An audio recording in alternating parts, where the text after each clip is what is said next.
The entire sequence unfolded in less than 2 breaths. Whether it was Akame, Rabbit and Hana or Weasel, who was engaged in battle against Tobi but still kept half his focus on the new Amatsukami member, or even Kitsune, who was pursuing Madara. All of them were caught off guard by the sudden disappearance of Amatsukami's members. The moment Hana registered what had happened, she lashed out with her sword at Madara. Slash. Clang. Madara merely raised his left hand, effortlessly blocking Hana's strike with a kunai. Before she could follow up, he swiftly retreated and smirked. Well, it seems that not all members of Amatsukami are as troublesome as I expected. If it weren't for the presence of so many Konoha Umbu, Madara might have laughed aloud, cursing Amatsukami to vent his frustration. They had ruined his plans time and time again, making them his most hated enemies. Akame clutched her bleeding stomach, gritting her teeth in anger. Damn it! Whyish! Whyish! Whyish! The sharp sound of kunai cutting through the air reached Madara's ears, followed by the cawing of a flock of crows. Assessing the pincer attack, Madara immediately activated Kamui, rendering himself intangible just as the kunai and crows phased through his body. Whoosh! With a silver flash, Kitsune, Kakashi, appeared on one side, while on the other, the crows merged together, forming Weasel Itachi, who stared intently at Madara, analyzing his next move. Surrounded by 3 Konoha Umbu, Madara crossed his arms and scoffed. You have improved since our last encounter, but in my eyes, you are still as incompetent as ever. With your strength, Konoha Shinobi can protect nothing. Kitsune's voice was ice cold. No matter what it takes, I will stop you. Madara chuckled. Is that so? I look forward to that day, if you ever manage to reach it. Then with a smirk he added, for now, I bid you farewell. Live well until our next meeting, who knows, it may also be our last. To Madara, the lives of a few Konoha Umbu meant nothing. Even though 2 of them were particularly important, his real prize was the captured Amatsukami member. Finally, he had gained the upper hand against them, and he was eager to extract every last secret from their mind. You're not leaving. Seeing Madara preparing to escape, Kitsune, Weasel, and Hana sprang into action. Madara effortlessly phased through Kitsune, not interested in engaging him. He did the same with Weasel. But when Hana attacked, he suddenly manifested his body, grabbing her by the throat. Crack! As Hana struggled in his grip, Madara activated Kamui, beginning to suck her into his personal dimension. He stared at Kitsune with mocking disdain. I told you, you are useless. You can't stop me. You can't save anyone. You can't protect anything. Kitsune's eyes widened in panic. Don't do it. But Madara ignored him. Weasel, sensing Hana's imminent disappearance, made a split-second decision. His Mangekyo Sharingan activated. However, before he could make his move, 2 hands suddenly shot out from the ground beneath Madara. Grab! They seized Hana's legs and yanked her down with all their strength. Madara was caught off guard as Hana was forcefully pulled out of his grip. Immediately, he became intangible, dodging any potential counterattacks. His mind raced. Who was that? Was another Amatsukami operative here this whole time? As Madara regained his composure, a figure appeared beside Weasel, holding Hana.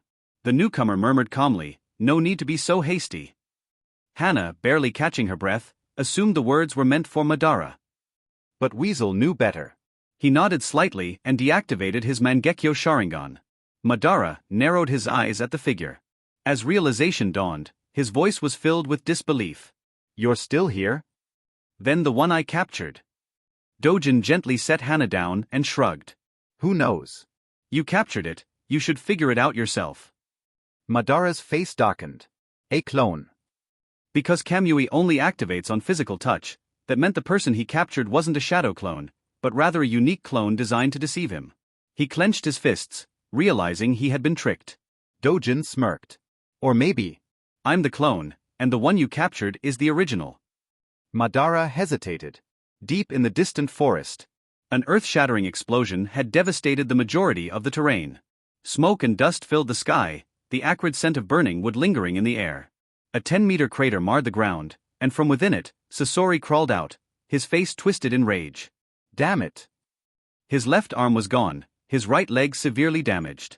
Recalling how close he had come to true destruction, his frustration only grew. Twice. This is the second time. If not for his quick thinking, summoning Raza's puppet to shield himself with gold sand, his core would have been obliterated. Glaring at the scroll in his grasp, Sasori seethed. Deidara, just you wait. I know from my spies that you've been in Iwagakure for months. Even if I have to raze it to the ground, I'll hunt you down and get my revenge.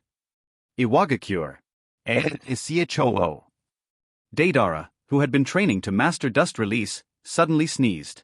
Rubbing his nose, he muttered, "Huh? Did I catch a cold or something?" Before he could dwell on it further, Inoki, who was floating nearby, whacked him on the head with his staff. "You're not sick, idiot. Stop wasting time and focus." Deidara, rubbing his sore head, grumbled. Yeah, I got it, old man. Don't hit me." Inoki merely huffed in annoyance, crossing his arms as he continued monitoring Deidara's training. On the battlefield, Dojin dusted off her amatsukami cloak, a helpless expression crossing her face as she gazed at the opponent before her. Truthfully, the moment she sensed the presence of Akatsuki members, she had no intention of engaging them directly. Had it not been for Kakashi and the Konoha Umbu struggling against them, she wouldn't have intervened at all. But circumstances forced her hand. They were in a dire situation, and she had no choice but to act. Even so, she stuck to her original plan, avoiding direct confrontation. Instead of fighting head-on, she used her clay clones to create a deception, making it appear as though Amatsukami had been defeated. This was meant to force Akatsuki to retreat immediately. Her reason for this avoidance was simple: this particular Dojin clone was too valuable to risk. Its earth chakra nature was exceptionally strong, and she couldn't afford to let it be damaged. Unlike Fujin or Homasubi, she hadn't reached the level where she could stand against the likes of Madara or Tobi without fear. At least, not yet. Heck, she hadn't even completely mastered dust release. Risking this clone in battle was out of the question. But plans rarely keep up with reality. She never anticipated Kakashi and the Umbu's furious reaction when she was captured by Madara. Nor did she expect Madara to double down instead of retreating, escalating the battle with the intent to slaughter Team Ro. Seeing Konoha's elite on the verge of being wiped out, Dojin couldn't stand idly by. With a sigh, she muttered under her breath, "This day just keeps getting worse." As Dojin lamented the chaos, Madara watched her dust off her cloak with infuriating nonchalance. Even through his red and black mask, it was evident he was seething. Another failure against Amatsukami. Another botched plan. No one had suffered at their hands more than him. His killing intent exploded as his Sharingan gleamed with malice. "Bastard!" he spat, his voice dripping with rage. Dojin, unfazed, turned toward the Konoha Umbu. Except for Itachi and Kakashi, she ordered, "All of you retreat. You're not strong enough to face someone like him." The Umbu hesitated. "But..." "No buts," Dojin interjected, her voice calm yet resolute. "In this accursed shinobi world, weakness is the greatest sin. Do not attempt what you cannot accomplish.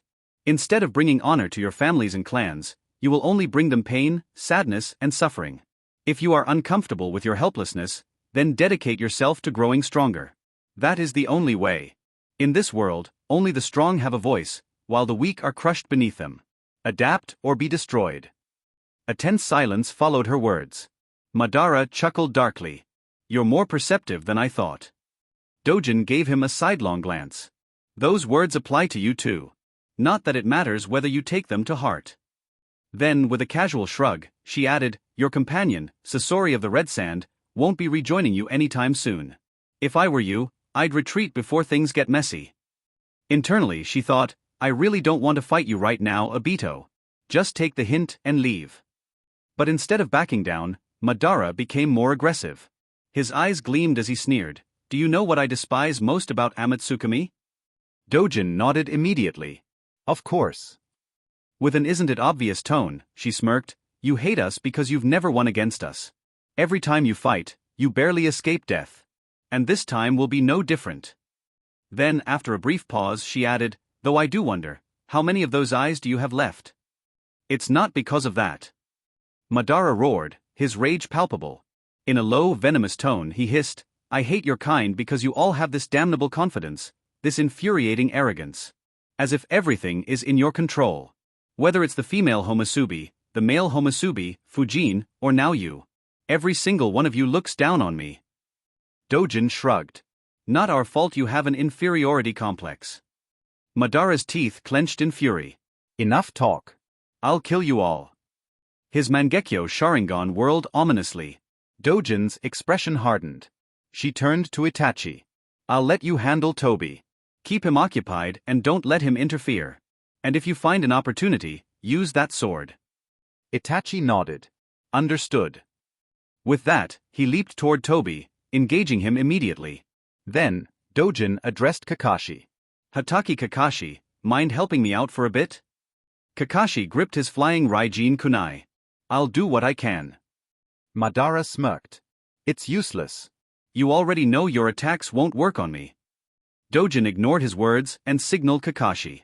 Kakashi, reading her intent, moved first, throwing flying Raijin-marked kunai at Madara with his right hand, while weaving the signs for Raikiri with his left. Madara, already familiar with Kakashi's tactics, mockingly phased through the kunai. Just as he was about to ridicule Kakashi, his eyes widened in shock. A powerful chakra signature surged from within his Kamui dimension. A very strong chakra. And its nature felt dangerous. A bad feeling crept into his chest. It's that clone from earlier. Panic flashed across his face. Immediately, he made himself tangible. Kakashi, noticing the shift, reacted instantly, teleporting behind Madara via flying Raijin. With a mid-air rotation, Kakashi thrust his Raikiri straight into Madara's chest. Chirp! Lightning crackled as Kakashi's hand pierced through his opponent. Blood dripped onto the battlefield. The Konoha Umbu erupted in excitement. He's vulnerable. We can kill him. But Madara remained calm. Turning his head slightly, he locked eyes with Kakashi. You made a mistake. Kakashi remained silent. Madara smirked. You deliberately avoided my heart. You don't have the nerve to strike a killing blow. Kakashi stiffened. He'd had the perfect opening.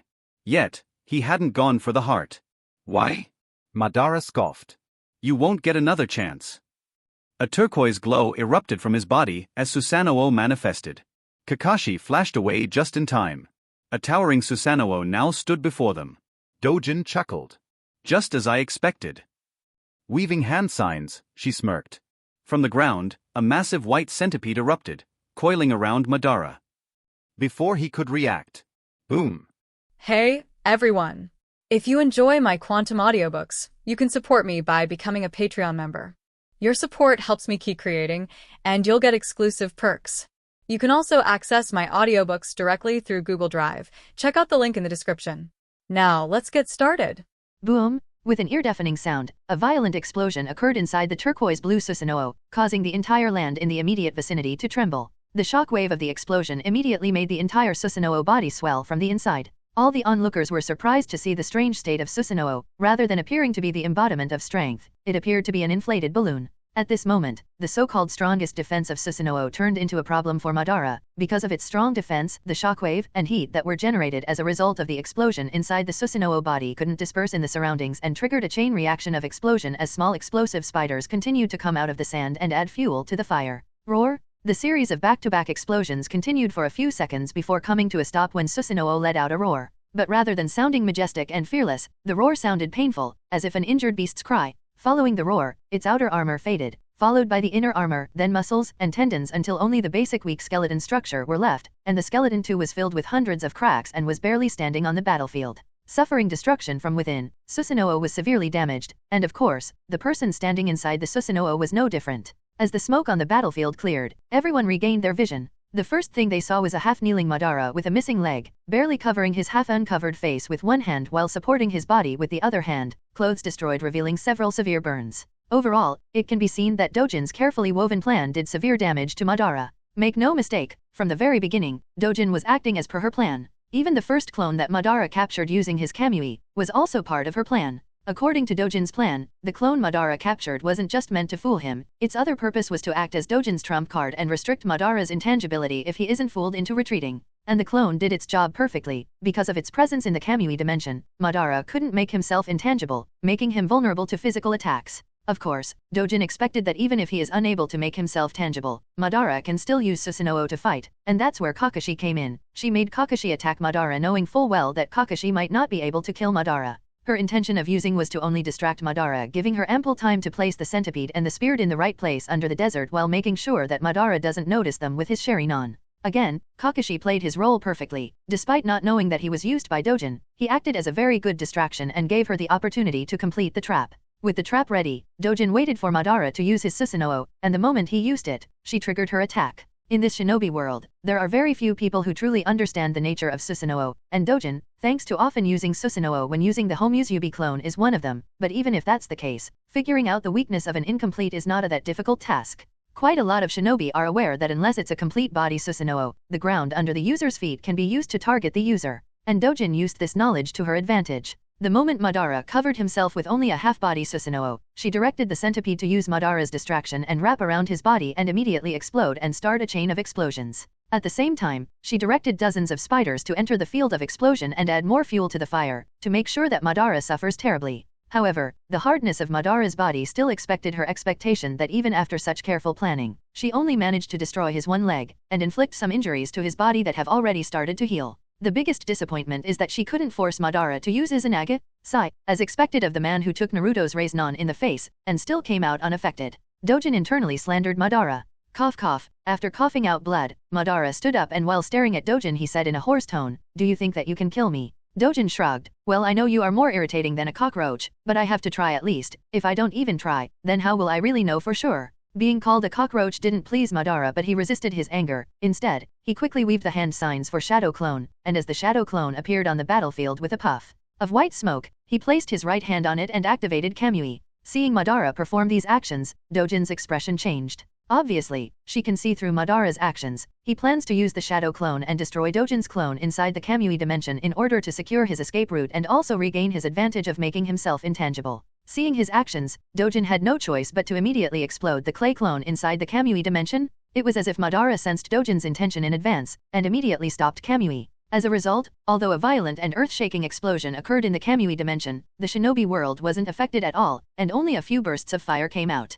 Seeing this scene, Kakashi's expression under his mask also changed. Among all the Konoha Umbu, only he who has mastered time-space ninjutsu and also used Kamui, so only he was able to understand what just happened. Now, Madara can freely use his Kamui, again making him nearly invincible, and undefeatable? Understanding this, Kakashi clutched the handles of his kunao tighter. But Madara paid no attention to him. Instead, he remained still, as if waiting for something. Just when everyone was wondering why Madara was standing still, suddenly Zetsu's body appeared out of the ground, and said, "I found him." About damn time. Madara snorted lightly, then without giving anyone any opportunity to react, he instantly created the full-body Susanoo around him, and leaped towards a giant tree not far away. Seeing the location where Madara jumped, Dojin was taken aback and stood frozen in place. Bang! With a loud noise, he who landed beside the tree immediately started to dig into the ground using two of Susanoo's hands. In less than a second, he found out what he was looking for, and grabbed it using Susanoo's arm. After capturing it between his fist, he stood up, and said, "I figured out that the one standing over there is also a clone. The real one has been hiding here this whole time.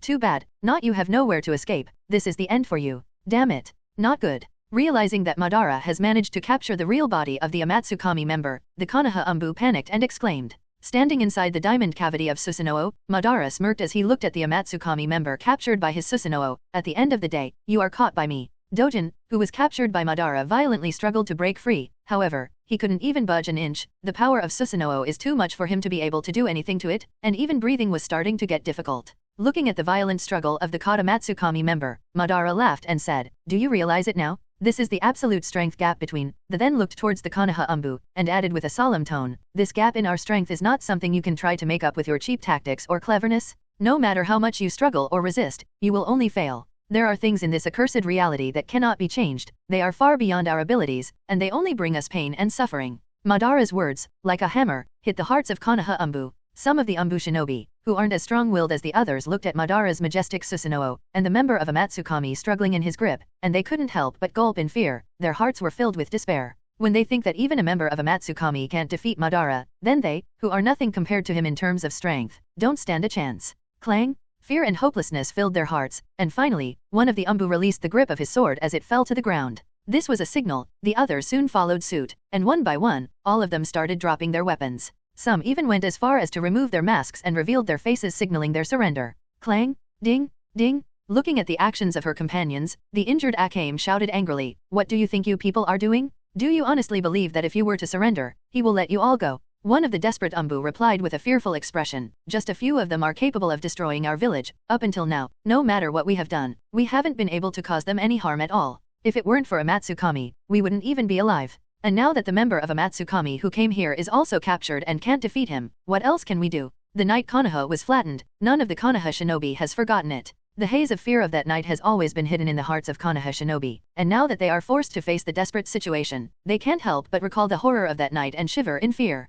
Looking at the covering faces of so many Konoha Umbu, Madara mockingly looked at Kakashi, and said, "It seems that not everyone is as foolish as few." But contrary to what Madara expected, Kakashi showed no signs of fear despite the situation is so desperate. Rather, his eyes were sharper than ever, and analyzing all the means he can use to save the amatsukami shinobi captured by Madara. Amidst all this, Dojin, who stood silently beside Kakashi and the others, suddenly made a move, and rushed the supposed main body that is captured by Madara, as if planning to rescue her. Madara glanced at the clone coming towards him, and asked, "What can a mere clone do? Do you intend to carry out a suicide attack and kill yourself?" Seeing no reply coming from the opposite side, Madara frowned. On the surface, he may appear to be extremely calm, however, he was really worried that the clone had this intention in mind, and wanted to destroy the main body in order to protect the identity and information of Amatsukami. Of course, Madara wouldn't let that happen. He finally caught a member of Amatsukami and wants to torture out all the information about Amatsukami from this one. Not wanting to take any risks, he quickly transferred the trapped member of Amatsukami into the Kamui dimension, then looked at the coming clone with a provocative expression.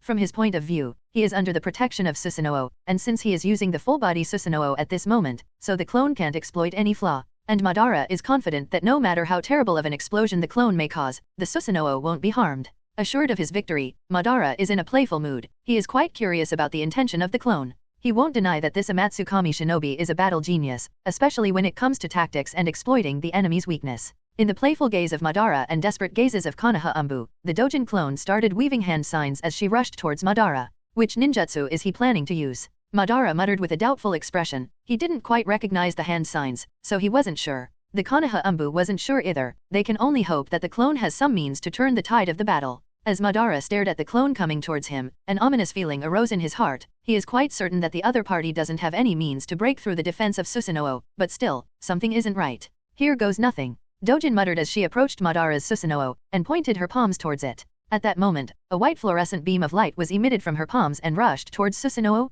As soon as he saw the fluorescent white light coming toward him, Madara's pupil shrank. Dust release. Boom! Before anyone could react, the white fluorescence light that was fired from Dojin's palm immediately picked up speed and uncontrollably rushed towards Madara's turquoise blue Susanoo and started annihilating it. Crack, crack, crack. In the face of the properties of dust release to break anything down to the molecular level, the Susanoo has no chance of resisting and is immediately shattered into countless pieces. Seeing his Susanoo breaking apart, Madara understood that he has made a mistake and quickly used Kamui to transfer himself to the Kamui dimension. Inside the Kamui dimension, Madara sat down and cursed. Damn it, how could it be dust release? Isn't Sandaime Tsuchikage Oniki the only living shinobi capable of using this Kekii Toda? Before Madara could finish, he was interrupted by the sound of footsteps coming toward him. He raised his head upwards and saw the Amatsukami shinobi standing before him as he said, "I said this before, but you talk too much. Damn it." Only then did he remember that a while ago he had thrown the real Amatsukami member into the Kamui dimension. Since the one in the shinobi world could use dust release, it must mean that he is the original and this is the clone.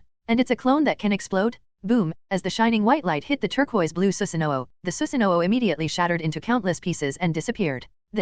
All the Konoha Umbu, including Kakashi and the others, were also taken aback at the scene of the invincible Susanoo that is said to have the strongest defense being defeated so easily by the white light. After a while of silence, one of the Umbu gulped, and muttered in shock, "Hey you guys, that jutsu, it was dust release, right?" Not everyone could answer this question because not everyone has seen the power of this Kekii Toda. After all, dust release is not a common ninjutsu, it is very rare, and only the Sandaime Tsuchikage is said to have mastery over it. Moreover, the white fluorescent light disappeared too quickly. Its appearance was fleeting, it disappeared less than a second after it appeared. Therefore, most couldn't determine what kind of ninjutsu the Amatsukami shinobi used and whether it was dust release or not. Of course, this point is applicable only to most, there are still a few who can accurately determine. The most experienced among them, Kakashi said, "It should be dust release, the characteristics of that white light match very well to dust release, and I doubt any other ninjutsu will have the ability to break down Susanoo in such a way. From Uchiha Shisui I have a general understanding of Uchiha's Susanoo, ordinary ninjutsu, and Kekii Genkai simply doesn't have any power to break its defense, but perhaps a Kekii Toda that is a level above Kekii Genkai is different." All the Konoha Umbu who heard Kakashi's analysis couldn't help but agree, it has to be dust release. And as they agreed, they couldn't help but look at the person in awe. This member of Amatsukami is perhaps the only shinobi alive to have mastered Kekii Toda other than the Sandaime Tsuchikage. This really makes him a powerhouse on the same level as the other members of Amatsukami. and thinking of the emergence of another powerhouse with such high strength, the Konoha Anbu couldn't help but shudder, and only hope that Amatsukami doesn't become their enemy, because if that were to happen, then let alone Konoha, the entire shinobi world will be done for. Ka. At this time, Weasel, Itake, flew toward everyone and presented a body in front of everyone. Kakashi looked at the shinobi with a whitish body and questioned, "He is?" Itake answered, "He was inside Tobi. After I put him in a genjutsu, Tobi abandoned him and escaped. I wasn't able to stop Tobi. I am sorry, Captain." Kakashi shook his head. "It's fine, capturing him is better than nothing. With him, now we can gain more intelligence on Akatsuki, and also figure out how Tobi can use Shodaime Hokage-sama's wood release." Itake nodded, "I think so too." After reaching an agreement, Kakashi looked in the direction of Dojin and muttered, "Now the only thing that's left here is..." Whoosh! With a silver flash, Kakashi appeared beside Dojin. He looked at the empty space where the majestic Susanoo stood up until now, and couldn't help but ask with a complicated expression, "Did you kill him?" Dojin shook her head. "I can't say for sure, but to be honest, I really doubt that he would die so easily." What is Madara's current condition, Dojin doesn't know, but she is not very hopeful. If he is only injured, then his injuries can definitely recover with the help of Hashirama cells and white Zetsu clones, and even if he died, that wouldn't mean the end for him, as Izanagi would activate and change the fate of his death. Therefore, Madara won't die, but Dojin can damn well say that regardless of what his condition is right now, his mood will be extra gloomy and burning in rage, and Dojin also believes that he won't be in any state of making any move for the time being. Of course, Dojin's own condition isn't very good either after using Dust Release. Although she has figured out the right chakra ratio and learned Dust Release, it is not to the degree that she can freely use it in battle. She hasn't mastered the Dust Release for very long and requires a lot more training. Of course, Dojin doesn't plan on showing her injuries to Konoha shinobi and calmly instructed them, "All of you should retreat back now, there is no telling if he will come back." There is also a possibility that he might bring other members of the Akatsuki organization. Kakashi nodded, "We do plan on retreating, but I wanted to ask one thing. A member of our team captured the man who was inside the fellow named Tobi. We want to take him back to the village. If that's alright with Amatsukami." Dojin arched her brows. Itake captured the person who was inside Tobi all this while. In the canon, Tobi was able to display power surpassing several Kage using Yamato, but since Yamato hasn't been captured as of yet, must mean that Tobi is using someone else to display this level of power. Dojin has always wondered who that person is, but she had no clue. Now that that person is captured, perhaps she can learn about it. But whether to give that person to Konoha. After thinking about it for a while, Dojin nodded, "No problem, since one of your men captured him, then you can take him." If the Konoha shinobi didn't know of the existence of that guy, then Dojin might have thought of taking him, but since Konoha shinobi knows about him, so she'll allow them to take him. Besides, she can gain all the knowledge she wants from that person using other means, so she is not that eager to get her hands on that person. At this time, she has several other things on her. Hearing the response from the Amatsukami member, Kakashi breathed a sigh of relief. It would be really troublesome if the other party refused and wanted to take that person. Not caring about what was Kakashi thinking, Dojin took out a clay bird from her shinobi bag and threw it in the air. The clay bird, only the size of her palm, a few seconds expanded and became very large with a wingspan of several meters. Dojin pointed at the bird and said to Kakashi, "I am lending you people my clay bird. Use it to send the seriously injured back to your village so that they can receive immediate treatment." "Yes, we'll do that. I am grateful for all your help." Kakashi seriously thanked Dojin with a bow. Dojin nodded lightly, "It's all right." Then without any further ado, he jumped on the back of the other clay bird hovering in the air and quickly flew away. Seeing the member of Amatsukami flying away, Kakashi hurriedly asked, "Hey, what do we call you?" "Dojin of Amatsukami." She replied, without looking back, and then disappeared into the sky. Dojin. Including Kakashi, all the Konoha Anbu silently recited this name as if they wanted to always remember it in their hearts. Each of them very clearly understands that if it weren't for Dojin, then all of them might have died today. Therefore, all of them are extremely grateful to Dojin. Land of Waterfall. The original topography has completely changed. The green forests are no longer present. As far as the eye can see, the area is covered by shattered rocks and fragments of crystals, making the entire landscape unrecognizable. Then there are pits of different sizes, deep ravines, raging fire burning the land to ashes, and thick smoke covering the sky. In short, it looked like hell. On this hellish battlefield, Danzo, while controlling his Susanoo, stood on top of a shattered mountain, crushed the Azura Path into countless pieces and threw it aside like some piece of garbage. Then he looked at Deva Path and Konan hovering in the air with mocking smile and muttered, "A bunch of trash." In the sky, looking at the wreckage of the Azura Path, Human Path, Animal Path, Preta Path, and Naraka Path scattered on the battlefield, Konan's expression became gloomier. She never expected that even with the rumored problem in his soul, Shimura Danzo would still have such frightening strength. Danzo can freely use the 5 Kekii Genkai that he seems to have absorbed from 5 shinobi via the Kekii Genkai absorption ritual, and as if this wasn't enough, not only can he use the Mangekyo Sharinan along with Susanoo, but he is also capable of using wood release to an unnatural degree. The strength he has displayed against the 6 paths of pain and her makes him an outright monster. In the battle, Danzo was even capable of breaking free of planetary devastation by using his Susanoo along with wood release. This is beyond normal. Konan agrees that the planetary devastation used by Devapath is far weaker compared to the one used by Nagato, but it is still not weak enough that anyone can break free of it with ease. Hiriko, who has also undergone the same ritual and absorbed multiple Kekii Genkai just like him, would have never been able to do it, yet Shimura Danzo did it, and from the looks of it, he was able to break free of it with very little effort. The powerful beasts summoned by Animal Path were rendered useless by the wooden vines that bound them, and the Azura Path's weapons also didn't do any damage to him because of the extremely hard crystal coating he is using to protect himself.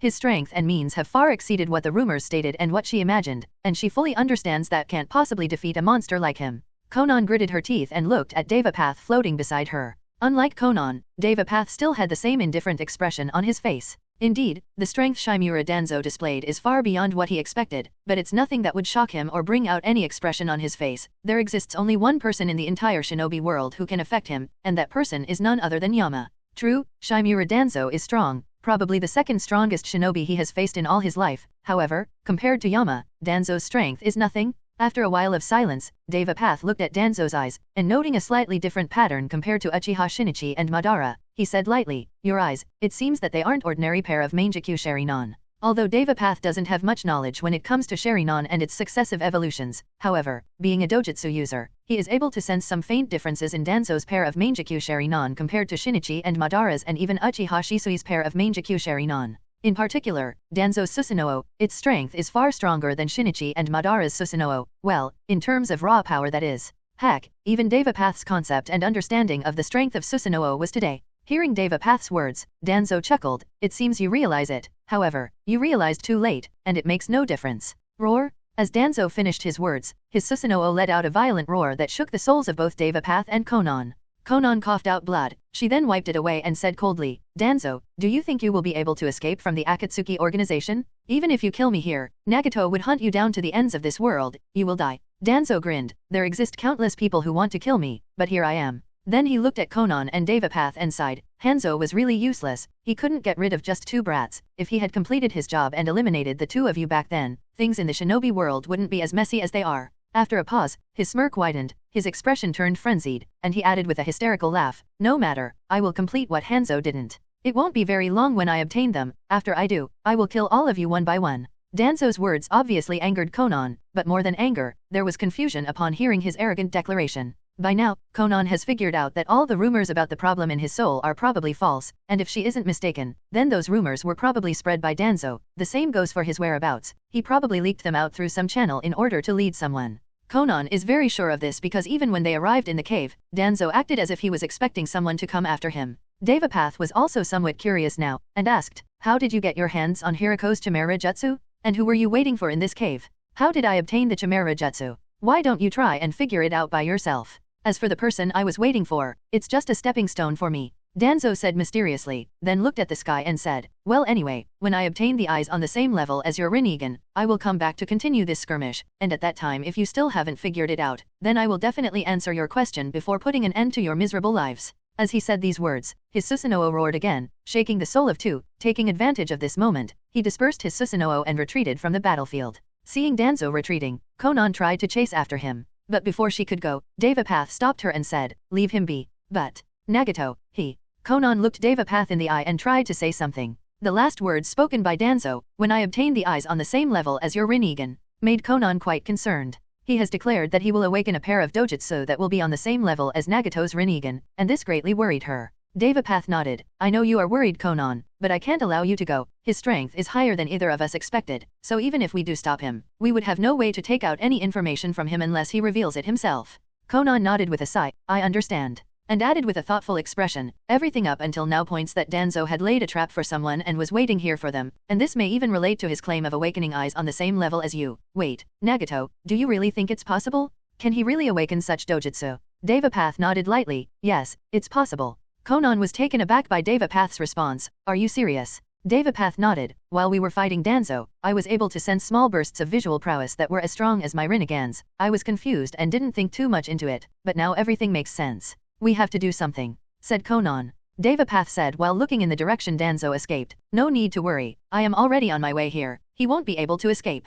Danzo sighed. After retreating from the battlefield, Danzo started using swift release and speeded. In a few hours he had left the land of waterfall. He may have destroyed 5 of 6 paths of pain. He is also very tired as he consumed quite a lot of his chakra and visual prowess. Danzo understands that he can't stay in the same area for very long. Akatsuki came after him, and there is certainly nothing stopping the 5 great villages to come after him. He doesn't want to engage in prolonged battles because he needs to recover chakra and physical strength to be in his top form when he encounters members of the Amatsukami organization. Whoosh, whoosh, whoosh, whoosh, whoosh, whoosh, whoosh, whoosh. But it appears that fate has something else in store because just when he doesn't want to encounter another fight, a small army consisting of hundreds of shinobi wearing the forehead protector of Kagaku ambushed him and surrounded him from all sides. The commander of the Kagaku army saw Danzo's state, and was clear that Danzo has had a tough battle not long ago. This information delighted him, and he loudly said to Danzo in a threatening and ordering tone of voice, "Danzo, hand over the Chimera Jutsu and also the pair of Mangekyou Sharinon that you have, and I can consider letting you live."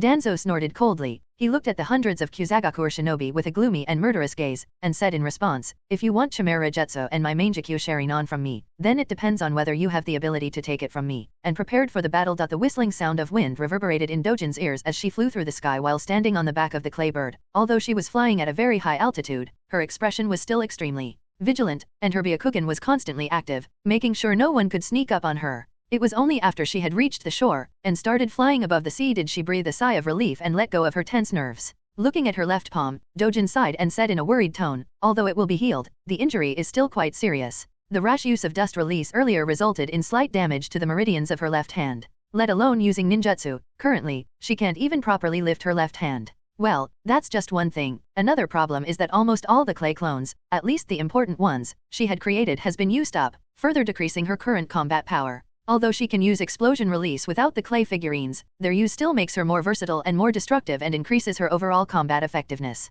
With the help of explosive clay figurines, she can create large-scale AoE attacks, infiltrate without being easily spotted and cause sudden and effective attacks and can easily cause chaos for an entire shinobi village without being noticed at all. Just take Deidara for example. With very little support from Sasori, Deidara was able to single-handedly invade Tsunagakure and capture Gaara in the cannon. Dojin doesn't believe that this would have been possible if Deidara used explosion release in a conventional way. If Dojin wants to always maintain high combat effectiveness and versatility, then she must always have a stock of clay figurines at her disposal, and that's where the problem comes in.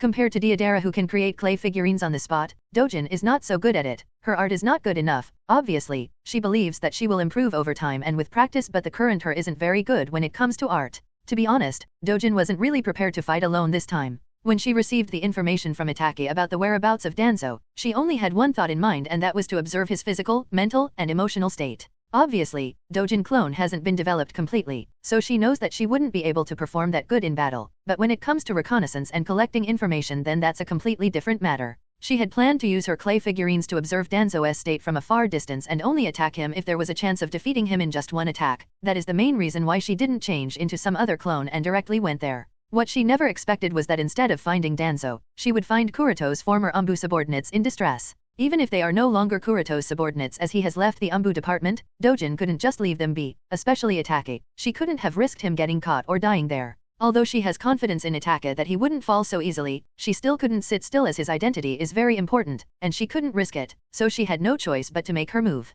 Well, at least this time the result was somewhat good. While she was holding Obito, Itake managed to catch the guy inside Toby. Of course, she is also very curious about that guy's identity, but that will have to wait for now. Another thing very important is that the Akatsuki organization has also joined the hunt for Danzo. No way she wants them to get their hands on him, because not only will they be able to obtain Danzo's eternal Mangekyou Sharinon, but they will also learn amatsukami involvement in his ritual. This will make the situation very problematic for the amatsukami, and she can't allow that to happen, so has to make a plan to hunt down Danzo. Sigh, it seems I have much to do. Other than making a plan to hunt down Danzo, I have to also treat my injury, then practice dust release and improve my art. At the same time, I have to also learn lava release to strengthen my earth element and add something more at my disposal to make sure that such a situation doesn't happen again. I don't want to be forced to use dust release easily. After all, its consumption is too much and it is too dangerous, muttered Dojin with a determined gaze. Not long after, Anchor Ventian hidden in the clouds finally appeared in her field of vision. Having safely returned to the base, Dojin immediately made her way towards her laboratory, transferring the soul inside the main body. Kuroto put the clone inside the treatment capsule, then went to his study to collect all the information he has about lava release Keki I Genkai,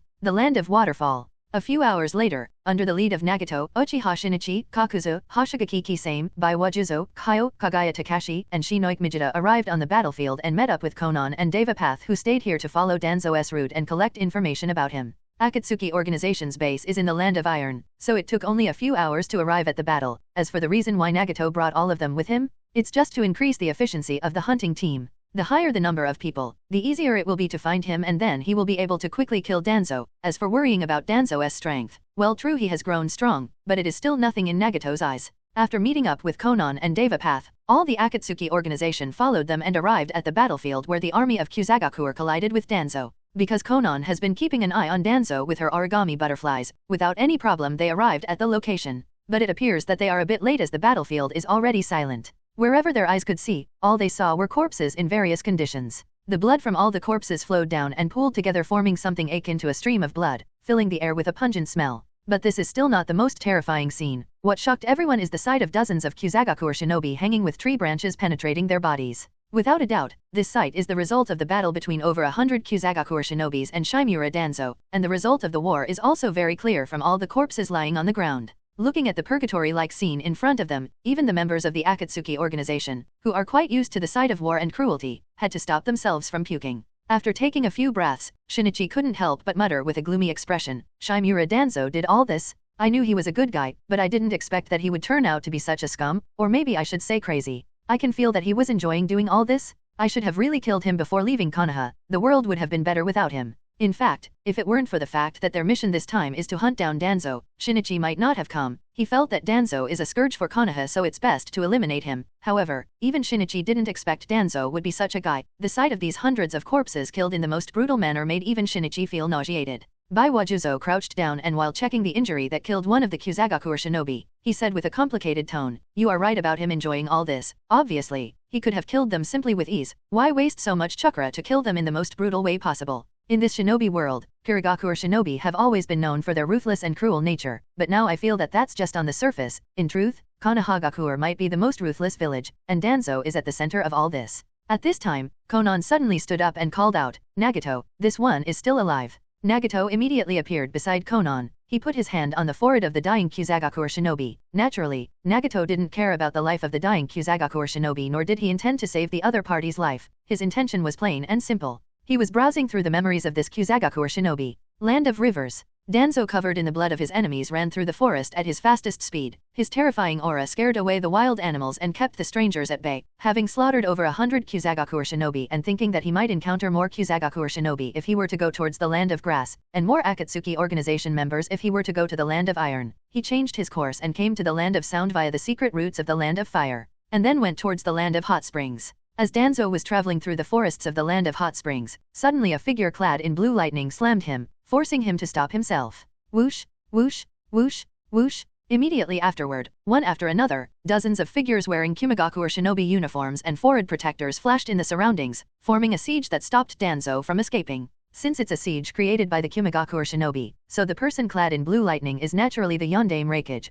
After forcefully stopping Danzo, I looked at the blood-covered man, and questioned, "Answer me, are you Danzo or Heima?" Boom! Fist of the dark red Susanoo in its primary state collided with the dazzling thunder and lightning and made a deafening roar on the battlefield. What followed after the collision was the turbulent shockwave that swept the surroundings like a tornado. In the aftermath, even the sturdiest of trees could not help but break and fly away uncontrollably. So what could mere Kagaku shinobi do in the face of such a natural disaster? They too lost their footing and scattered around. Fortunately, Killer Bee was also present on the battlefield. He was able to resist the shockwave using version 2-tailed beast mode, and saved all the Kagaku shinobi thrown away by the wind using the 8 tails of Jaiki. On the main battlefield, after easily resisting the attack of Yondaime Raikage, Danzo grinned menacingly, and said, "Is this the best you can do? Are you not angry enough? Should I do things that would make you angrier?" Bathing in the thunder and lightning, Raikage's brows twitched hearing Danzo's mockery. He tightened his fist in anger and cursed while glaring at Danzo. "Damn you bastard." Danzo snickered, "You know you don't stand a chance against me, then why bother?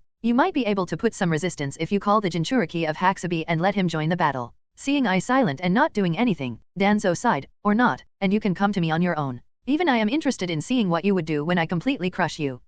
Maybe after killing you, I will go to Kagaku and temporarily take over it before returning to Konoha and officially becoming Hokage."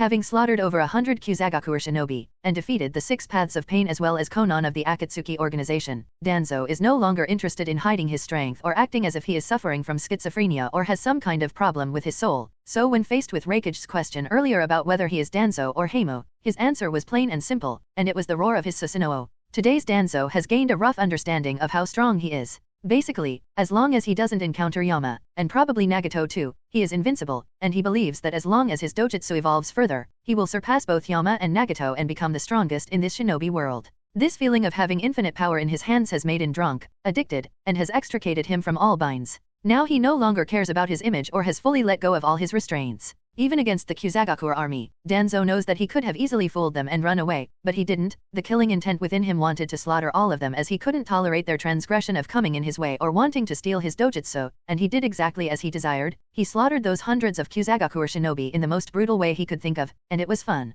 Hearing Danzo's intention of taking over Kyumagakure, I growled, "Danzo, you have finally done it. A criminal like you is unworthy of leading my village? As the Raikage, I will never allow it. Here and now, I will put an end to your life." As he declared, I roared at the same time, and activated his lightning chakra mode to the utmost limit. Immediately his chakra flared up, the blacks in his eyes disappeared, muscles started vibrating at extreme speed and his hair stood up like a hedgehog. Killer B, who was on the side, saw his elder brother using this mode, and he instantly knew that his brother is extremely serious about killing Danzo. Boom! The next thing that everyone heard was a deafening rumbling of thunder, as Raikage in the ultimate state of his lightning chakra mode punched Danzo's Susanoo. Crack! A series of cracks immediately appeared on the sturdy Susanoo under I's punch. Huh, that's unexpected, muttered Danzo, somewhat surprised. Zzzzzzz. But before he could do anything to retaliate, I disappeared and at the same instant appeared behind Susanoo. Boom! Another rumble sounded. Crack! More cracks appeared on the Susanoo. As Danzo turned around, the figure of Raikage was already missing. Boom! Another rumble and more cracks. Crack! And so began the one-sided assault. The rumbling sound continued to sound on the battlefield, while I, who has raised his speed past the speed of sound, was nowhere to be seen. Only the lightning covering his body could be seen as he launched a barrage of punches and kicks on Danzo's Susanoo. Under Raikage's continuous and uninterrupted assault, the cracks on Danzo's Susanoo became more and more conspicuous, and it didn't take very long when I made his final move, lightning style, Liger Bomb, that shattered the entire Susanoo. Boom! An explosion occurred, and at the same instant the Susanoo shattered into countless pieces. Suddenly a Baijuutama was fired at Danzo by Killer B. Boom! The Baijuutama hit Danzo's body and caused a great explosion. The entire forest in the surroundings disappeared and dust clouds rose. Looking at this scene, the surrounding Kyumagakure shinobi couldn't help but cheer. A success. Obviously, who can survive a Bisama's Baijuutama? Such comments were heard, but when the dust cleared everyone saw a completely alright Danzo with no sign of injury on his body. Looking at Danzo, everyone's expression turned pale. What the hell? Some of them carefully observed him and noticed that parts of his body were shining. It was the result of sunlight being reflected, and that's when one of the Kyumagakure shinobi realized he has a very dense layer of crystal on his body, and he was able to protect himself using that crystal layer. If we want to kill him, we have to find a way to pass that crystal layer. Hearing these words, some were angered, some were panicked, and some started brainstorming ideas. Looking at all of them, Danzo chuckled. It's useless. No matter what you lot do, you don't have enough strength to hurt me, nor are any of you means going to be useful against me, for I am the very definition of a perfect shinobi. I am the most perfect shinobi in this world. As Danzo left these words, he marked everyone's position with his eternal Mangekyo Sharinon, then weaved a few hand seals and lifted both of his hands. Instantly, countless tree vines swarmed out of his hands and started binding all the Kyumagakure shinobis. At the same time, Danzo's eyes narrowed and another Susanoo appeared in front of everyone. Nobody had the time to react to this change as everyone was busy dodging or fighting the tree vines pursuing them. Using this opportunity, Danzo sneaked behind I and grabbed the burly man with the hand of his Susanoo. Seeing Raikage captured, Killer B, who has been able to resist the tree vines so far, panicked. Brother, he sprouted all the 8 tails and prepared to fight Danzo. But Killer B couldn't put much of a fight as the number of tree vines attacking him increased exponentially, and within a few moments, Killer B was firmly imprisoned by trees, unable to even stand up as the tree vines wrapped around him continuously drained his chakra and grew tighter and tougher each second. With all the Kyumagakure shinobi either dead or captured, Danzo glanced at Raikage playfully and asked, "Is there anything else you can do?" Raikage gritted his teeth and clenched his fists. He struggled and tried to break free but to no avail. Helpless, I couldn't help but think, how did Shimura Danzo become so strong? This level of strength is completely out of the concept. It's as if he has reached the level of Yama and Nagato. Since no reply came from Raikage, Danzo snorted coldly, and boldly declared, "This day marks the dawn of the era of 5 great shinobi villages. I will personally put an end to the rules of all 5 great shinobi villages, and start the Age of Gods, where I will unite the entire world and rule over it as the only god after I kill Nagato and Yam." Before he could finish his words, from the corner of his eyes, Danzo saw a small paper butterfly fluttering in the air. As soon as he saw that small creature, Danzo's expression shrank. Think of the possibility that Nagato may come after him. Danzo immediately let go of Raikage and quickly disappeared from the battlefield using swift release cough cough. After being thrown out like some garbage by Danzo, Raikage fell heavily to the ground. He coughed heavily and took deep breaths. Although extremely tired and injured, Ai's mind wasn't slow and looked doubtfully in the direction Danzo disappeared, unable to figure out why Danzo left him alive and ran away all of a sudden. He is not certain why, but he could feel that Danzo was somewhat panicked at that moment. At the same time, when thinking of the consequences should Danzo didn't retreat immediately, I felt terrified. No doubt, Danzo would have killed him and the rest of the Kumigakure shinobi following him. After killing them, Danzo would have captured B and then taken over the Kumigakure village. He didn't know whether to feel glad or angered that the worst didn't happen. At this time, the Kumigakure shinobi who managed the calamity named Danzo gathered around Ai and worriedly asked, Raikage-sama, are you alright? Ai gave no answer to the concern of his subordinates. Instead, he pushed them aside since they were blocking his vision and then looked at the thing flying in the sky not far from the battlefield, and couldn't help but think, they are butterflies? It's odd for butterflies to be present at such a battlefield. Could it be that they are? Before I could complete, his thoughts were interrupted midway by the sudden indistinct rap that came from his side. Brother, are you okay? Why are you looking in a daze? Did you hit your head in the craze? Fool, yeah fool. Listening to B's voice, I sighed, and without moving his gaze, he ordered the Kumigakure shinobi gathered around him, take the injured, we will immediately retreat. B followed Ai's gaze and looked at the origami butterfly gradually flying away, and questioned, what's wrong brother? I replied with a solemn expression, the fact that Danzo retreated so decisively worries me. He clearly had the opportunity to kill me, yet he didn't and put more importance on escaping instead of finishing me. And added after a pause, this can only mean one thing. Someone is after him as well, and given how decisive Danzo was on escaping, we can conclude that the strength of the person pursuing him is something that even Danzo is afraid of, which means that the other person is definitely stronger than us as well. That's why we can't stay here any longer, we have to retreat as well. Killer B was taken aback. Wait brother, Danzo didn't kill us just now. Do you think he wants us to resist his pursuers and buy him some time? Why would we do that? Unless... I nodded with a gloomy face. He really couldn't think of any other reason. Based on Ai's understanding, given Danzo's strength, there are probably only two people in this shinobi world who have enough power and terror to make even Danzo run in panic, and those two are none other than Yama and Nagato. Since Amatsukami organization currently has a cooperative relationship with the 5 great shinobi villages, so it's highly unlikely for Yama to attack them, which can only mean one thing. The one pursuing Danzo is undoubtedly Nagato, and perhaps some other members of the Akatsuki organization as well. If the person is really Nagato, then they definitely can't stay here, because Nagato will not only kill all of them, but even capture B, which would be the worst situation for Kumigakure. So after realizing the seriousness of the problem, I, B, as well as the other Kumigakure shinobi quickly cleaned up the mess on the battlefield, picked up their injured companions and immediately retreated from the battlefield. On the way back to the Land of Lightning, Killer B often looked back and muttered with lingering fear, this time we were really unlucky. Who would have thought that in addition to having Uchiha's Susanoo, Danzo can also use Shadame Hokage's Wood Release.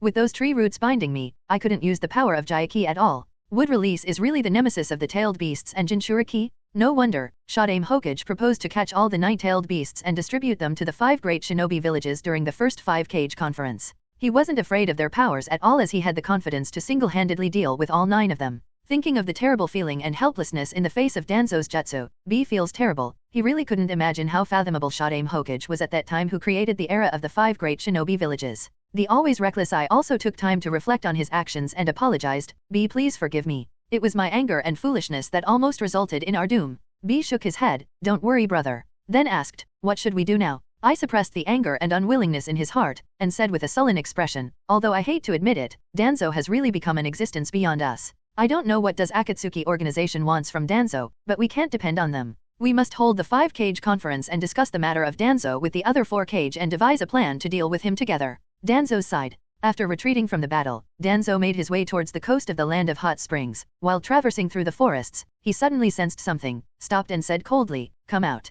Following Danzo's words, a shite snake crawled out from behind a tree and took the form of Orochimaru. Looking at the person, Danzo frowned. Orochimaru, what do you want now? Orochimaru looked up and down on Danzo, and while licking his lips with his long tongue, he said, tisk tisk.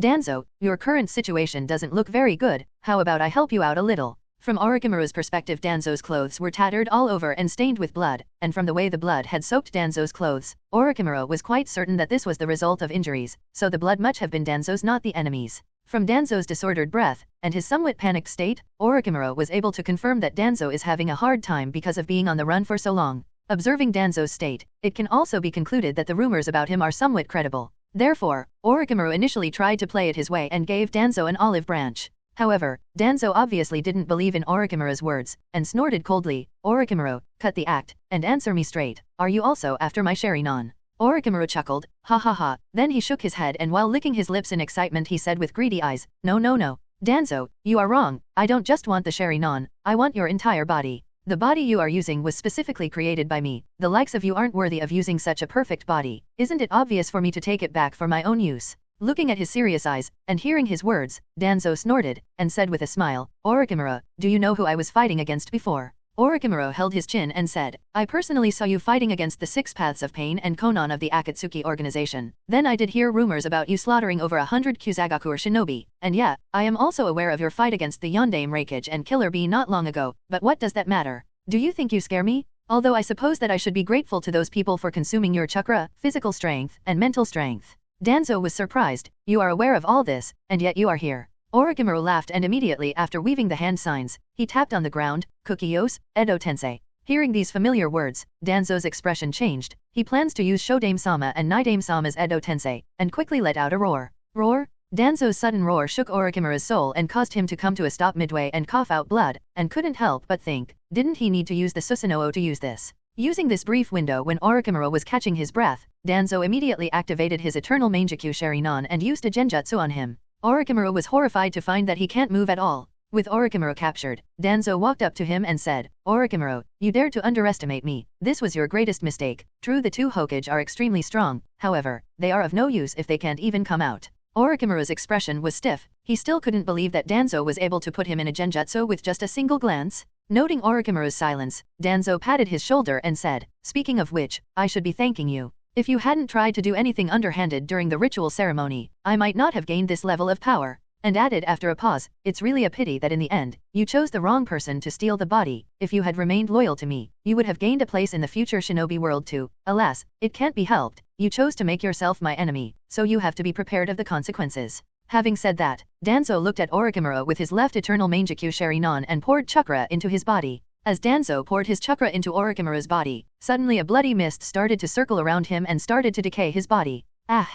Orochimaru cried in pain as his body started to decay and dissolve under the effects of the bloody mist. Orochimaru's painful cry was the most melodious song to Danzo's ears. He closed his eyes and enjoyed the act of killing Orochimaru with contentment. Within a few seconds, Orochimaru's body turned into liquid, and with that Orochimaru died. After dealing with Orochimaru, Danzo shook his head and continued traversing toward the coast of the land of Hot Spring. The reason he came all the way to the coast is to cross the sea. Having spent the last few months running, escaping, and fighting all over the shinobi world, Danzo has understood that he needs a safe foothold now, and Kirigakure in the land of water is his best option. Although Danzo wants to kill the female Homusubi and evolve his eyes, however, there are no signs of members of Amatsukami coming after him. He has encountered people from all the shinobi villages and even fought against the Akatsuki organization, but there is no news of Amatsukami or Homusubi. This makes Danzo doubtful. He doesn't know what's going on with Amatsukami and why they are not coming after him, but he has understood that he can't force Homusubi to come out using himself as bait, so he plans to use other means. And taking over Kirigakure will be one of those means.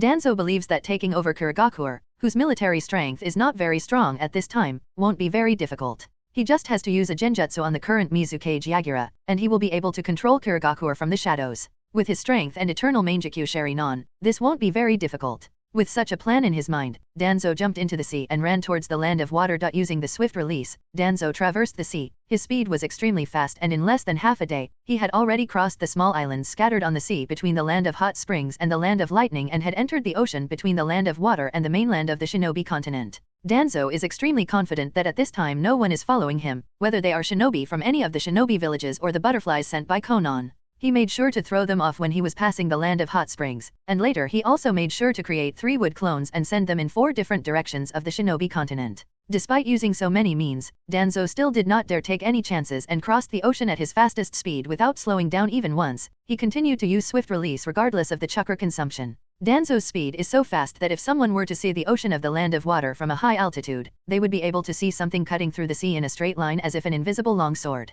Of course, there is a reason why Danzo is in such a hurry. He believes that he must complete taking over Kirigakure before the news from the mainland reaches the land of water. As we all know, the Land of Water is isolated overseas, so the latest news and happenings on the mainland take relatively more time, in comparison to other countries on the mainland, to reach the doors of Kagakure. This is why Danzo believes that Kagakure will become his temporary shelter as he recovers and make his moves to unite the entire shinobi world. In the previous battles, although he managed to defeat 6 Paths of Pain, hundreds of Kagakure shinobi, Raikage, Killer Bee, and dozens of Kumagakure shinobi, as well as Orochimaru, Danzo is still very clear that he won't be able to do much against Nagato and Yama with his current strength. So Danzo plans to hide for a while in Kagakure and figure out a way to lead home Mizukage out of her hiding so that he can take her visual prowess in order to evolve his Jujutsu and become stronger. Additionally, Danzo also needs an intelligence network. His root subordinates are almost all dead, and none of Konoha's shinobi will help him with the intelligence considering that he is a wanted man in Konoha's bingo book. As such, he currently lacks the means of obtaining the latest intelligence of the shinobi world. Danzo believes that by taking over Kagakure, he will also get access to their intelligence network, and Kagakure shinobi will become his eyes and ears. As for the problem of taking over Kagakure, Danzo isn't worried at all. He believes that it won't be hard for him. Even if Karatachi Yagura is known as one of the 2 perfect Jinchuriki, Danzo is still confident. He possesses both Eternal Mangekyo Sharinon and Wood Release, and both of them are the nemesis of tailed beasts. Danzo can easily defeat Yagura with his strength and put him as well as Sanbai in a powerful genjutsu to control him and gain control over the entire Kagakure from the shadows. With such thoughts in his mind, Danzo further speeded up and after a few hours of running on the sea, he saw an archipelago in the distance. The appearance of the archipelago means that he has entered the sphere of influence of the Land of Water. Understanding this, Danzo slowed down and quietly crossed the islands while trying not to attract any attention from the Kagakure shinobi present in the vicinity. Danzo knows that he can't reveal his whereabouts to the Kagakure shinobi yet because there is no guarantee whether they are spies from other forces. Therefore, he plans to directly go to the Kagakure and meet with their senior officials. And he already has the excuse of meeting with the senior officials of Kagakure. Among the 5 shinobi that he absorbed during the Kekii Genkai absorption ritual, one is a member of the Terumi clan from Kagakure and possessed Boil Release Kekii Genkai. A few months back, Danzo spread rumors about the problems in his soul, although those rumors may no longer be credible on the mainland because of his previous fights against Pain, Kuzagakure, and Raikage. They will still work in Kagakure as it will definitely take more time for them to learn about the happenings of the mainland. Therefore, all he has to do is pretend to be that particular Kagakure shinobi, just like he did with Raikage, and there will be a possibility of meeting the Mizukage in person. And once he meets Karatachi Yagura, then everything will go just as he planned. With such thoughts in his mind, using the Eternal Mangekyo Sharinon in conjunction with swift release, Danzo slipped past the Kagakure patrol and directly sneaked inside Kagakure. It wasn't until he arrived in front of the Mizukage building did he deactivated his Eternal Mangekyo Sharinon and revealed himself to the guards of the Mizukage building. Who the hell are you? The sudden appearance of Danzo surprised the guards, making them vigilant. Danzo clutched his chest with a painful expression and shouted hoarsely, "It's me, Terumi Nariko. Please inform Mei-sama that I have some important news to report to Mizukage-sama. Hurry up, please tell Mei-sama that I am here before it's too late." Somewhere in the Land of Waterfall. Whoosh whoosh whoosh. With the sound of breaking through wind, several figures arrived on the battlefield where Danzo and 6 Paths of Pain fought not long ago. Hey, if I remember correctly, this area had a mountain, right? Yeah, a mountain used to exist here, but what the hell happened to it? Where did it go? Was it crumbled because of earthquake, or is it because of? Look closely, there are several traces of battle, meaning this is the result of a battle. An incredible battle must have occurred here, and in the aftermath of the battle, this mountain ended up destroyed. Who could be responsible for such a large-scale destruction? Looking at the unrecognizable and dilapidated scene in front of him, the shinobis wearing the forehead protector of Iwagakure looked at each other in disbelief. At this time, the captain of the team ordered, "Don't stand in a daze, check the battlefield immediately and find anything you can. I have a hunch that another big thing is about to happen in the shinobi world. We must figure out what exactly is going on and report back to the village." "Yes, Captain." All the Iwagakure shinobi responded with a nod and immediately spread all over the battlefield, carefully inspecting it. Similar scenes occurred on the other battlefields as well where Danzo fought, whether it was in the Land of Grass, the Land of Frost, or the Land of Hot Springs. All these battlefields were being inspected by shinobi from various villages, collecting any and all information they could obtain and transmitted back to their villages at the fastest speed. And the shinobi villages weren't the only ones, even the black market also indulged in this. Within the next few days, leaders of all the villages were also made aware of the records of his various battles. The most shocking was the record of his battle against the Akatsuki organization and a combination of Kumagakure. At the same time, as all the information they have collected was put together, a conclusion that Shimura Danzo has made his way towards the Chijiri Sea was proposed by all parties. Considering his strength, speed, and the direction he was moving in, all parties realized the seriousness of the problem and immediately sent their envoys to the Land of Water. Mizukage building, Kagakure. Drip. Drip.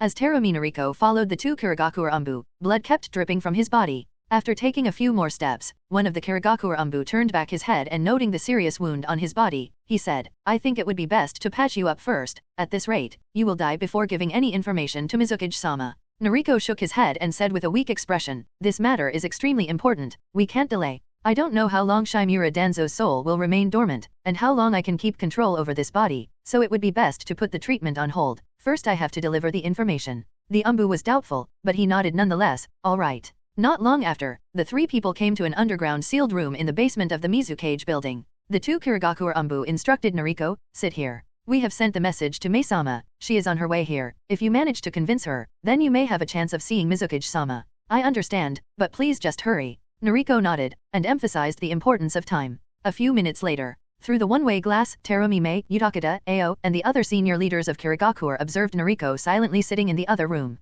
After a while of silence, Ao questioned Mei-sama, what do you think? Is he really Terumi Nariko? Mei shook her head, I don't know, and explained, although we are from the same clan, I can't say for sure. He was much older than me so we barely had any interaction. And I doubt other members of my clan would have any idea considering that he was a loner kind of guy and left Kagaku a few years ago. Ao sighed and said, based on the rumors I have heard about Shimura Danzo, it seems to be possible. It is said that Shimura Danzo had a problem in ritual, so other souls in his body are able to take control of the body. Mei nodded, I know, I have also heard of the rumors, and in this way, it is indeed possible. She paused here, and added, however, I feel that something is amiss. He sneaked back into the village and said that he must meet Mizukage-sama at all cost as he has to tell Yagura-sama something very important. He says that it is so secretive that he can't even inform me. This is strange. Ao questioned doubtfully, do you suspect that he is after Mizukage-sama's life? Before Mei can reply, one of the senior officials of Kagaku snorted coldly and said, his injuries are so severe, although they have been healed temporarily by our Irionin so he won't immediately die, he is still in an extremely weak state. I don't think we have anything to worry about, the one who should be worried is him, if he has some intentions, then he will die a miserable death. After a brief silence, Mei asked the Irionin who treated Nariko, what is your opinion on his injury? Is it from a battle or self-made and how serious is it? The Irionin replied, all the injuries seem to be from the battle, and the penetrating injury on his chest is the most serious, the area in his chest is seriously burned as well as if electrocuted at high voltage. Mei muttered with a thoughtful expression, a penetrating injury at the chest with signs of electrocution? I seem to know this guy who has a thing for penetrating others' chests with lightning wrapped on his hands. Could it be the work of that guy? If it is him then it would make sense. Ao nodded, I think it's possible that the person who injured him this badly is Heitake Kakashi from Konoha. And added, and if Heitake Kakashi was able to injure him, then perhaps his threat isn't that great. At this time Utakata, who has remained silent up until now, pointed out, perhaps Heitake Kakashi was able to injure him using the element of surprise with his flying Raijin Jutsu, are we sure that we can do that too? And emphasized after a pause, and do not forget that he possesses a pair of Mangekyou Sharingan. We can't ignore that at all. Hearing Utakata's reminder all the senior officials of Kagaku became vigilant again, this guy has Mangekyou Sharingan and he insists on meeting the Mizukage-sama, could it be? Nariko may be injured, but as long as he possesses the Mangekyou Sharingan, he has to be dealt with carefully. At this time, a Kagaku Ambu entered the room, walked closer to Mei, and whispered in her ear, Mei-sama, Mizukage-sama has sent a message. Mei nodded I see and prompted the Ambu to continue, and what is Mizukage-sama's decision? The Ambu replied, Mizukage-sama has decided to meet him in person and hear what he has to say. Mei was taken aback, what, and couldn't help but question the Ambu. Why does Mizukage-sama want to meet him? He should be aware of the danger. This is too risky. The Ambu shook his head, I don't know, and added, this is Mizukage-sama's order, it seems that he has something in mind. Hearing the Ambu's words, Mei became silent, and after taking a deep breath, she nodded, I see, and questioned, is Mizukage-sama coming here? The Ambu shook his head, no, we have to escort him to Mizukage-sama. Mei was hesitant, however, out of trust in Mizukage-sama, she nodded, in that case be careful on the way, and if you find anything suspicious, take him to that place instead of taking him to Mizukage-sama. I understand. The Ambu nodded and left the room. As the Ambu left, Ao and the others couldn't help but look at Mei in confusion and ask, are you sure this is the right thing to do Mei-sama? What if something were to happen? Mei sighed, this is Mizukage-sama's order, we have no choice but to follow it. Since Terumi Mei, the second highest authority of Kagaku has said so, the others could only remain silent. On the other side, after getting Terumi Mei's approval, a team of Kagaku Ambu led Terumi Nariko out of Kagaku. On the way, Nariko asked one of the Ambu, where are we going? The captain of the squad said coldly, don't ask things you should, just follow us. Nariko's face turned cold, he immediately activated the eternal Mangekyou Sharingan, put the Ambu team in a genjutsu before they could resist, and questioned, answer me, where are we going? The captain replied with a dull expression, to the Toto Island. Nariko frowned, Toto Island? Isn't that Kagaku's military base? And questioned, why are we going to the Toto Island? The Ambu answered, because Mizukage-sama is on the Toto Island. I see, muttered Nariko as he stopped asking any more questions and instructed the Umbu team to continue on their route. Of course, he didn't release them from the genjutsu. After a few hours of continuous running, the group finally arrived on Toto Island. Even from a distance, Nariko was able to sense hundreds of Kagaku shinobi guarding Toto Island. Despite the presence of hundreds of Kagaku shinobi on the Toto Island, Nariko wasn't panicked. Instead, he was happy, because he felt that the more cautious Mizukage is, the greater will be the chances of success. Arriving uninterrupted at the back mountain of Toto Island, the leader of the security on Toto Island pointed at the dark passage going deep into the ground and said, "You will find Mizukage-sama waiting for you in the room at the end of this passage." Nariko nodded, "All right," and quickly stepped into the dark passage. Nariko didn't care if this was a trap. He has obtained all the necessary information from the captain of the Umbu team and knows that the leader of security was indeed telling the truth. In fact, even if this was a trap, Nariko wouldn't care at all. Rather, he would be happy and excited because then he will enjoy slaughtering all the Kagaku shinobi on this island. Resisting his intent to kill, Nariko chuckled as walked deeper into the dark passage. Soon, he saw a room and a young figure doing some paperwork inside the room. Nariko immediately recognized the young figure, and looking at the young figure focused on the paperwork,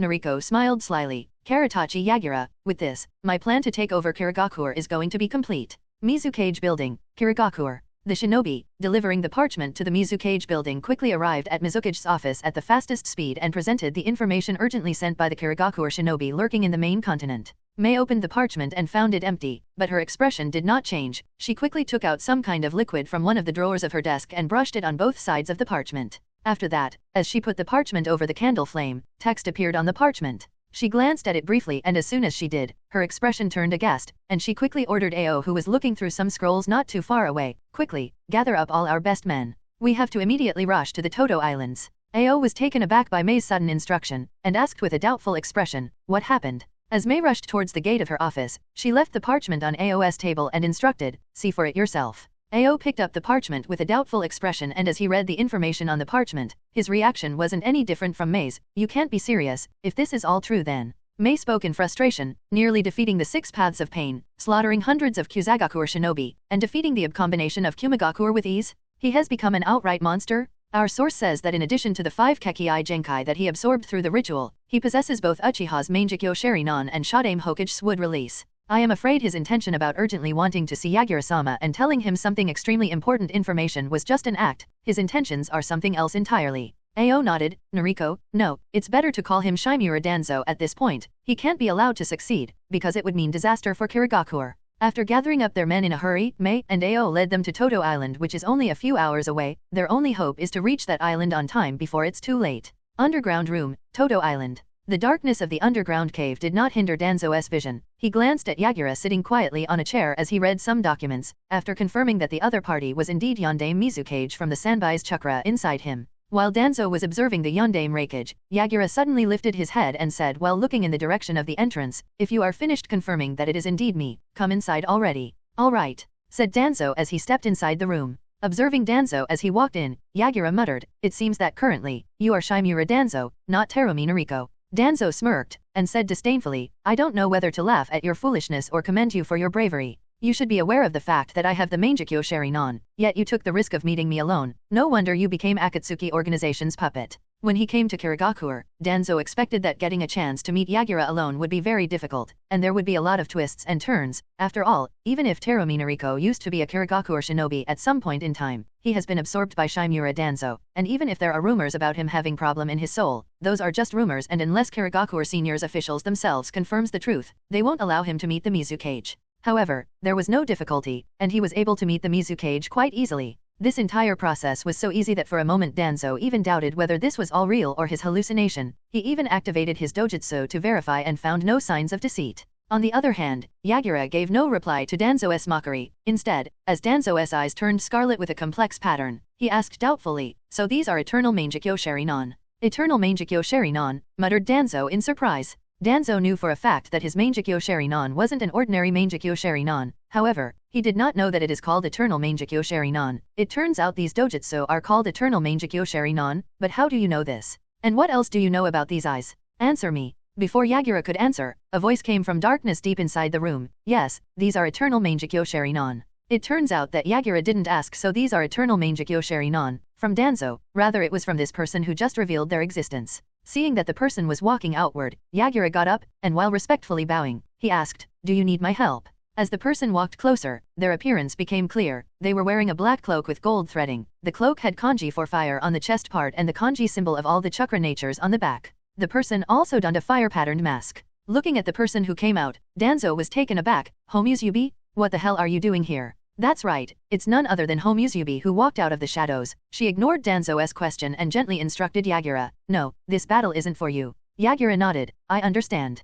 Then he quickly picked up the papers stacked on the table and disappeared with a body flicker. Seeing that Homusubi ignored him, Danzo shouted, "Don't ignore me! Answer me, what the hell are you doing here?" Homusubi smirked and asked, "Why are you so surprised? Weren't you trying to meet me for so long? You should be happy, I am finally in front of you. Although, I never expected that this would be the situation in which we will meet. Who would have thought that you, who were trying to lure me into your trap, would unknowingly walk straight to Kagakure?" Homusubi didn't lie. She really didn't expect that Yagura would suddenly send her the message about Danzo coming to Kagakure and wanting to see him. But since this happened, Homusubi would naturally not let go of this heaven-sent opportunity, so she instructed Yagura to lure Danzo to an isolated island so that she could safely recover the pair of eternal Mangekyo Sharinon after killing him. Hearing Homusubi's answer, and based on Yagura's respectful attitude towards her, a realization finally dawned. It turns out that Amatsukami is controlling Kagakure from shadows, and the Mizukage has again become a puppet. However, something still bugged Danzo. "How did you people control Karatachi Yagura? I saw with these eyes that he isn't being controlled by genjutsu. There is no foreign chakra in his body other than that of Sanbai's, so how did you people do it?"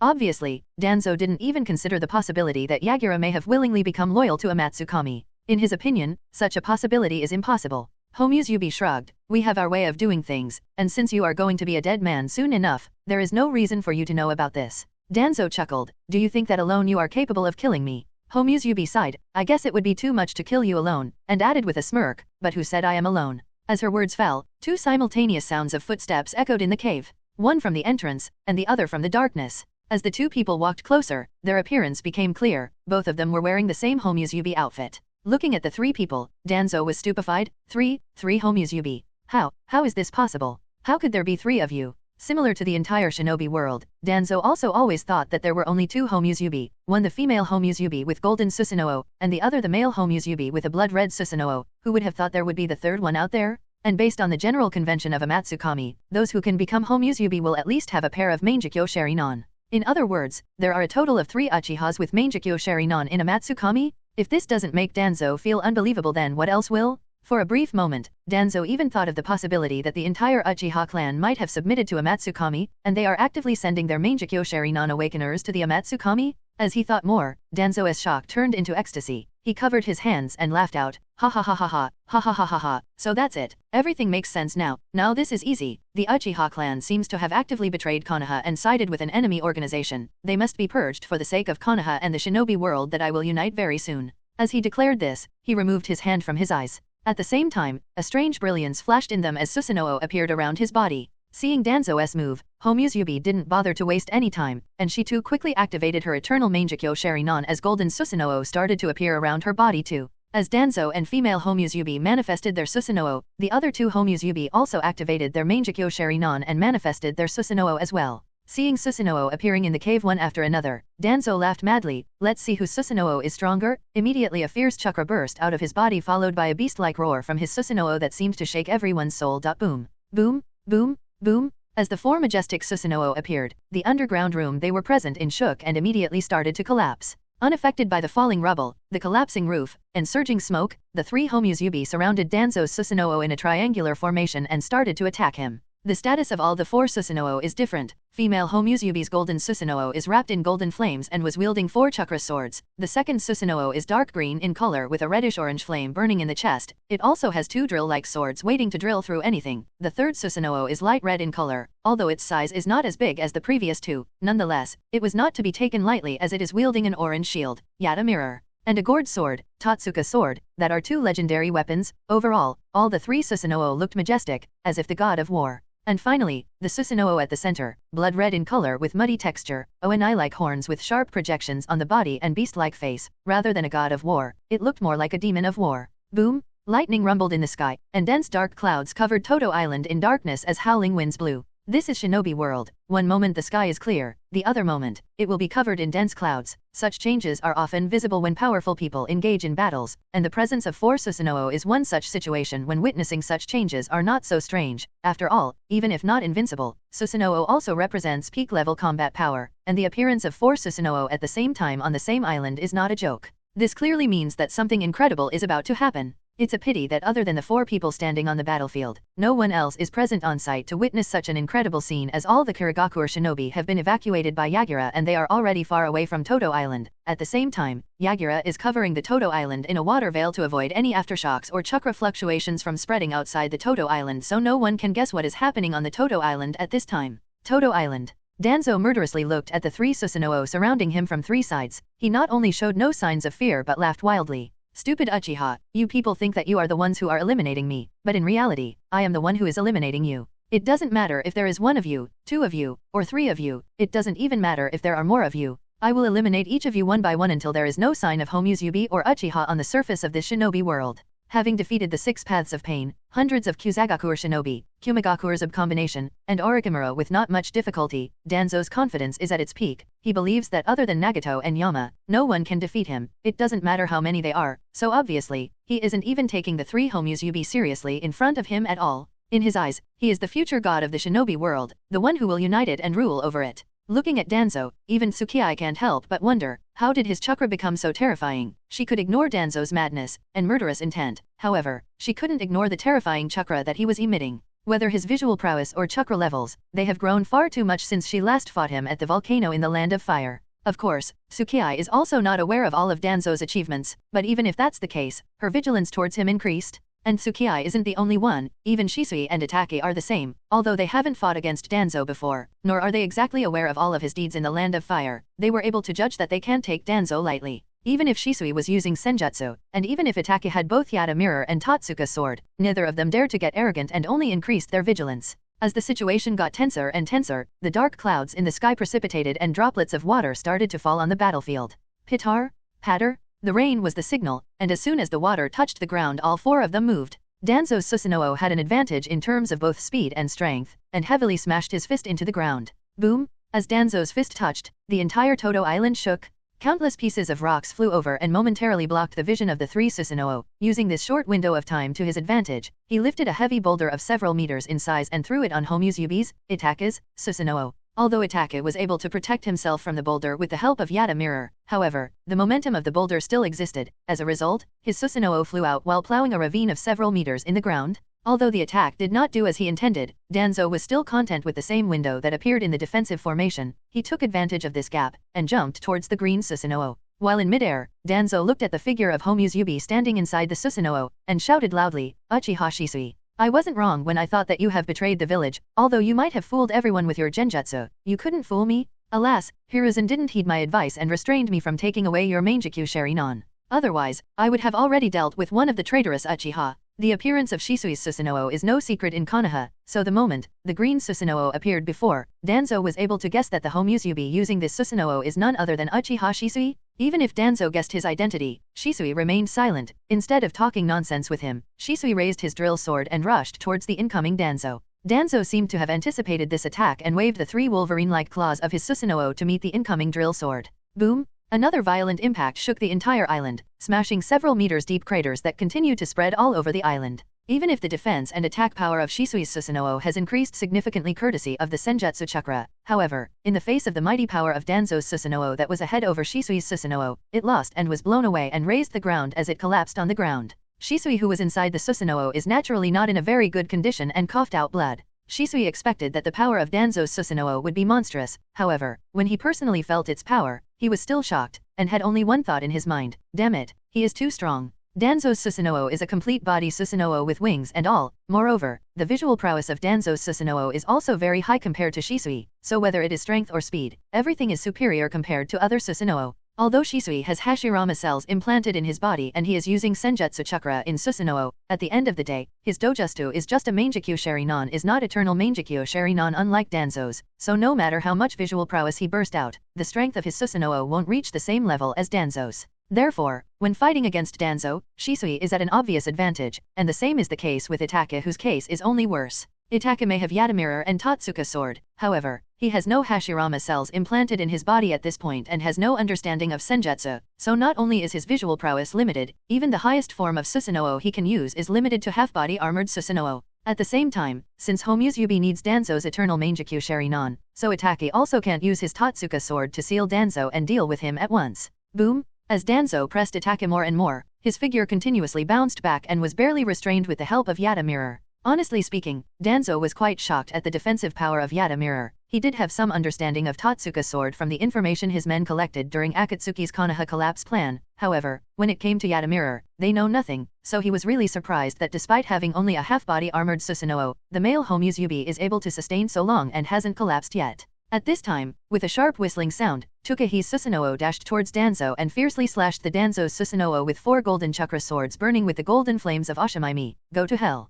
With the insight of his eternal Mangekyo Sharinon, Danzo was able to perceive the incoming attack, and quickly raised the claws of his Susanoo to shield against the Tsukii swords. Boom! Damn! Tsukii cursed under her breath. The fact that despite facing a surprise attack, Danzo was able to react in time and defend against her slashes shows that he has really adapted to the use of Susanoo, and this made her nervous. In nervousness and desperation, Homusubi screamed hey and added power strength to the arms of her Susanoo. Crack! Shatter! Her effort proved to be useful, as the golden flames of Ashamaimi burned brighter and burned through the claws of Danzo's Susanoo as the sword cut through his chest. Boom! Another thunderous impact resounded on the island. Bastard!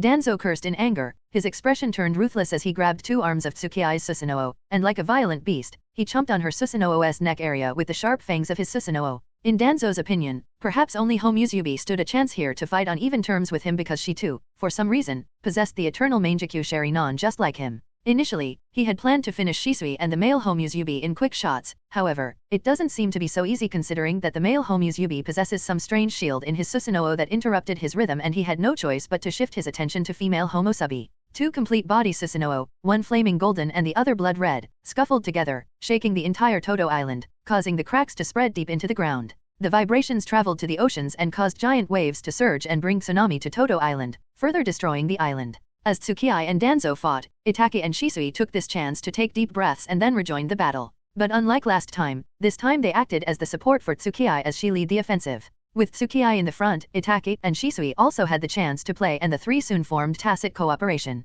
A single Susanoo can cause so much damage to the surroundings, just imagine how much damage the Todo Island must have sustained by now considering that 4 Susanoo are continuously fighting. No matter whether they are buildings, trees, mountains, or the ravines, all of them have been wiped out and only a barren land remained by now. Even the island was slowly reaching the state of collapse with each passing second. As the battle progressed, all the 4 Susanoo started to lose their power and regressed to previous states, dull and damaged. The Susanoo most damaged was undoubtedly Danzo's. It had lost all the limbs and was close to shattering completely. Even in such adversity, contrary to being panicked, Danzo showed a crazy expression and shouted, "Do you think this is the end? I am going to show you all the true power of the Mangekyo Sharinon." With his roar, a strange brilliance appeared on Danzo's right eye as it rotated and released a strange chakra, Sanzo no Kawa. Danzo finally used one of his Mangekyo Sharinon specific dojutsu, Sanzo no Kawa. Instantly, bloody red liquid started to emerge from the surroundings. The bloody liquid took the form of a bloody river and rushed towards the 3 Homusubi. Tsukii, who was at the front, immediately realized that they can't face this attack head-on, and quickly tried to retreat from the path of the river. However, even if she moved away from the path, the entire left arm of her Susanoo was still touched by Sanzo no Kawa. As soon as that happened, the entire arm decayed rapidly and disappeared. The hell? Taken aback, Tsukii hurriedly warned Shisui and Itake, "Both of you, be careful, is this bloody river so much as touch us, we will decay." Both Shisui and Itake are sharp-minded individuals. Even if Tsukii didn't warn them, they were able to sense the danger the moment they witnessed the arm of her Susanoo decay. Although shocked at such a power, they didn't waste any time and quickly retreated backward. Seeing the 3 retreating in panic and fear, Danzo laughed out loudly. Ha ha ha, he controlled the bloody river to surround himself and shouted, "Do you see that? My dojutsu Sanzo no Kawa is capable of decaying anything it touches. This is not just a name, this is the real river of crossing from the Yomi. No one can escape from it." Amidst unbridled laughter, Danzo controlled the river to launch a non-stop offensive. As the blood-red water approached them, a solemn expression appeared on the faces of 3 Homusubi. After taking a deep breath, Tsukii looked at Shisui and Itake, then started to weave hand signs and spewed out golden flames at the incoming bloody river. The golden flame did momentarily stop the river as golden flames tried to burn the chakra of the bloody river and bloody river tried to decay the chakra of golden flames. Danzo was surprised that the female Homusubi was able to fight against Sanzo no Kawa and further increased the visual prowess input. Immediately, the bloody river started to overpower the golden flames. Itake noted that Tsukii was falling in an advantage, so after taking a deep breath, he quickly gathered chakra in his right Mangekyo Sharinon and burst it out, Amaterasu. At the same time, Shisui weaved hand signs and spewed out flames, sage art, fire style, dragon flame jutsu. The fire-carrying sage chakra burned white as they rushed towards the bloody river. The white and black flames combined with the golden flames and together fought against the blood-red river of death. Boom! As the fire of life, golden flames of Ashimimi, eternal black flames of Amaterasu, and the white flames of Senjutsu, collided with the red river of death, a loud explosion occurred and cracks appeared on the ground because of the heavy pressure. At the same time, the surroundings were instantly engulfed in heavy mist. Taking a momentary breather, Danzo took a deep breath and again launched a flurry of attacks using all his Kekii Genkai. The three Homusubi were not to be outdone and they dealt with all of Danzo's attacks. The fierce confrontation on the island continued. The island was reaching the brink of collapse with every collision. However, neither Tsukii nor Danzo backed down. In their opinion, only one of the two of them will walk out of this battle alive, and the other one will die. Even if the island collapses, they aren't going to stop. Crack crack, crack crack, whoosh. With a sharp whistling sound, Homusubi rushed towards Danzo while carrying a sword covered with golden flames in both of her hands and slashed at him using the two-sword style. Your eternal Mangekyo Sharinon is going to be mine, Danzo shouted, and with a ferocious expression. Even if he was aware of the threat of the golden flames, his desire to take away Homusubi's eternal Mangekyo Sharinon is too great that he dared to meet her attack head-on. Of course, Danzo didn't forget to defend himself. He used the crystal release Kekii Genkai to cover his body in a very thin but sturdy crystal armor and defended against Homusubi's attack. He knew that even with this defense he wouldn't go unscathed in the face of his desire. He relented. Clang! A shrilled sound echoed in the surroundings as Danzo used his forearms to defend against the Homusubi's swords. But that wasn't the end of Homusubi's attack. Even if Danzo had managed to defend against her swords using crystal armor, the golden flames of Ashihimimai were still waiting. As golden flames started to wrap his body, the crystal armor on his body started to melt and stick to his body. Danzo was agonizing in pain, but he gritted his teeth and looked at Homusubi coldly. A ruthless expression appeared in Danzo's eyes as instead of distancing himself from Homusubi and trying to put down the flames, he took a step forward and started to absorb those flames inside his body using dark release, as he declared, "No one can stop me now."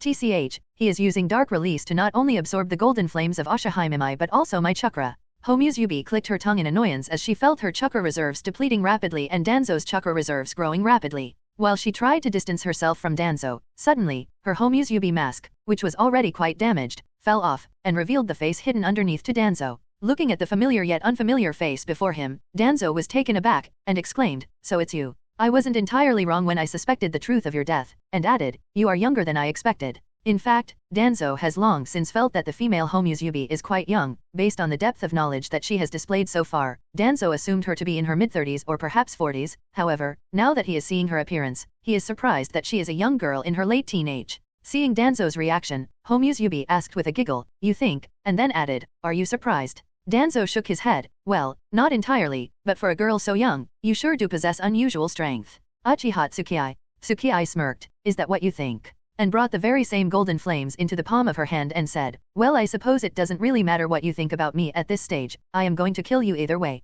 Despite the number of burns that were continuously increasing in his body, Danzo resisted the pain and speeded up the absorption speed of golden flames, and within a few seconds all the flames disappeared from the battlefield. After that, Danzo took another step forward as he declared, "I have the same thought, even if I am surprised, it's irrelevant at this stage as you are going to die soon, and your visual prowess will become mine." The next moment, a burst of chakra gathered in Danzo's left eyes. Take Heminakata. As soon as the dojutsu was used, Tsukii suddenly felt a sense of loss. The visual prowess of my eyes. Her vision started to go blurry and she couldn't see anything. Heck, Tsukii even felt the visual prowess of her eternal Mangekyo Sharinon disappearing rapidly, causing her to panic. On the other hand, Danzo laughed wildly. "Ha ha ha ha, what's the matter, Uchiha girl? What happened? Did you suddenly start to lose visual prowess?" "Hehe, this is the result of my unique dojutsu Take Heminakata. With this, I can absorb anything I want from my enemies. And now that I am absorbing your visual prowess will become mine." Damn, I didn't expect that Danzo would still have such an ace up his sleeve. To think one of the two dojutsu that Danzo awakened in his Mangekyo Sharinon allows him to absorb chakra and visual prowess from others, this is simply beyond Tsukii's expectations.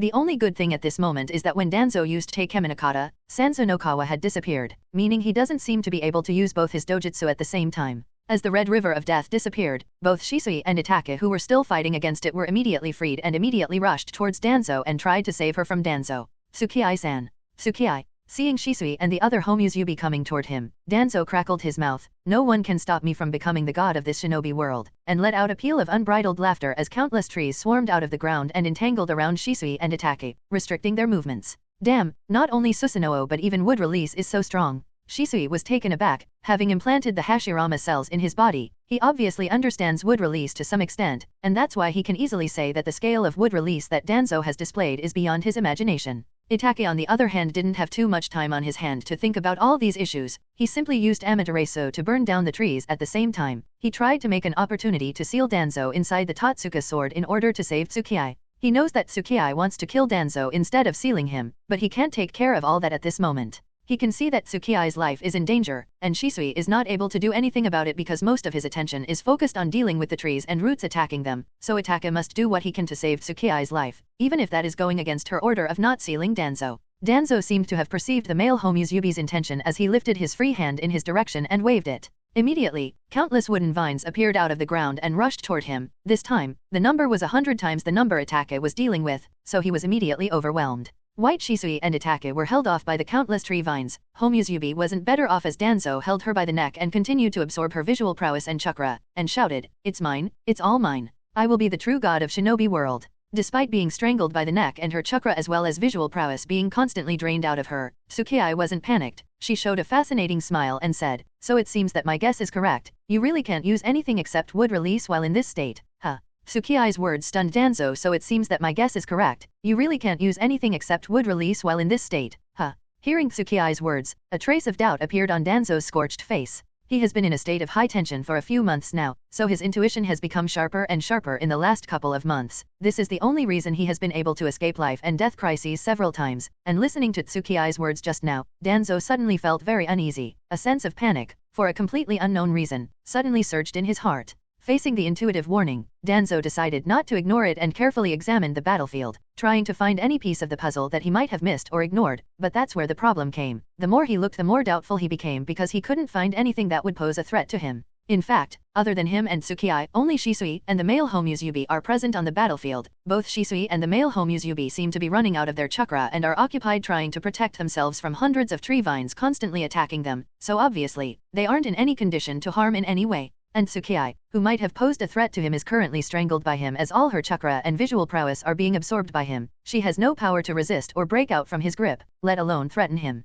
So, where is this sense of unease coming from? Everything on the battlefield is under his control. There is no possibility of anyone present on the island being able to threaten him, so Danzo also can't figure out the reason for unease. Danzo couldn't find the reason no matter how he looked, and this made him more and more anxious, and his heart became heavier and heavier. Unable to find anything, Danzo shifted his gaze back to Tsukii and shouted hysterically, "Why aren't you afraid? Answer me. I am draining all the chakra and visual prowess out of you, yet why are you not afraid? Do you think some miracle will happen? Why don't you just accept your damn fate of being my stepping stone? Fa.t.e is, some.thin.g, th at. I, n ver, acc ept, muttered Tsukii without giving any regard to the loss of chakra and visual prowess, and asked in return, wh.at, up.out, y.ou? W.hi, don't, yo.u, ac sept, yo.or fate. Danzo scowled, and roared hideously, "My fate is to become the Hokage, unite the shinobi world and rule over it? This is my fate. Your fate is to be my stepping stone. Even the leaders of the Akatsuki organization weren't able to kill me, because it's my fate to evolve and become stronger.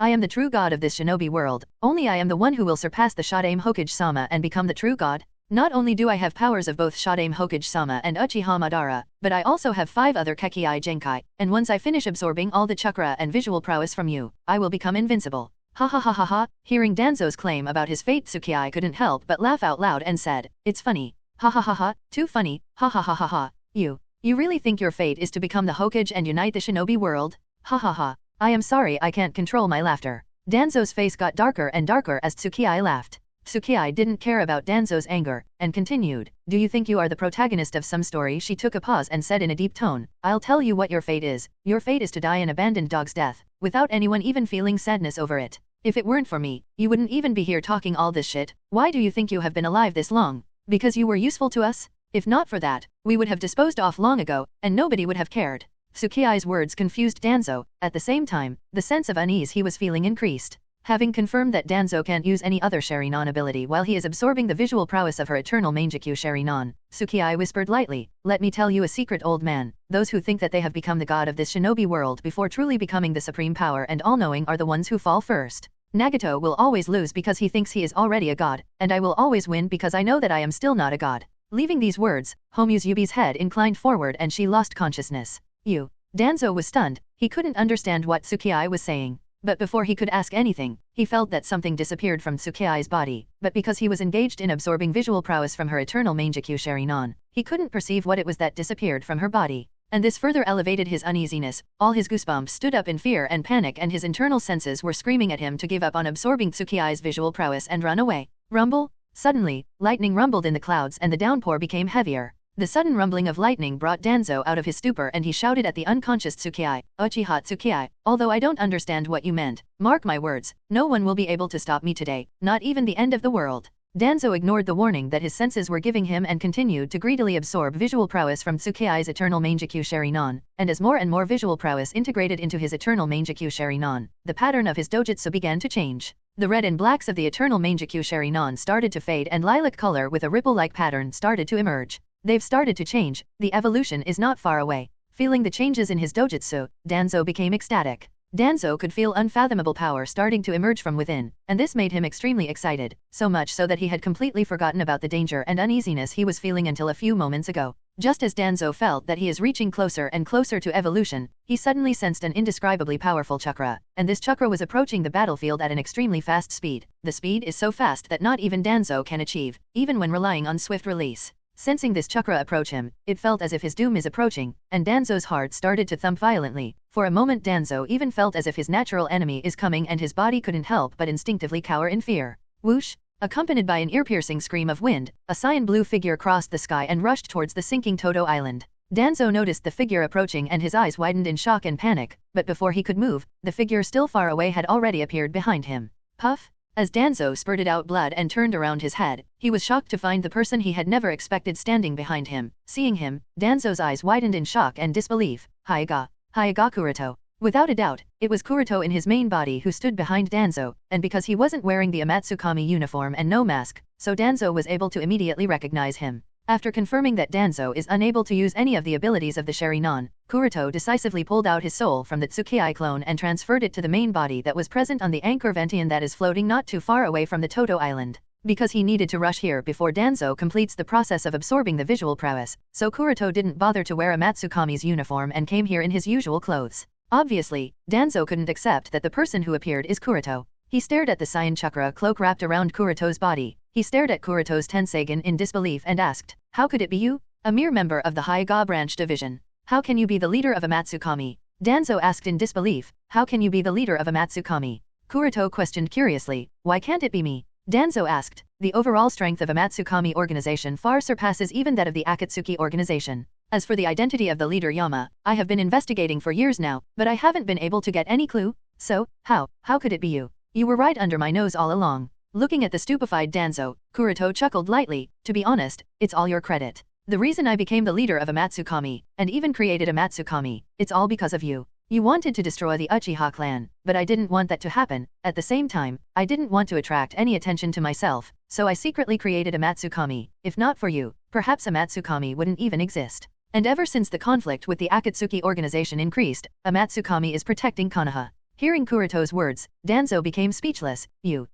He thought of all the things Amatsukami has done in the past, and he was surprised to find that he couldn't deny that the actions of Amatsukami indeed protected Uchiha clan from being exterminated. At the same time, Amatsukami is also protecting Konoha from the threat of the Akatsuki organization. Thinking of all this, Danzo became more and more speechless. He still can't believe that the person behind all of this is a boy from the Hyuga branch. This is too absurd for him to believe.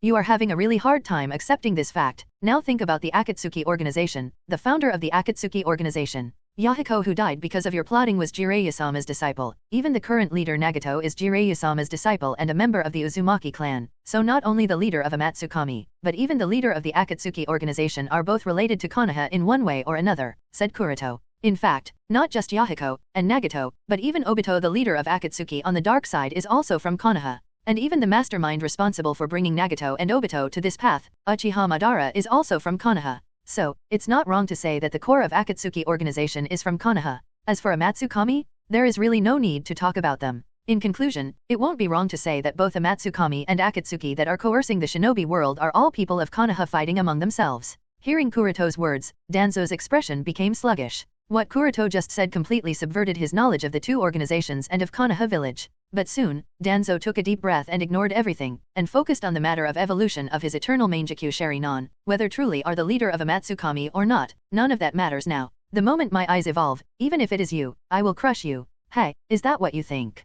Kuroto smirked and glanced at the short black blade that was piercing Danzo's body. Such a small injury isn't worth mentioning. I have shot aim Hokage-sama's cell. Just halfway through his words, Danzo couldn't help but again vomit out blood. At the same time, he was surprised to find that the place where he was stabbed by Kuroto had become completely numb, and this numbness is constantly spreading. Swish! Seeing Danzo a little panicked, Kuroto suddenly pulled out the short black blade, and while playing with it in his hand, he explained, "This is no ordinary blade. In fact, it's not even a blade, it's known as Truth-Seeking Orb. It's actually the fusion of all 7 chakra natures. Unless you have 6-path chakra or senjutsu chakra, then let alone fight, you can't even survive once you touch this thing. Your body will disintegrate, no matter how strong your recovery is. So you see, Truth-Seeking Orb." Danzo muttered in confusion and fear as he listened to Kuroto's explanation. He has gone through Kekkai Genkai absorption ritual, so he can somewhat understand the implication of the fusion of 7 chakra natures. While Danzo's face turned pale, Kuroto continued, "When you chose to absorb her visual prowess instead of running away, you missed your chance to escape. Now, death is the only thing you will get. There is no way to escape that.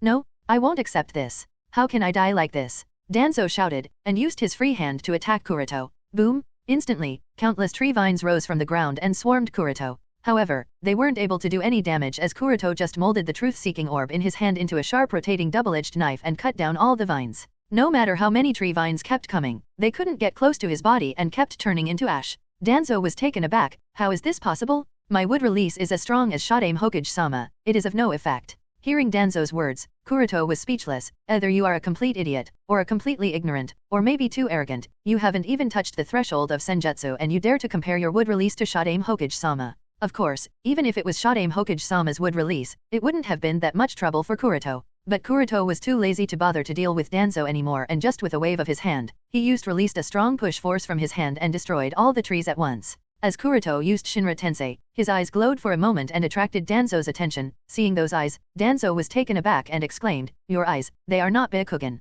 Whose eyes did you transplant?"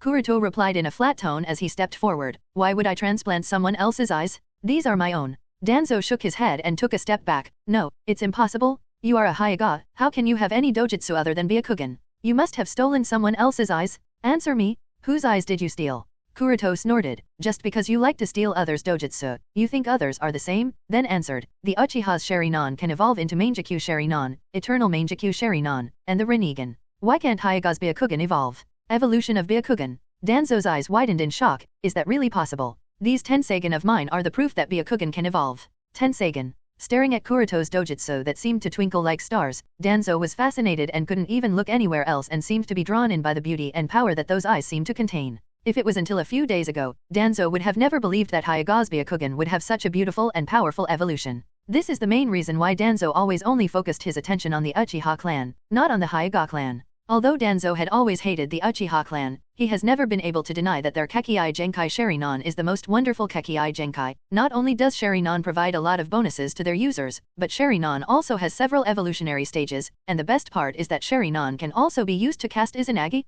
In the face of all the abilities that come with Sharingan, the Byakugan naturally pales, so even though both Sharingan and Byakugan are part of the 3 great dojutsu just like the Rinnegan, Danzo has never given the same value to the Byakugan. But now that he is seeing Kuroto's dojutsu, Danzo feels like an idiot for judging that Byakugan can't evolve, and come to think of it, the evolution of Byakugan seems much stronger than the evolution of Sharingan. After all, Mangekyo Sharingan doesn't seem to be as powerful as the Tenseigan. Although he feels that if his eternal Mangekyo Sharingan evolves again, he will gain a dojutsu as powerful or more powerful than Kuroto's Tenseigan, but that's not the point. The point is, no wonder both Sharingan and Byakugan are part of the 3 great dojutsu. Or maybe it should be said that not Sharingan and Byakugan, but their evolutions are? And while Danzo was lost in thought, Shisui and Itachi were able to use this opportunity to break through the obstruction of wooden vines and rushed toward the center of the battlefield. Whoosh, whoosh, Kuroto-san. Seeing Kuroto present on the battlefield in person, both Shisui and Itachi breathed a sigh of relief. Like every other shinobi in this world, the image of Kuroto aka Yama being the strongest has been etched in their hearts, so they are much more relieved about the outcome of the battle knowing that Kuroto is around. Seeing Shisui and Itachi arrive, Kuroto looked at them and nodded lightly. Danzo also turned his gaze at the two of them and roared, "Uchiha Shisui! And Uchiha Itachi too! You two, how dare you two! All this while the two of you have been making a fool of me and everyone. For the identity of Shisui, Danzo had already recognized that the moment he laid his eyes upon Shisui's Susanoo. As for Itachi, because of all the fighting and destruction of countless tree vines, at some point Itachi's mask broke, revealing his face. Of course, Itachi did have the option of covering his face with another temporary mask. However, seeing that even Kuroto was present in person while not wearing the mask, so Itachi didn't bother allowing Danzo to recognize him. And as Danzo realized that both Yama and male Homusubi were lurking right under his nose strutting back and forth in the village, Danzo became more and more enraged. Shisui and Itachi ignored Danzo's words and worriedly looked at the unconscious Tsukii who was still held by Danzo. Worried, Itachi called out to Tsukii, "Tsukii-san, are you alright?" Seeing Itachi's worried expression, Danzo smirked coldly and lifted Tsukii higher into the sky, as he said menacingly while tightening his grip, "What do you think?" Because there is no soul present inside Tsukii's body, so it very much looked close to death. Danzo's action angered Itachi. His face became gloomy and he looked at Danzo murderously as if he would kill him instantly if something happened to Tsukii. Although not as much as Itachi, Shisui was also very angry. At the same time, he also felt extremely guilty for such a state of Tsukii and apologized to Kuroto. "Kuroto-san, I am sorry, we underestimated Danzo's strength. He turned out to be much stronger than we had expected. Now it seems only you can stop him." Kuroto shook his head and said lightly, "Don't worry about. The moment I arrived here, the matter was already solved, so the two of you don't have to worry anymore." Shisui was taken aback. "Already?" Kuroto nodded.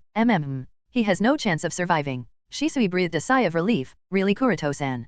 Kuroto didn't lie. The moment he came here, he knew that his chances of winning were 100%. Even if any surprises come, the chances will only be reduced by 10%, and Danzo will still die. How can Kuroto be so sure? To answer that question, let's first talk about something else. Actually, killing Danzo is a bit of a headache. This is not because Kuroto can't defeat Danzo, it's because once Kuroto defeats him, he will use Izanagi to change his fate.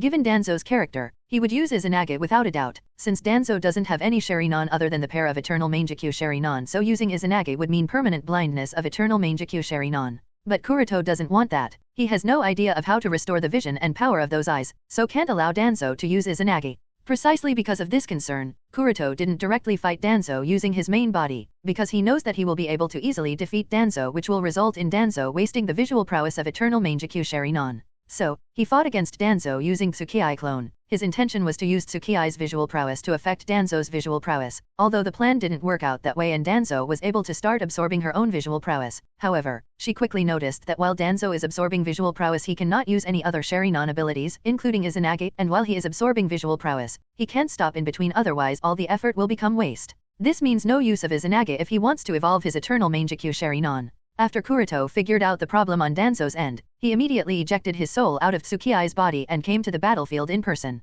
And now it's time to put an end to Danzo's life. Looking at Kuroto taking steps forward, Danzo panicked. He took a step back and pointed his hand at Tsukii's pretty face as he roared, "Take a step forward and I will immediately kill her. You should be able to see that she is still alive, only unconscious. If you move a single step, I will kill her."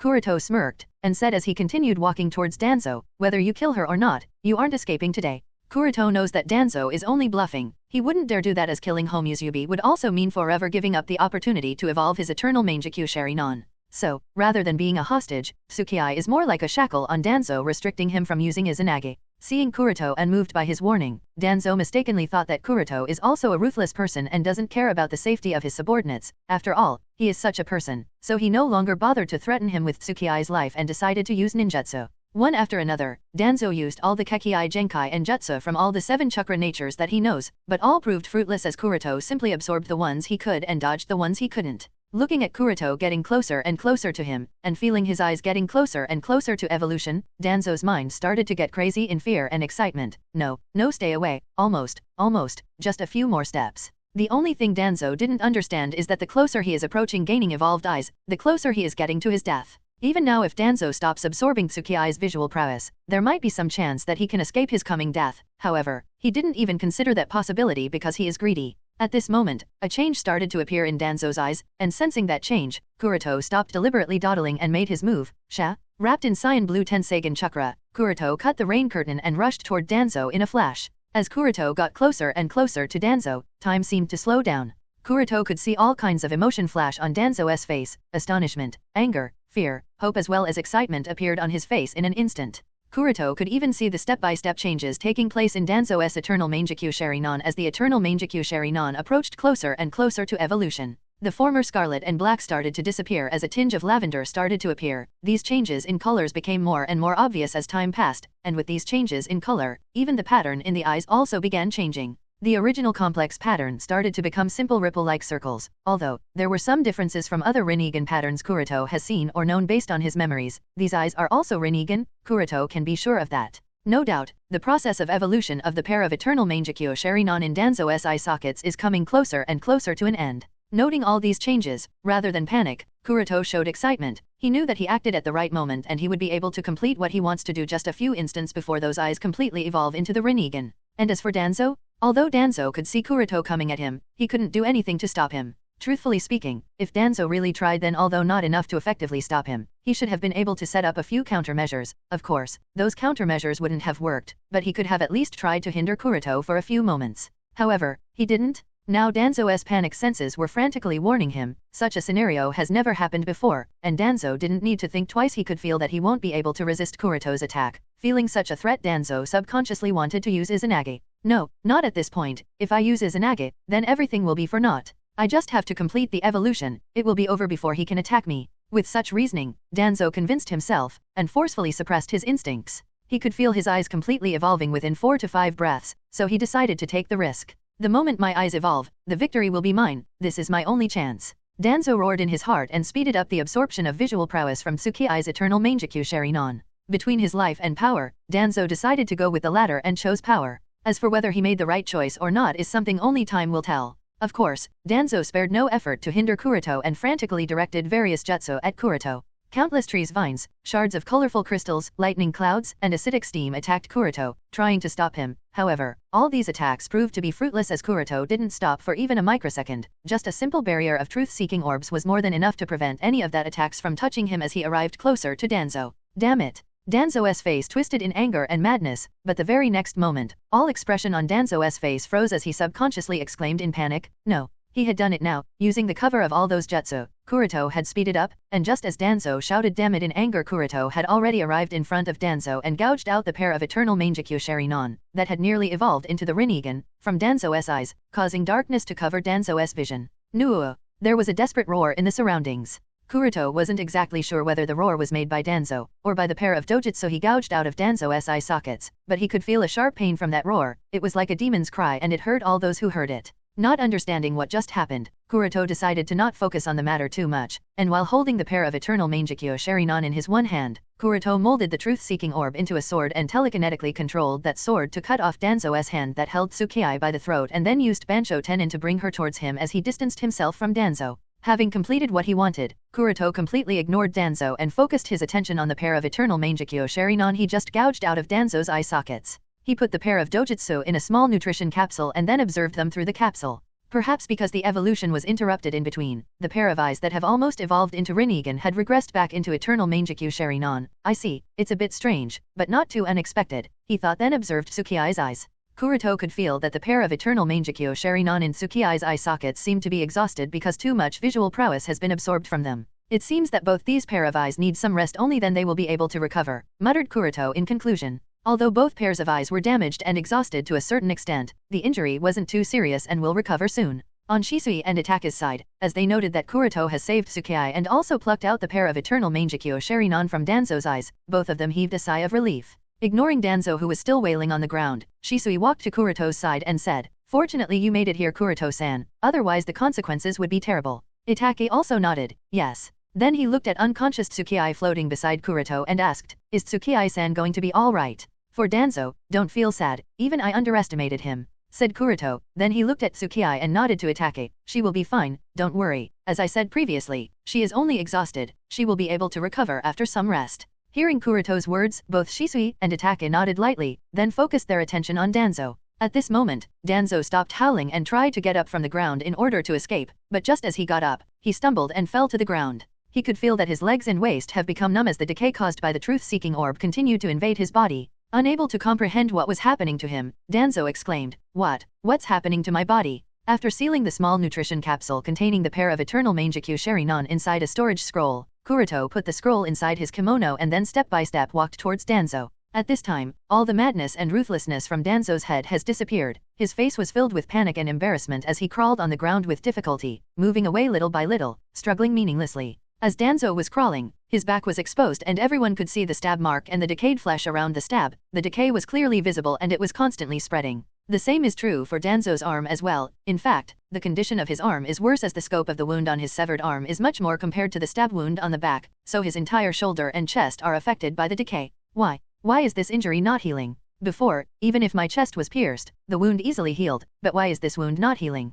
Danzo murmured with a frustrated expression. As Kuroto approached the crawling Danzo, he explained in a calm tone, I told you before, this small black ball in my hand may look simple and fun to play with. However, it is one of the most dangerous things in this shinobi world. It is made up of all the 7 chakras. If touched by this little thing, anything will disintegrate. There's basically no counter unless the thing that touches it possesses 6th path chakra, which you clearly don't, so your body is no exception. Danzo was stunned upon hearing Kuroto's words. Earlier when Kuroto said this, Danzo felt that maybe Kuroto is bluffing and he will be able to escape the crisis if his eyes evolve, but now that he clearly understands the implication of Kuroto's words, he suddenly realized something. In the first attack, you deliberately retrained yourself and avoided severely injuring me. Having lost the eternal Mangekyou Shurinan, Danzo's emotions were no longer influenced by those eyes. He was able to get past his greed and think objectively as he understand all of Kuroto's actions. Yes. Kuroto nodded lightly, and explained, if you felt your life disappearing, you would have immediately used Izanagi. I didn't want that. Exactly as Kuroto said, in the first attack he made on Danzo, Kuroto made sure to retrain himself to some degree and avoided immediately killing him, because Danzo would have felt his life force disappearing and he wouldn't have hesitated for even an instant to use Izanagi.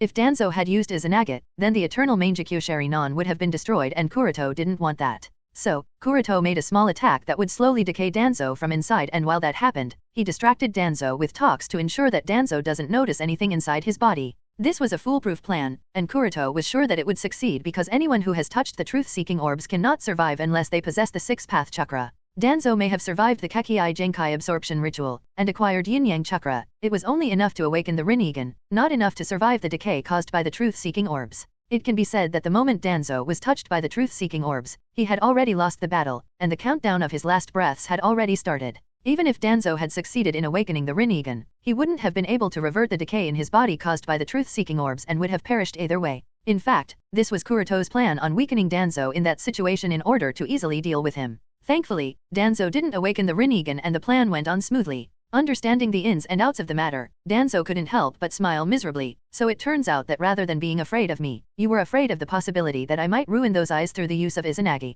Kuroto nodded. Yes. Hearing Kuroto's acknowledgement, Danzo felt that the real reason why he lost this battle is not because of Kuroto or somebody else, rather it was because of his own greed. If instead of greedily absorbing Homuzubi's visual prowess on that battlefield because of his overconfidence in his strength, he had chosen to steal her eyes and run away and secretly absorbed the visual prowess, then the result would have been completely different. You deliberately allowed me to absorb Uchiha Tsukai's visual prowess. He paused, and recalling Tsukai's odd behavior while he held her by the throat, he suddenly realized, no, rather than you, it can be said that it was Tsukai who tempted me by allowing me to absorb her visual prowess and affected my judgment. Only now did he realize that rather than him capturing her, she allowed him to catch her and do whatever he wants without losing much resistance. Initially, Danzo was confused, but he attributed this to his strength and focused on absorbing her visual prowess. But now that he thinks about it, he finally understands everything. It turns out that from the very beginning he was dancing in the palms of amatsukami members? Thinking of this, Danzo asked inexplicably, why? Why do these Uchiha shinobi and the other members of amatsukami follow you so selflessly?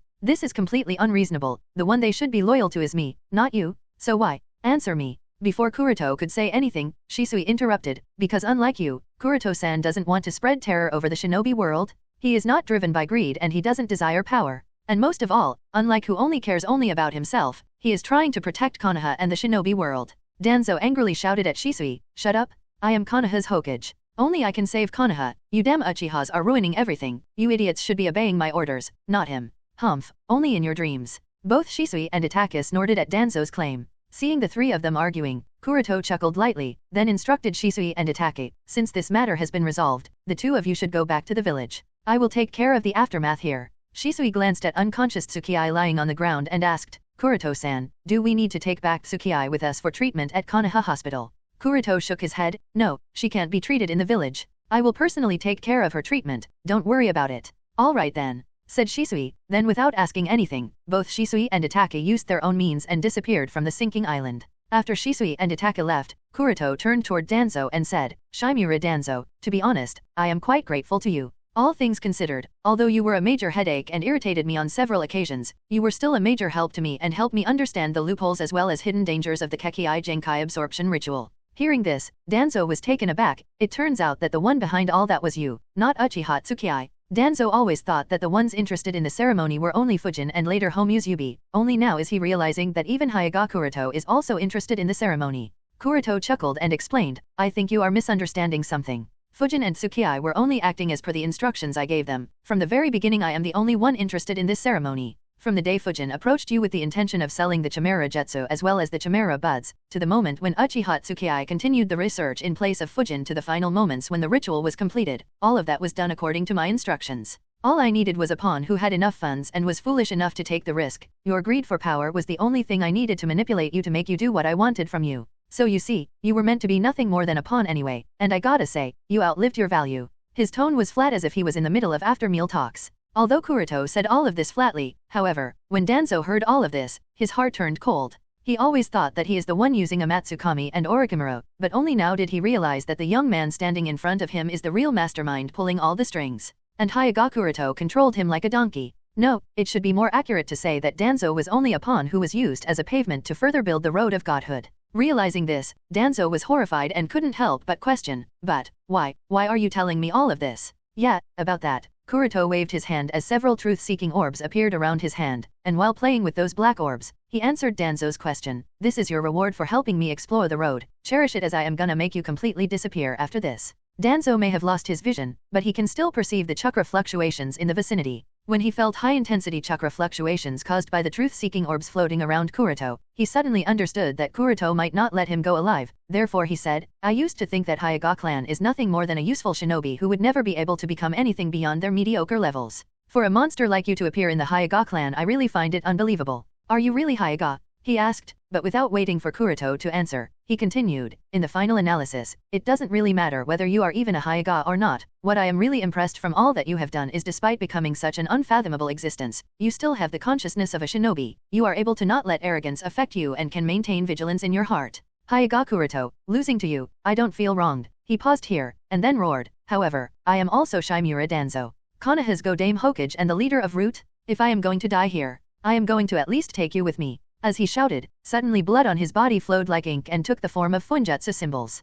Kuroto looked at the funjutsu symbols and muttered disdainfully, only reverse tetragram seal? Do you really think that you can seal me, a funjutsu expert with this funjutsu? Then without waiting for Danzo's response, he waved his hand lightly, controlling two truth-seeking orbs to fly out and hit Danzo before he could completely activate reverse tetragram seal. Bang! Bang! Low muffled sound echoed in the surroundings as Danzo collapsed on the ground. The place on his body where the two truth-seeking orbs hit him was pierced and the surrounding flesh and blood instantly became ashen. Needless to say, Danzo can't resist the decaying effect of truth-seeking orbs. Cough cough collapsed on the ground. Danzo coughed out blood as the symbols of the reverse tetragram seal disappeared from his body. Looking at Danzo's state, Kuroto couldn't help but sigh. The vitality provided by Shodaime Hokage Sama's cells is really miraculous. Danzo's entire body is decayed from the inside. There are also 2 holes in his chest, yet he hasn't died. Cough cough after coughing out blood, Danzo who was lying on the ground said, Hyuga Kuroto, do you really think that if you kill me, no one will know your secrets? Kuroto was a little interested in what Danzo had to say at this time and decided to play along for a while. What do you mean? Danzo felt like Kuroto has taken the bait, and said quickly, you should be aware of the Edo Tensei Jutsu. I know so many secrets of Konoha, and even my strength is quite good in others' eyes. I am certain, someone will definitely try to revive me using Edo Tensei in the future. If that were to happen, you and your Amatsukami organization's secrets will definitely be exposed to the entire shinobi world. Hearing Danzo's warning, Kuroto became silent. He wasn't afraid, rather, he felt like he is looking at an idiot. Danzo obviously didn't know Kuroto's thoughts. He felt as if Kuroto is fooled and decided to strike while the iron is still hot. I can assure you to keep all your secrets, as long as you are willing to let me go. Don't kill me, and I promise to never reveal anything about you or your Amatsukami organization to the shinobi world. You people can continue to hide in Konoha and can continue to do whatever you want. I will say nothing, just let me go. Hearing Danzo's words, Kuroto really felt pity. Shimura Danzo, you may not have officially become Konoha's Hokage, you were still a temporary replacement. Don't you feel embarrassed begging like this, or have you given up even the last bit of your dignity? Cough cough Danzo coughed out blood, and shouted in anger, embarrassment or dignity is not important. I just can't die here. I still need to revive the village to its glory. Without me, Konoha will never be able to become strong. How can I die here? Hihi, do you think that as long as you continue to say for the sake of the village you can fool anyone including yourself? And do you really think Konoha needs you? In my opinion, Konoha is better off without a moth like you who does nothing but eats Konoha's vitality from the inside.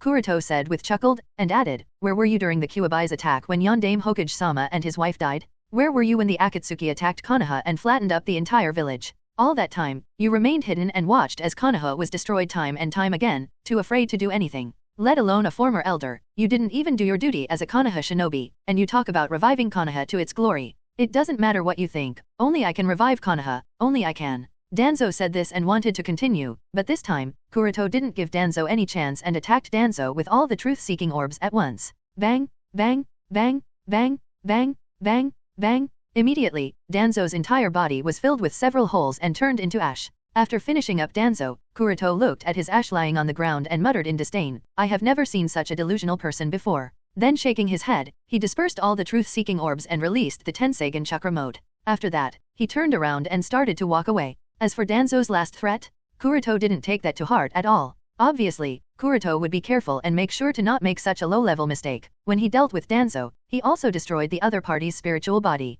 With this, the chapter of Danzo has come to an end. Now he will never come back to the shinobi world, not even as an Edo Tensei. With that done, Kuroto scanned the island with his Tenseigan, and after making sure that everything was clear, he flew high into the sky while carrying Tsukai's body and sunk the entire Todo Island into the ocean using a powerful Shinra Tensei. Next, he flew to Yagura's side, who has been diligently covering the surroundings in an illusion mist all this while, and instructed him, I have killed Shimura Danzo. Although that's done, however, I don't want the unrelated party to know that it was done by amatsukami. So, you arrange some shinobi from your village and lead them to pursue Danzo, who has fled in the direction of Land of Jungle via the Land of Ocean after crossing the Nagi Islands. Create an illusion of him still being alive and fleeing in the Land of Jungle. Later, we will spread that Shimura Danzo has disappeared in the deserts of the Land of Wind. Yagura couldn't understand why Kuroto wanted to create such an illusion, but he nodded. All right, I will arrange it. With Yagura's nod, Kuroto nodded and then disappeared into the skies. Yagura looked into the sky as Kuroto disappeared, then his attention turned towards the huge wave caused by the sinking of Todo Island. By now, Todo Island had completely sunk into the ocean, and along with the island, all the traces of the battle on Todo Island also disappeared. Boom! Thunder and lightning rumbled in the sky as Terumime and her party rushed toward Todo Island. Despite the heavy rain and high waves in the sea, they weren't stopping or slowing down and rushed full speed ahead. At this time, their hearts were heavy. When they became aware of Danzo's actions on the mainland, everyone, especially Mei, became worried about the safety of Yondaime Mizukage. Her current mood was just like the gloomy and grey sky, filled with worry, as she determined herself, I will never allow the repetition of the same mistakes.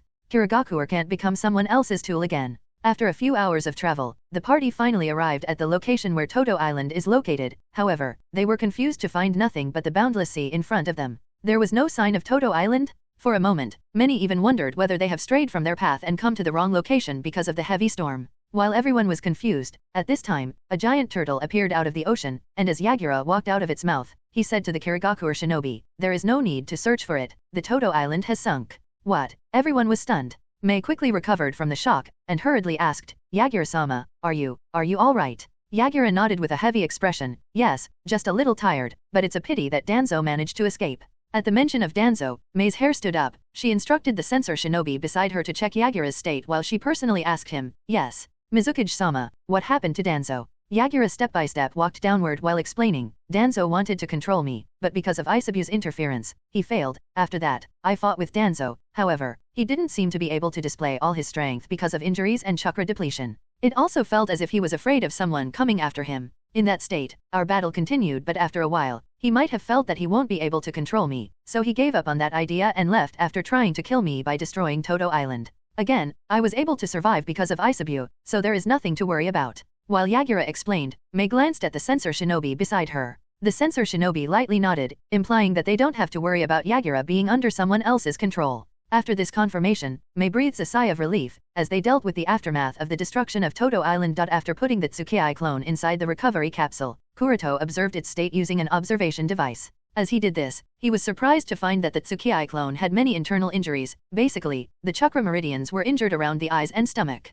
This injury is much more serious than his expectations. Is it because of Takemine Taka that Danzo used? Muttered Kuroto with a thoughtful expression. because Tsukii was using her Susanoo most of the time while fighting Danzo, so she didn't suffer any physical injury, and the only time she was vulnerable was when Danzo held her by her throat. Another thing is that Danzo used his dojutsu named Takeminakata to absorb her visual prowess at that time, so that is the only time when Tsukii's chakra meridians could have been injured. Kuroto doesn't have any information about Takeminakate and how it works except for the fact that it can absorb others' visual prowess. But as long as he thinks of what it does, it won't be wrong to say that it does that forcefully, not tenderly, and the whole process of extraction of visual prowess must be destructive. Regardless of how her meridians were injured, it seems that it will take some time for them to slowly repair, muttered Kuroto with a sigh as he looked at the other recovery capsules in the room. At this point in time, among the 6 recovery capsules in the laboratory that Kuroto prepared as per the requirements of each clone that he has created so far or will be creating in the future, 3 are already in use, with each one containing 1 clone that is being treated. In fact, the Fujin clone is already an old guest, and will continue to stay here in the foreseeable future to make sure that the decay caused by the all-killing ash particles doesn't destroy the clone. The next one is Dojin, who injured the chakra meridians of his hands not long ago because he made a small mistake while using just mastered dust release and is undergoing treatment. It will take several days for Dojin's injury to recover. And counting the Tsukii clone that just entered the recovery capsule, it can be said that aside from his main body, Kuroto only has Sujin clone that he can use.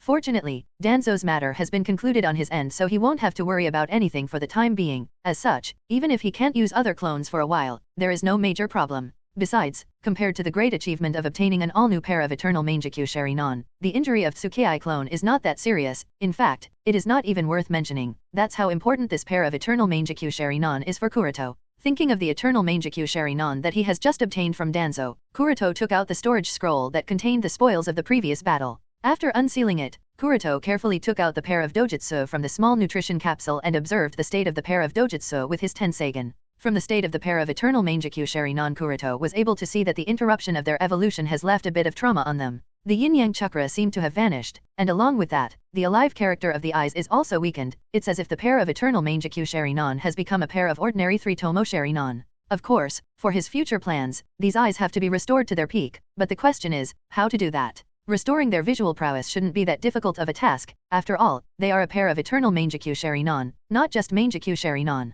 The biggest difference between the 2 pairs of dojutsu is that no matter how many times the visual prowess of Eternal Mangekyo Sharinon gets exhausted due to overconsumption, it will definitely recover over time. As long as the eyes aren't seriously damaged, they will never become blind. Of course, this is always true. However, this is a prerequisite. That is, the pair of Eternal Mangekyo Sharinon needs to have a compatible bearer who can provide the necessary chakra for the restoration of visual prowess. Simply keeping the eyes in the recovery capsules won't help.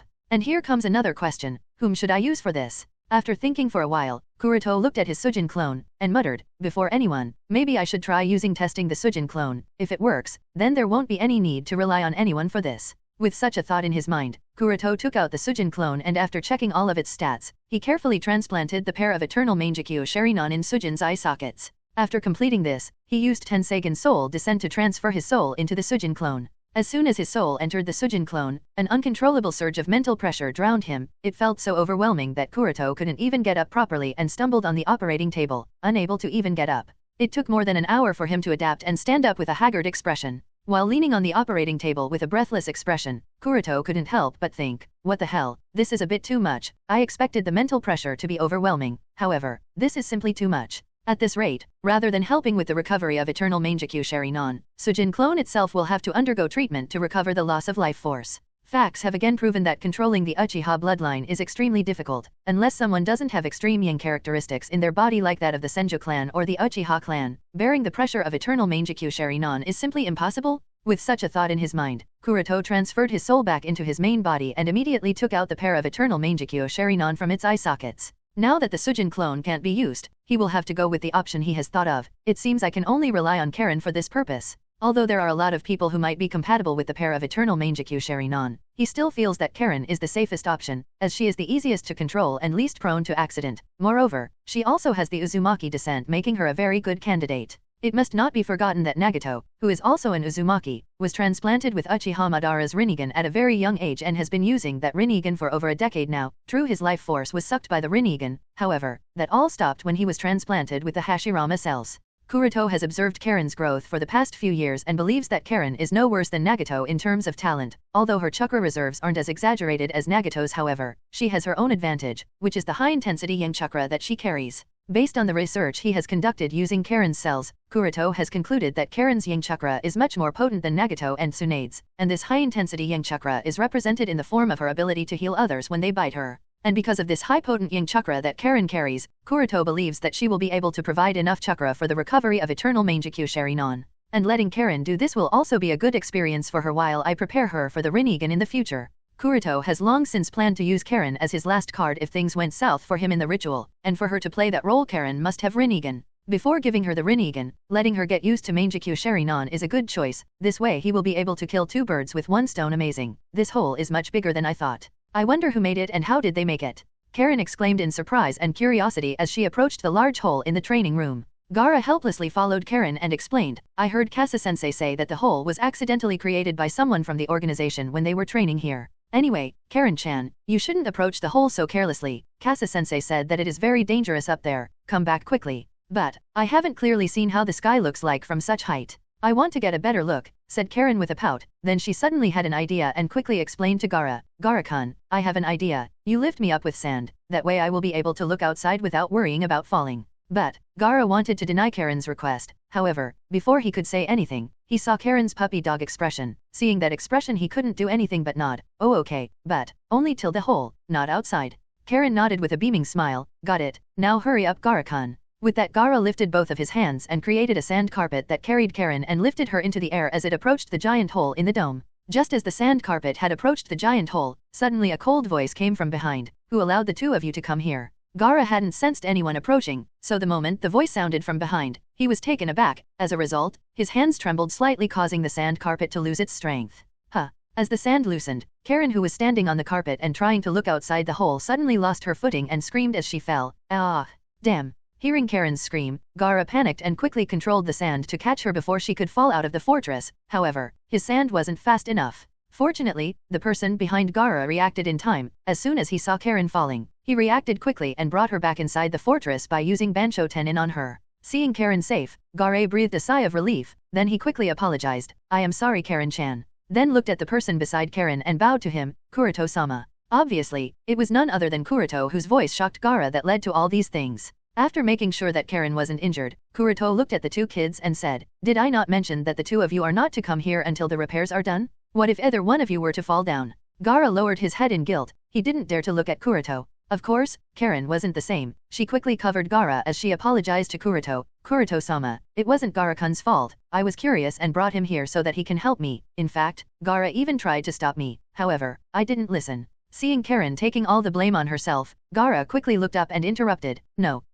Kuroto-sama, that's not true. I came here because I wanted to see what's outside. It's not Karen-chan's fault. Gaara was worried that Karen would be punished, so he tried to take the blame on himself because he didn't want Karen to be punished. Karen was taken aback by Gaara's sudden reaction, and scolded him. Don't lie Gaara-kun, obviously, it was my fault. No, you are the one lying Karen-chan. Gaara shook his head. Kuroto interrupted their arguing. All right. I get it, so stop arguing. Both of you are at fault. Then said, it appears that both of you have gotten too comfortable with your training schedule and have too much energy to dawdle. Maybe we have to update your training schedule. Hearing Kuroto's words, both Gaara and Karen felt bad and looked at each other with miserable expressions. Kuroto completely disregarded their misery and said coldly, starting today, both of your training will be double. I will make sure that Kasa-sensei oversees your training. Either of you won't be allowed to sleep unless both of you complete your training. No. Both Karen and Gaara exclaimed with teary faces. However, Kuroto completely ignored their tears and snorted coldly, humph. This is your punishment. In fact, even the current training schedule that the two kids undergo is not simple.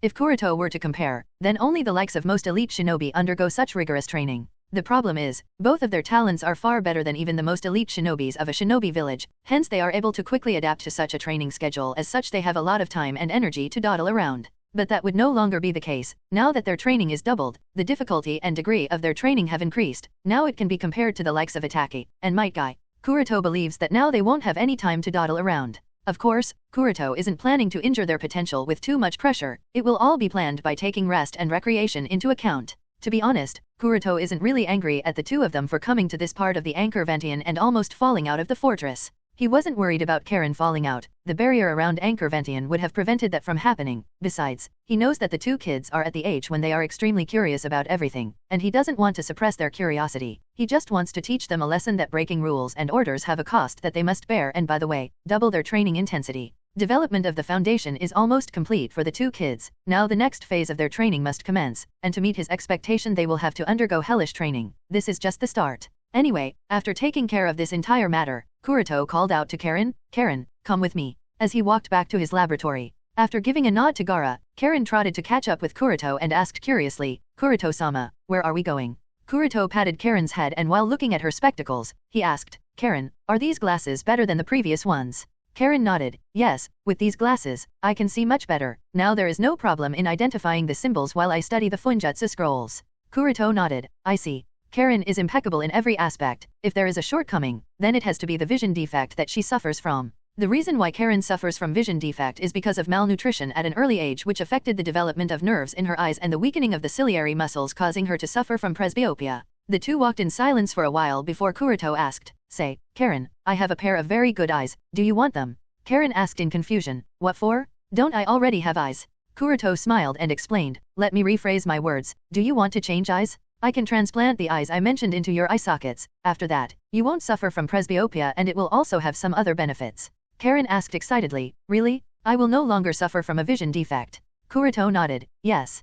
Karen smiled, and quickly asked, "Then what kind of eyes are you going to transplant into me?" Kuroto didn't answer this question and directly took Karen to the laboratory and handed her the capsule that contained the pair of eternal Mangekyou Sharinon. "I am talking about these eyes." Looking at the pair of eyes inside the capsule, Karen asked, "Kuroto-sama, these eyes are a bit strange, these seem to exude something." She didn't know how to word it exactly, but still tried, "Something ominous." Kuroto nodded lightly and explained, "Yes, that's because these eyes originally belonged to someone who wasn't a good person, but you won't have to worry about it." Then added after a pause, "In reality, these eyes are very precious and extremely rare. Currently, there are only 2 such pairs in the entire world, and this is one of those pairs." Karen was surprised, "These eyes are so rare?" Kuroto nodded, "Yes, they are. In fact, now only rare, these eyes are also very special as not just anyone can use them. Currently, there are very few people alive in this shinobi world who can use and control these eyes. I believe that you are one of those very few people because you are a descendant of the Uzumaki clan." Karen nodded, "I see." Kuroto pointed at the capsule and said, "Of course, the final decision is yours. Would you like to use these eyes?" Kuroto had planned to leave the final decision up to Karen.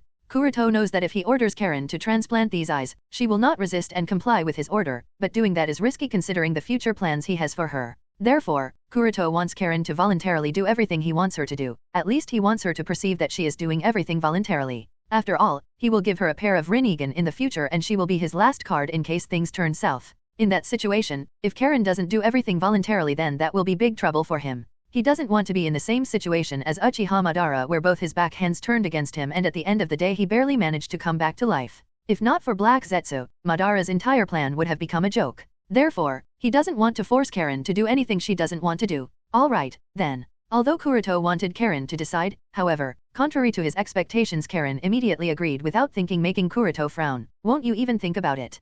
Karen answered with a smile, "Since you brought me here, you must have hoped that I transplant these eyes. Since that's the case, there is no need to think about it. I will do what you want me to do Kuroto-sama." Hearing Karen's response, Kuroto deeply looked at Karen, and thought, "This girl can now even understand my thoughts, huh? Although this is not a bad thing." Then without wasting any time, he started the eye transplant operation. For today's Kuroto, transplanting just a pair of eyes is as easy as breathing, so within 15 minutes he successfully completed the operation, and asked Karen, "How do you feel?" After she got used to the new eyes, Karen exclaimed in surprise, "Wow, I can see everything clearly." Kuroto smiled after hearing Karen, and threw her spectacles into the trash can as he said, "It seems you won't be needing these glasses anymore." Seeing Kuroto do that, Karen hurriedly retrieved her glasses from the trash can and carefully wiped off all the dirt from it. Kuroto was confused because of Karen's actions, and asked doubtfully, "Is there still some problem with your vision?" Karen shook her head, "No, I can see everything clearly." "If that's the case, then why take back the glasses? You won't be needing them anymore," asked Kuroto, not understanding her actions. Hearing Kuroto's question, Karen smiled brightly and answered, "These glasses were given to me by you. They are extremely precious to me. Even if I don't need them anymore, I still want to keep them with me." Looking at Karen's bright smile, Kuroto muttered to himself, "It's just a pair of spectacles." Karen just smiled and remained silent, as she carefully put the spectacles inside her pocket. For Kuroto it's just a pair of spectacles, however, for her, they are extremely precious, and she doesn't want to lose them at any cost. Seeing Karen's action, Kuroto shook his head, then without taking care of that matter, Kuroto started to clean the surgical instruments as he ordered her, "If you feel any discomfort from those eyes, immediately inform me." Even if Kuroto has confidence that Karen will be able to adapt to those eyes because of her Uzumaki bloodline, he is not completely certain. There is always a possibility of rejection. Besides, these are Danzo's eyes that are a result of Kekii Genkai absorption ritual. Kuroto is somewhat worried and he doesn't wish to take any risk. Karen nodded, then looked at herself in the mirror. As soon as she did, she was surprised and immediately asked Kuroto, "Kuroto-sama, why have these eyes turned black? They were red a while ago." Kuroto answered, "That's how Sharingan is when deactivated." Karen asked curiously, "In that case, how do I activate these eyes?" Kuroto shook his head. "You can't," and explained after a pause, "at least not now. Because of some reason, the visual prowess of these eyes has been exhausted and they have entered a dormant state. I suggest that you don't try to stimulate them for the time being." Karen nodded. "I see." She was a bit disappointed. Noting her disappointment, Kuroto said with a smile, "Don't worry, with your physique, these eyes should recover their exhausted visual prowess within a few months. When that happens, maybe you will be able to use them. Until that happens, continue with your training." Karen nodded. "Okay." Kuroto smiled and added, "Karen, I have high expectations from you because of your potential, so work hard on your training so that your future achievements are as good as I imagine them to be." Karen nodded with a determined expression. "I will work hard and I swear to never disappoint your expectations." Kuroto then gave Karen a few other instructions that she has to follow with these new eyes and then sent her away. As soon as Karen went away, Kuroto was going to busy himself with something. However, the sudden cawing of a crow stopped him in his tracks. Kuroto walked outside the laboratory and took the scroll brought by the crow. After taking it out of the holster tied at the crow's feet, he unfolded it to read what was written inside it. As soon as he did that, his expression became incredible. The scroll was sent by Yagura. In the scroll that he sent, Yagura briefly mentioned what he did to follow Kuroto's instructions in order to create the illusion that Shimura Danzo is still alive. He also led many Kagaku shinobi all the way to the Land of Wind while chasing Danzo. Obviously, Yagura's actions didn't go unnoticed by Konoha and Suna. However, the two villages only sent a few men to keep watch on Yagura and his unit. Of course, all this information about Yagura's actions is not what shocked Kuroto. The real reason he was taken aback is the other information that Yagura sent, and it is about everything that Danzo has done in the past week. Fighting the Akatsuki organization, Kyuzagakure shinobi village, Kumagakure's combination, and much more. After reading all this, Kuroto couldn't help but mutter, "Thankfully Danzo didn't encounter the real body of Nagato. If that were to happen, then there is no way I would have managed to obtain this new pair of eternal Mangekyo Sharingan." Danzo may have defeated Nagato's 6 paths of pain, however,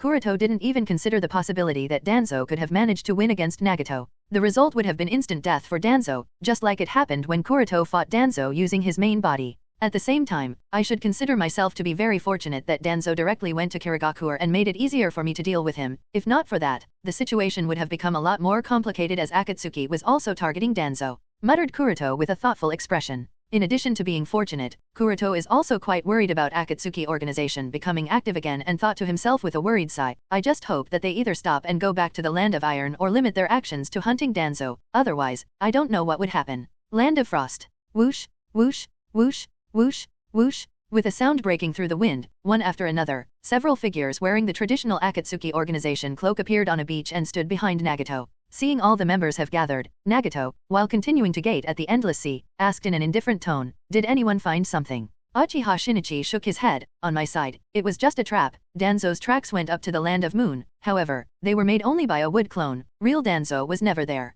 Kakuzu also said from the side, "Same on my side. I followed Danzo's tracks up to the Land of Demons. However, it was only a clone." Similarly, one by one all the members of the Akatsuki organization shook their heads and gave the same reason. It was just a clone. Even Konan was no different, although she was keeping track of Danzo's movements. However, at some point, Danzo switched with his clone without her paper birds noticing, so she too lost track of Danzo. After a while of silence, Nagato while staring at the sea, Danzo crossed so many countries, and in each country, he left fake tracks that went all the way to some faraway nation. All this proves that Danzo is being really cautious. I wonder, where could he have gone? At this time, Konan asked, "What about the Land of Water? Could he have gone there?" Nagato said with a thoughtful expression, "It's possible. That country is not on the mainland, it is relatively closed, and has no one powerful enough to threaten him. It can become a good hiding place for Danzo." When the other Akatsuki members heard Nagato's words, they felt that he made sense. Danzo could have hidden on some uninhabited island of the Land of Water, and no one will be able to find him. What to do? Should we go to the Land of Water and uproot Danzo out of his hiding?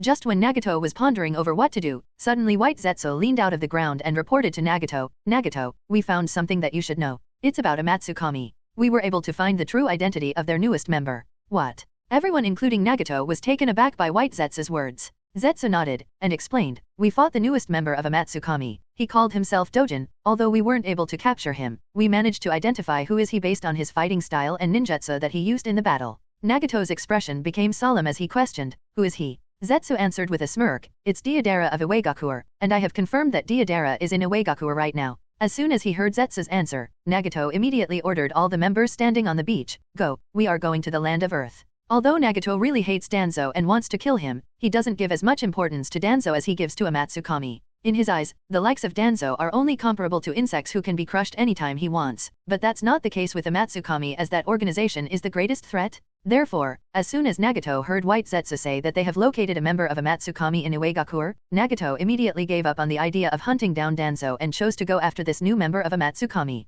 As per Nagato's orders, all the members of the Akatsuki organization turned around and rushed toward the land of Earth. While on their way to the land of Earth, White Zetsu briefly explained the capture of Tobi and also described their encounter and battle with Dojin of Amatsukami. Hearing the information given by the White Zetsu, Kakuzu also added from the side, if the information you have given about Dojin is indeed correct, then there is indeed a possibility that Deidara of Iwagakure is Dojin of Amatsukami. Otherwise, it's too much of a coincidence for both of them to have the same jutsus and the same fighting style, especially the method of using the explosive clay. Other than Deidara, I have never heard of anyone using it in such a way. After hearing Kakuzu's explanation, Nagato nodded slightly. Explosion release isn't that common for Kekkai Genkai in the shinobi world. On top of that, the method of using explosion release with the explosion clay is extremely rare and only Deidara is known to use such a combat style. Therefore, even Nagato started to believe in the possibility that this Dojin person might really be Deidara. At this time, Konan, who has been silent all this while, suddenly questioned, but even if they share so many similarities, how can you be so sure that the two of them are the same? Do you have any other evidence to prove it? You must know that members of Amatsukami have always been very careful with their identities. Even if this Dojin is a new member, he shouldn't have revealed his identity, so how can you be completely certain? What if we are wrong this time? Everyone looked at Zetsu, as they too had this doubt. Considering how Amatsukami operates, it's really surprising that the identity of their newest member has been revealed so easily. For a moment, Konan even considered the possibility that this might be an obvious flaw left behind by Dojin to lead all of them into a trap. However, Zetsu said in an extremely certain tone, no, this time we are extremely certain, it can't be wrong. Nagato looked at White Zetsu with a surprised expression and questioned, why are you so sure? White Zetsu looked at Nagato, then said in a deep voice, because other than explosion release, Dojin is also capable of using dust release. As soon as these words were heard by the members of the Akatsuki organization, each of their eyes widened in shock and all the doubts they had about White Zetsu's information disappeared instantly. In the past few decades, other than the knight-aimed Sasukage who died in the battle against knight-aimed Mizukage a few decades ago, and sand-aimed Sasukage Oniki, there has not been a third person who could have mastered the Kekkai Toda dust release. In such a situation, if anyone can suddenly appear in the shinobi world who is known to have mastered the dust release, then that person is definitely related to the two of them. Other than Deidara, who is Oniki's genius disciple Deidara, can there be a better candidate who might have mastered dust release? All the clues are pointing toward Deidara, and hearing this information, even Konan's suspicious disappeared as she said, if that's the case, then as long as we capture Deidara, we might be able to uncover the mystery of Amatsukami. Everyone nodded, even Uchiha Shinichi agreed. However, internally he couldn't help but curse Kuroto. What the hell is boss doing? How could he recruit Deidara of all people? That guy is through and through retarded mentally, he is going to bring trouble. Of course, that's just his internal thought, he had no intention of voicing it out. Anyway, after it was determined that Deidara is really Dojin, the entire Akatsuki organization rushed toward the land of Earth. 3 days later, under the starry night, all the members of the Akatsuki organization appeared on a cliff and looked at the village in the distance. Looking at the brightly lit Iwagakure village, Kisame muttered, who would have thought that even Iwagakure would be so prosperous? It seems that except Kagakure, no other shinobi village has such a gloomy atmosphere. Hearing Kisame's words, the other members who originally belonged to Kagakure showed a variety of emotions. While everyone was silent, White Zetsu appeared out of a tree on the side and said, I have carried out a preliminary investigation. Both Deidara and sand-aimed Sasukage Oniki are in one of the many training fields of the village. The problem is, I was unable to find their exact location.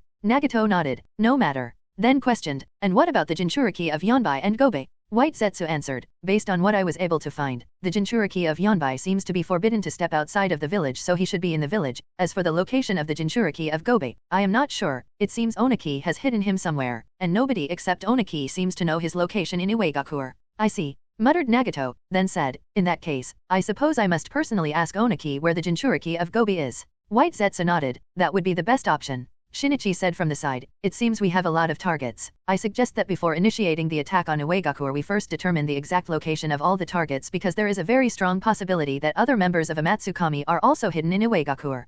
Konan added, moreover, the strength of Iwagakure is also not weak, and if other members of Amatsukami also appear our situation will become the same as the time we attacked Konoha, so it would be best to be cautious. Nagato nodded. It would be best to send a few people inside first to investigate the situation inside. Hearing Nagato's words, Shinichi decided to volunteer. Since intelligence gathering is our purpose, I don't mind going. I have Manjikyu Sharinon, so it would be easy to investigate intelligence using genjutsu. After pondering for a while, Nagato nodded. Alright then, Uchiha Shinichi and Kyo, the two of you are to investigate the exact location of both Deidara and Oniki. Meanwhile Konan, you find the exact location of the Jinchuriki of Yonbai. Once both the locations are determined, we will move. Everyone nodded in unison, yes. Nagato turned his gaze to the brightly lit Iwagakure in the distance and instructed, aside from the possibility of Amatsukami members, there are two people capable of using dust release, so be careful. Understood. Everyone responded and disappeared from the cliff one after another. Iwagakure, training ground. Deidara separated his hands slowly, and as he did,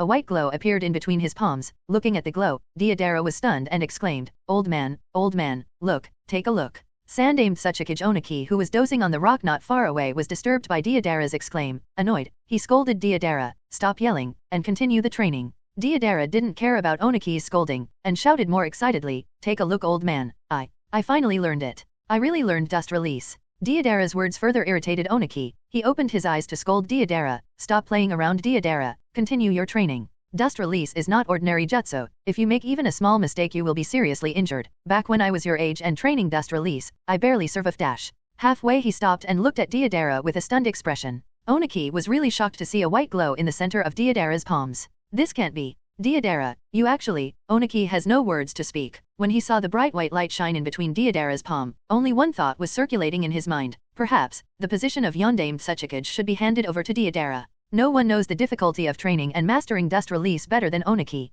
Fusing 3 different chakra natures is much more difficult than one may imagine, and the fact of the matter is that 99% of the shinobi don't even fulfill the requirement of having fire, air, and earth chakra natures. And the remaining 1% of shinobis who do meet the basic requirements of mastering dust release by having fire, air, and earth chakra natures, either don't have enough talent, lack in terms of chakra reserves, or simply don't have enough theoretical understanding of concepts, and are unable to fuse fire, earth, and wind chakra natures. Heck, even his son and granddaughter are unqualified of mastering dust release. This is why Oniki has been pessimistic for years now. He worried that dust release will disappear just like Konoha's wood release, and thought he might be the last user. However, all these thoughts changed at the moment he saw the white light in between Deidara's palms. True, Deidara is flawed, frivolous, impulsive, immature, unreliable, has some bizarre tendency to unnecessarily pursuing art, and there is no doubt that he lacks the temperament of a Kage. However, the fact that he seems to have learned dust release makes up for all these flaws. Because in this cruel shinobi world, what really matters is the strength of a shinobi. What's the use of a Kage who only has the temperament but lacks the strength to protect the village from the enemies? No doubt, a Kage must have the ability to govern the village. However, if the Kage doesn't have the strength to protect the village, no matter how good his ability is to govern the village, it's of no use. In the final analysis, strength is everything? Deidara didn't know what was going on in Oniki's mind. He was just excited at his success. Do you see it, old man? I told you I will learn dust release, and now I have mastered it. Although Oniki was very happy and proud of Deidara's success, to make sure that he doesn't get complacent, Oniki still spoke in his naturally stern expression. Humph, stop getting overconfident. You have barely even touched the threshold. You are still far from actually mastering dust release. Oniki's words deflated Deidara. He pouted, and said, don't underestimate me, old man. Just you wait and see. Within a month, I will perfectly master dust release. Just as Oniki was about to reply to Deidara, suddenly from the corner of his eyes, he spotted an orange cat in the distance. It seemed to be trying to sneak inside. A ninja cat. From a single glance, Oniki was able to determine that it wasn't any ordinary cat, but rather a ninja cat. As Oniki noticed the orange cat also spotted Oniki and Deidara and came towards them. Arriving in front of the two, the orange cat observed Deidara for a while, then muttered, meow, he really looks stupid. No wonder his identity was exposed the first time he acted. The orange cat is none other than Kasai, Uchiha Shinichi's summon. Uchiha Shinichi was unable to inform Kuroto of Akatsuki's action in Iwagakure, but he didn't want the secrets of Amatsukami to be exposed, so he took the risk of summoning Kasai and warning Deidara with her help. You damn cat, what nonsense are talking about? Deidara shouted in annoyance. This was the first time in his life when Deidara was embarrassed so badly. Now can even a cat come and make fun of him? Unperturbed by Deidara's shout, Kasai yawned lazily, then she squatted on the ground and stretched out her paw towards Deidara. Meow, 10,000 yen. Deidara's eyes twitched at the shamelessness of the Kasai. First you make fun of me, and now you are asking me for money. Do you think I am an idiot? Facing Deidara's anger, Kasai wasn't afraid. She believed that even if her head is cut off, even if all the blood in her body is drained, she wouldn't give any information unless her fees has been paid. Meow. If you want the information, then pay me. Until then, I am not telling you anything. Hearing the word information, Oniki narrowed his eyes. He stopped Deidara from doing anything foolish and questioned the cat. What information are you talking about? And who sent you here? Kasai yawned with a stretched out paw. Her meaning was extremely clear. If you don't pay me 10,000 ryo, don't expect any answer from me. Normally, Oniki wouldn't entertain such an attitude, especially not from a ninja cat that appeared out of nowhere. However, the times are tough now, and for some unknown reason, Oniki felt a little uneasy. It was as if he didn't take the information that the cat has brought with her. Something bad might happen. So, he reached out into his pocket, and took out a few notes. After counting them, he passed 10 notes to the cat while saying, "Now tell me, but know that if it is not something important, then I'll make you understand what is the result of fooling the Tsuchikage." Kasai happily snatched the 10 notes from Oniki's hand and put them in the small bag hanging on her body. Of course, Oniki's warning was completely ignored by her. After doing that, she looked at Deidara in contempt and said, "Meow, Deidara, you are such a fool. On your first operation your identity was exposed. The Akatsuki organization has now infiltrated Iwagakure. You should run quickly, lest you will be caught and the secrets of the amatsukami organization will be revealed. Make sure that you don't bring trouble to the boss and the others in any way because of your foolishness." Then without waiting for Deidara or Oniki's response, in their confused eyes, she disappeared from the training ground leaving behind white smoke. Stunned because of the cat's words, Deidara looked at Oniki and said, "Old man, were we cheated by the cat? She ran away with 10,000 ryo and only told some bizarre things." Oniki had a thoughtful expression on his face as he deeply stared at Deidara and questioned, "Deidara, tell me the truth, by chance, did you join the amatsukami organization?" Roar, boom. Deidara had no chance to answer Oniki's question as suddenly a loud roar sounded followed by an explosion. Deidara was taken aback. "Don't tell me this is what the cat was talking about." Oniki looked in the direction from where the sound came from and his expression became solemn. "That's where I sealed Han. Has Akatsuki organization really infiltrated the village?" Looking at the large man wearing steam armor, Shinichi sighed, "It seems my luck isn't good today." Originally he just wanted to roam around casually and wait for Kasai to deliver the message to Deidara. Although the message has been delivered as he knows that Kasai has completed the mission he gave her. However, he also accidentally encountered someone whose whereabouts who wasn't even supposed to be present in Iwagakure based on White Zetsu's information.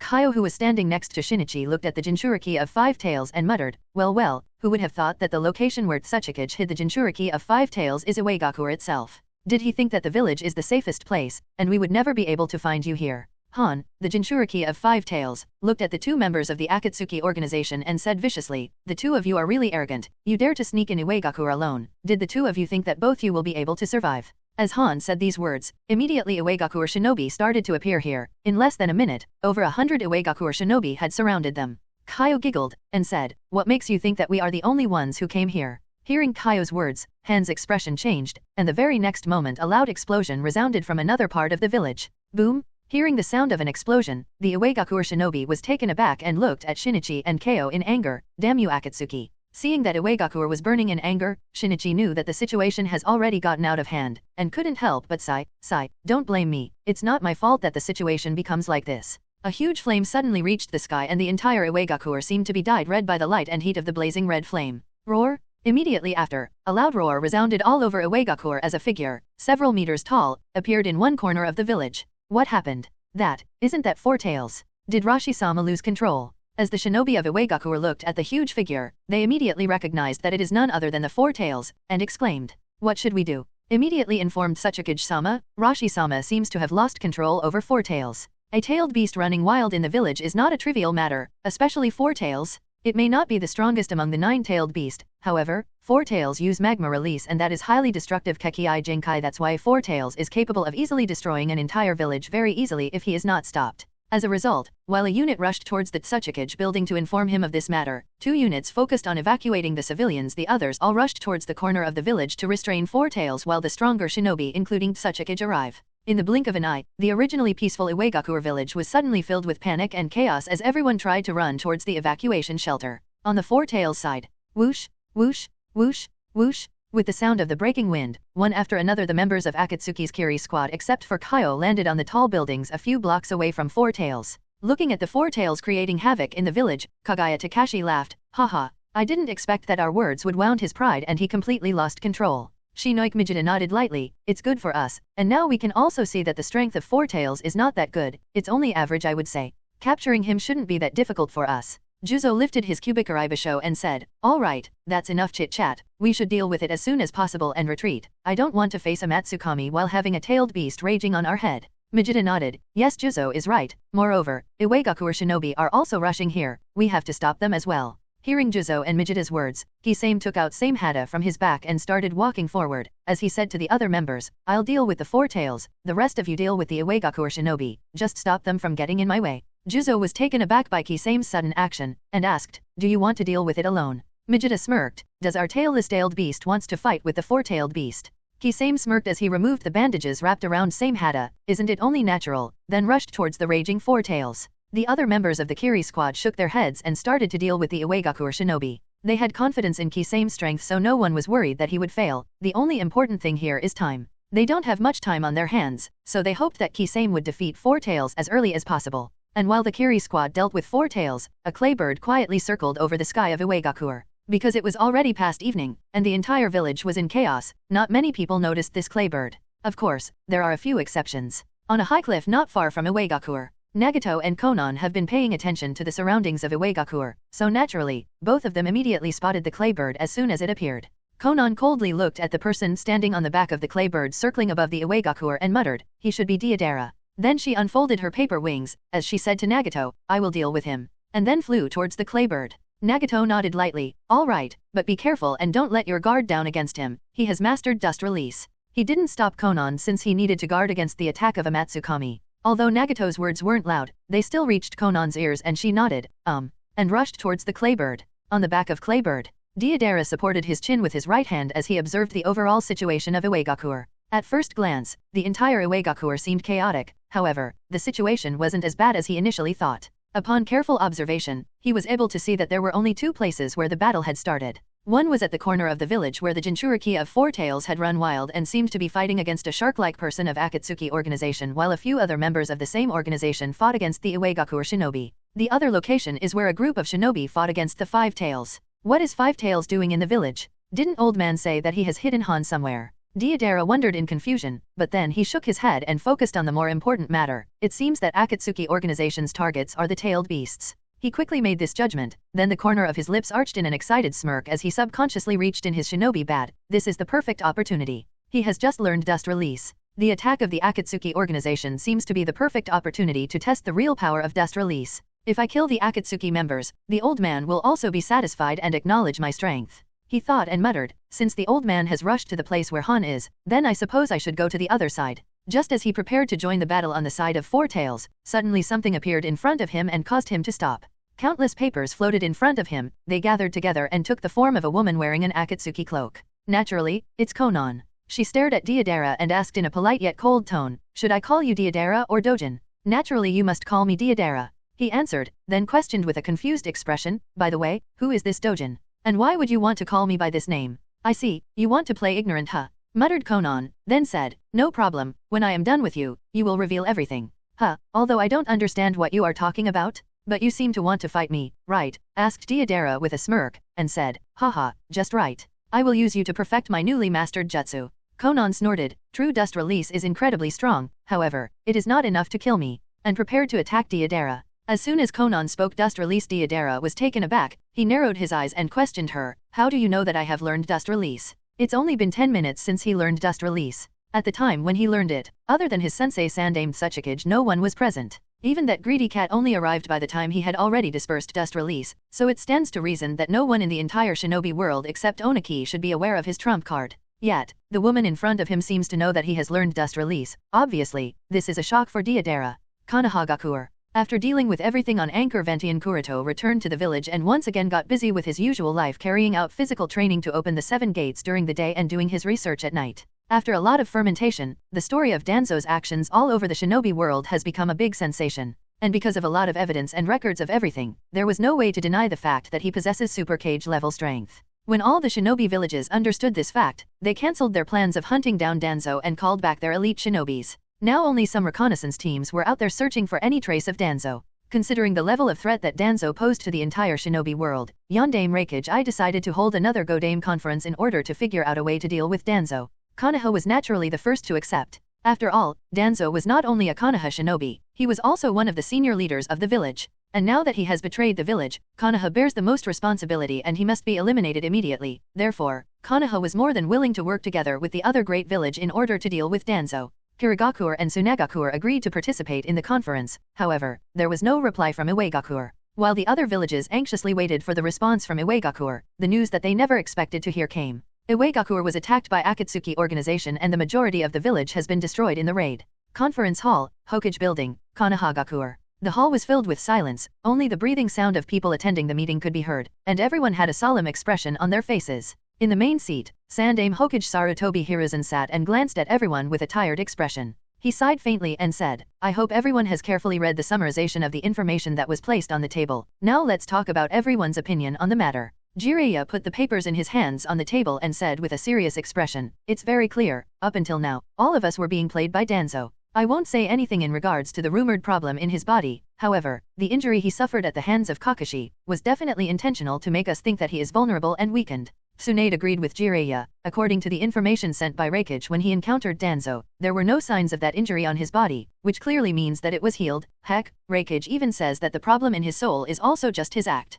Based on this, we can conclude that Danzo just wanted us to think that there is some problem with his soul and body. And the next important thing is the sudden rumor about his whereabouts at 2 different locations. Those whereabouts were leaked a few days after the supposed injury that he suffered. No doubt, the whereabouts were also leaked by him. His purpose was likely to lure out someone using his vulnerable state as bait. All the people present in the meeting nodded. There were too many rumors circulating around about Danzo until a few days ago. Which one was true, and which one is false, it was very hard to determine, so no one could judge whether there really was any problem in his soul or not. But now that they have compiled all the information they have on Danzo, it can be clearly determined that Danzo was trying to lure out someone. The only problem is that they don't have enough information to accurately determine who is the person Danzo wanted to lure out. Although they can make some guesses, however, without any strong evidence it's all pointless. At this time, the Uchiha Patriarch also put down the papers on the table and said, there is no information about how did he obtain a pair of Mangekyou Sharingan. We must determine that as well. Hearing Fugaku's doubts, Shisui subconsciously glanced at Kuroto with a questioning gaze, asking whether Kuroto knows anything about this matter.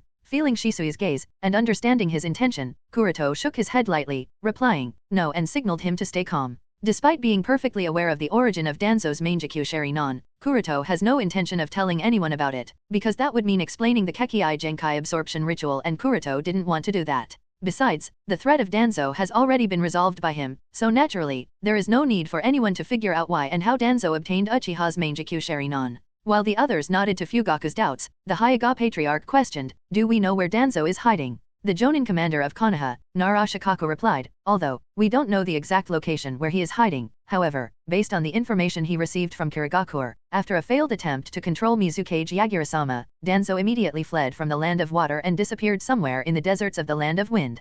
Kazekage Pakur-sama has already deployed Tsunagakure shinobi and they are currently searching for his exact location. Elder Koharu muttered, has he been hiding in the deserts of the Land of Wind, and sighed, it really a pity. I never imagined one of us would end up in such a miserable situation. Nobody paid attention to Elder Koharu's words because no one here had sympathy for Danzo. Hayashi questioned, why did Danzo flee from Kagakure so decisively? Narashikaku answered, based on what we are told by Kagakure, there seemed to be 2 reasons why he fled. First is that he seemed to be exhausted and running out of chakra because of several continuous battles, and the second reason is that he seemed to be fleeing from someone. Nobody doubted Narashikaku's words, because they seemed completely reasonable. Danzo went through several continuous battles, and then rushed all the way to the Land of Water. Even if his injuries could heal, it was only natural for his chakra reserves to get exhausted. Moreover, the place where Danzo and Yondaime Mizukage fought was also nearby the sea, so Yagura had an obvious advantage. Fugaku asked, and do we know who was Danzo fleeing from? For this everybody shook their heads, and Narashikaku answered, no, we are not sure, there is too little information. And added, but considering Danzo's strength it has to be someone extremely strong. Sandaime Hokage picked up Nara Patriarch's words and continued, even the 5 Kage don't have enough strength that would make Danzo flee so decisively. If I had to guess, it could be either Akatsuki or the amatsukami. The chances that it's Akatsuki is quite high considering the members of the Akatsuki organization also seem to be searching for him. Hearing Sandaime's explanation, everybody nodded, makes sense. Because only Akatsuki and amatsukami seem to have enough strength that would make Danzo feel threatened. At this time, the captain of the intelligence division, Yamanaka Inoichi said, Kumagakure hopes to use the upcoming conference to unite the 5 Kage and launch a decisive encirclement to eliminate Danzo because his presence is a threat to the peace of the entire shinobi world. Jiraiya sighed, I never expected a day would come when the Raikage would so actively seek help. It seems Danzo has really put too much pressure on him. Tsunade expressed her thought. To be honest, I don't really see any problem in Raikage's proposal. However, considering the recent actions of Akatsuki organization, won't it be a little too risky? Sandaime nodded. That's what I am worried about too. A few days ago, Iwagakure was suddenly attacked by Akatsuki organization. Based on the information Konoha has been able to gather about this attack, all they know is that Sandaime Tsuchikage was seriously wounded and barely managed to escape. His current whereabouts are unknown. Onaki's son Kitsuke died in the attack, while the Jinchuriki of 4 Tails and 5 Tails were captured by the Akatsuki organization, and finally, more than half of the shinobi present in the village at the time either died or were seriously injured. Overall, it was a disaster for Iwagakure. When Konoha received the news of Akatsuki's attack on Iwagakure, it was like a bolt out of the blue, and everyone in Konoha was caught off guard. It must be known that although Iwagakure doesn't have as many Kage rank individuals as Konoha, their strength was still very good, especially the overall military power. Iwagakure had the most number of shinobi out of any village. Yet such an Iwagakure suffered so severely in the face of the Akatsuki organization's attack. Now Akatsuki organization has managed to catch 3-tailed beasts, and they also have part of the chakra of 3 tails and 8 tails that they acquired during their Konoha collapse plan. Although nobody clearly understands Akatsuki's purpose, everyone instinctively feels that they can't allow the Akatsuki organization to succeed, but then again, no one seems to have the confidence that they can do anything against Akatsuki. Just think about it, Iwagakure suffered so badly from Akatsuki organization's attack. A few months ago, Kumagakure suffered from Shimura Danzo's rampage. Before that, Konoha suffered from Akatsuki organization's Konoha collapse plan, and before that Kurogakure suffered because of the civil war initiated by Akatsuki organization. The only village that hasn't suffered any sort of attack is Tsunagakure. However, their previous Kaze Kage died at the hands of Akatsuki and now they seriously lack shinobi of Kage rank. Except for the current Kaze Kage Pakura, no one seems to have such strength. While everyone was silent, Hayashi suddenly questioned, wasn't Akatsuki dormant for so long? Why would they suddenly become active? First, they target Danzo, then they suddenly change their target and attack Iwagakure out of blue. This is a bit strange. Kakashi nodded, and informed everyone, the reason Akatsuki targeted Iwagakure, it's probably related to Dojin. Dojin, someone muttered, and asked, who is Dojin? Many of the senior members of Konoha weren't aware of the existence of the newest member of Amatsukami, so when they heard Kakashi mention Dojin and him being the primary reason why the Akatsuki organization attacked Iwagakure, they were confused and expressed their doubts, who is Dojin, and why would Akatsuki target Iwagakure because of him? Seeing this, Kakashi took Sandaime's permission to divulge information about Dojin, and then told everyone in the conference hall the whole process of encountering the newest member of Amatsukami back when they were hunting Danzo, how Dojin helped them against the Akatsuki organization, and how he overwhelmed Madara with his wit and jutsu that he had mastered. Unbelievable, this was Hyuga Patriarch's first thought when he heard the description of Dojin and his fight with Madara. Obviously, Hayashi wasn't the only one who was so surprised. The others in the conference hall, who weren't previously aware of Dojin, had similar thoughts in their minds. A 12 or 13-year-old young man mastering explosion release is not shocking. There are countless shinobi in this world who are more than capable of this feat. However, mastering dust release on top of explosion release is really something. And the fact that not only did he master a Kekii Toda at such a young age but also defeated one of the strongest members of Akatsuki using these 2 Kekii Genkai and Kekii Toda as well as his wit goes to show that similar to other members of Amatsukami, Dojin too is not an ordinary shinobi. The status of dust release is undeniable in the shinobi world as this is the only Kekii Toda in existence. Now that someone other than Onaki has appeared who has mastered dust release, makes that person focus of all the shinobi villages. Shisui looked at Kuroto in surprise. He never knew that someone of this caliber has joined Amatsukami, so he is really curious about Dojin. Fugaku also muttered in admiration. They are indeed the Amatsukami that we know. Each and every member they select are one of a kind and extremely strong. On the side, Elder Koharu couldn't help but mutter, explosion release on top of dust release. Kakashi, this Dojin person should be from Iwagakure, right? Kakashi nodded lightly. I had the same thought as everyone else, so after returning to the village I started to investigate all the shinobi of Iwagakure that we have information about. After saying this, Kakashi got up from his seat and distributed some documents he had prepared in advance to all the people in the conference hall and continued. I soon locked upon a shinobi who seemed to match the identity of Dojin. The information I have distributed just now is of that Iwagakure's shinobi. Please see it and tell me if everyone here feels the same. Kuroto read the documents given by Kakashi, and the first thing that caught his eye was a photo of Deidara. Seeing this, Kuroto couldn't help but sigh inwardly and think, was it so easy to determine? Use of similar explosive clay to increase the power and versatility of explosion release, similar height, and on top of everything the identity of being Sandaime Tsuchikage Onaki's disciple. Really, no more hints are required. Deidara has to be Dojin, muttered Jiraiya in conclusion. The others nodded in agreement with Jiraiya. Seeing that almost everyone agreed with his theory, Kakashi added, I believe that the Akatsuki organization also realized that Deidara is Dojin, hence they attacked Iwagakure. This makes a lot of sense, muttered Akimichi Patriarch in agreement. On the other hand, Kuroto was speechless after hearing Kakashi's theory, and only now did he realize why Akatsuki suddenly made their move on Iwagakure. Back then, Kuroto only made his move in order to save his former Umbu subordinates. Kuroto never expected that just because he was using Dojin clone at that time, the development of the matter would become so crazy. Akatsuki attacked Iwagakure, captures 4 tails and 5 tails, and destroyed more than half of Iwagakure. Really now, this is just absurd.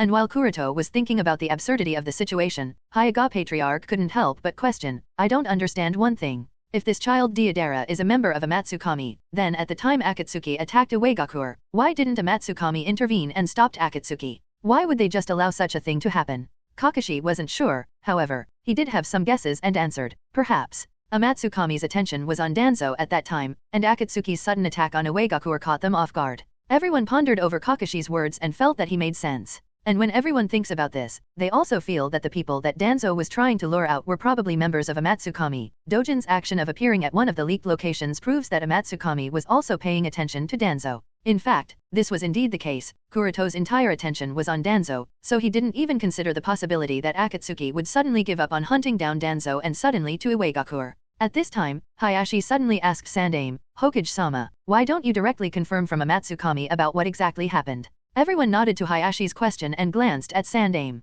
In the face of everyone's doubt, Sandaime replied helplessly, in fact, we have never had any means of contacting Amatsukami. It has always been one-sided communication from the side of Amatsukami, so unless they get in touch with us, we don't know anything. What? Almost everyone was taken aback after hearing Sandaime's words. Only selected individuals from the Hokage faction knew about this fact up until now, so this is indeed shocking for most. Before this moment, almost everyone used to think that the village has its own way of communicating with Amatsukami, so everyone was not too worried about a surprise attack from Akatsuki, as Amatsukami will come to their aid once the village asks for help. But now that they have learned the truth, everyone was suddenly panicked. If Akatsuki attacks them, and Amatsukami is busy somewhere else, then doesn't that mean Konoha will also suffer just like Iwa? Although Konoha has a greater number of people with high-end combat power, and they also have Uchiha Shisui, the strongest power on the side of the 5 great shinobi villages. However, what can they all do when facing Nagato? It would be a one-sided crushing defeat for Konoha? Seeing that everyone was panicked, Sandaime immediately decided to change the matter and ordered in a serious tone of voice, the date of the 5-Cage conference is approaching, so we must step up the search of Tsuchikage and Deidara.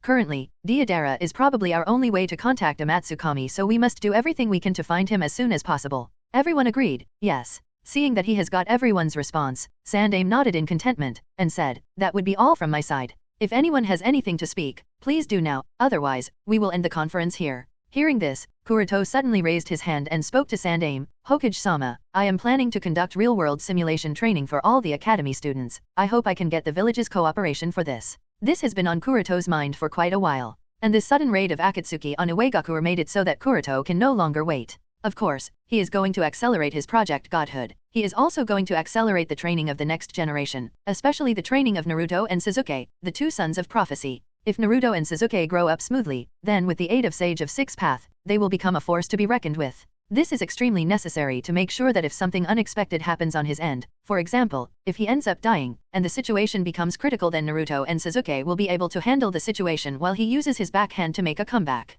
Sandaime thought that Kuroto was worried because of the threat of Danzo and Akatsuki and wanted to give the children some real-world exposure to speed up their growth, so after pondering over it for a while, he nodded, all right.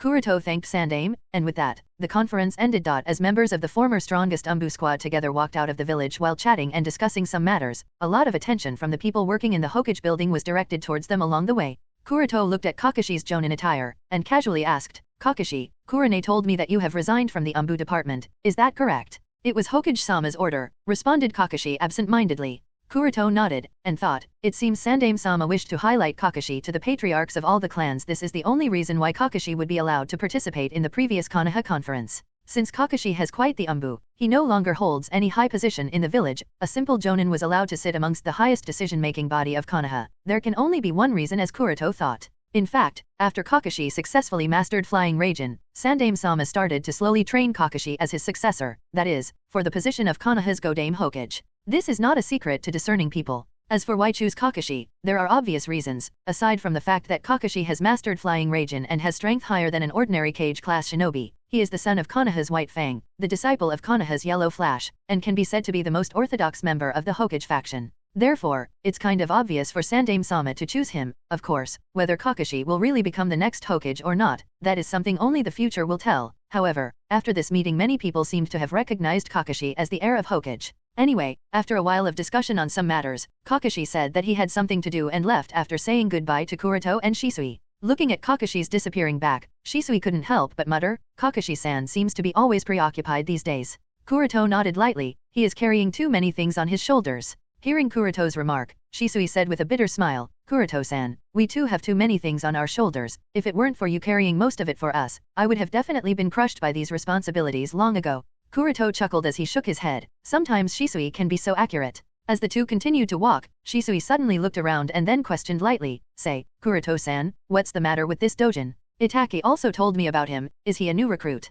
Kuroto nodded lightly, "I guess you can say that." Shisui was curious, and asked, "Is Dojin really Deidara of Iwagakure as everyone thinks?" At this question, Kuroto shook his head, "No, Deidara is not Dojin. As for who exactly he is, as one of the rules of amatsukami, you don't really need to worry about this." Then he changed the topic and asked, "Anyway, how is Itake's condition?" Shisui nodded at, "You don't need to worry about this part," then answered Kuroto's question. "He has consumed a lot of visual prowess, so his eyesight has obviously declined. I believe that a maximum of 1 or 2 times he will be able to use his Mangekyou Sharingan before going completely blind." In the fight against Danzo, everyone had consumed a lot of visual prowess for Tsukei and Itake. It's not such a big problem since Tsukei has eternal Mangekyou Sharingan, and Shisui's visual prowess will be restored because of Hashirama cells, so neither of the two will go blind, but Itake is a different case, so his eyesight has declined seriously. After pondering for a while, Kuroto said, "In that case, it's time for Itake to undergo the same implantation operation as you. Of course, not right now, but very soon. I believe that I am close to making a major breakthrough. Once I achieve that, the cell implantation will become easier and the success rate will also increase. At that time, I will implant Shodaime Hokage cells in Itake."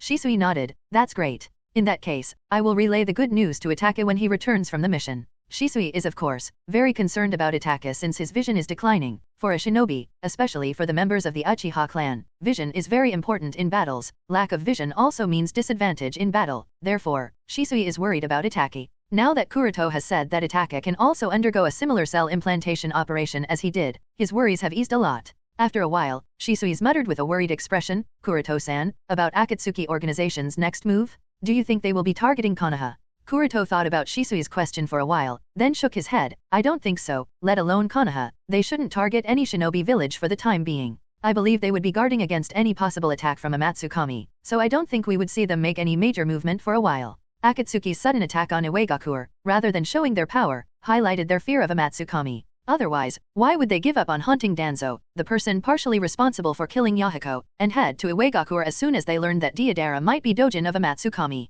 While this surprise attack on Iwagakure proved beneficial for them as they managed to capture the Jinchuriki of 4 tails and 5 tails, their ultimate objective behind attacking Iwagakure was to obtain any information they can about amatsukami by capturing one of their supposed members. Additionally, from the information Kuroto has obtained, it is said that Nagato took the entire Akatsuki with him to attack Iwagakure save for Obito and Sasori, both of whom were doing something else during that time, but even if the two of them weren't present, the fact that Nagato took almost entire organization just to capture a single person who might be a member of Amatsukami again shows how vigilant he is against them. Since Nagato is so afraid, the chances that he will attack another shinobi village immediately after what Akatsuki did in Iwagakure are quite low. After all, Yama is capable of dropping meteors on them. If he were to drop more than 1 meteor unlike last time, they would be as good as dead. Nagato should understand this, and as such, he shouldn't make any rash move. In fact, even if he does want to make it, Konan, Obito, and Zetsu will definitely talk him out of it, so Kuroto is not that worried. When Kuroto explained his reasoning to Shisui, Shisui breathed a sigh of relief, and muttered, "That means we don't have to worry about any enemy for the time being."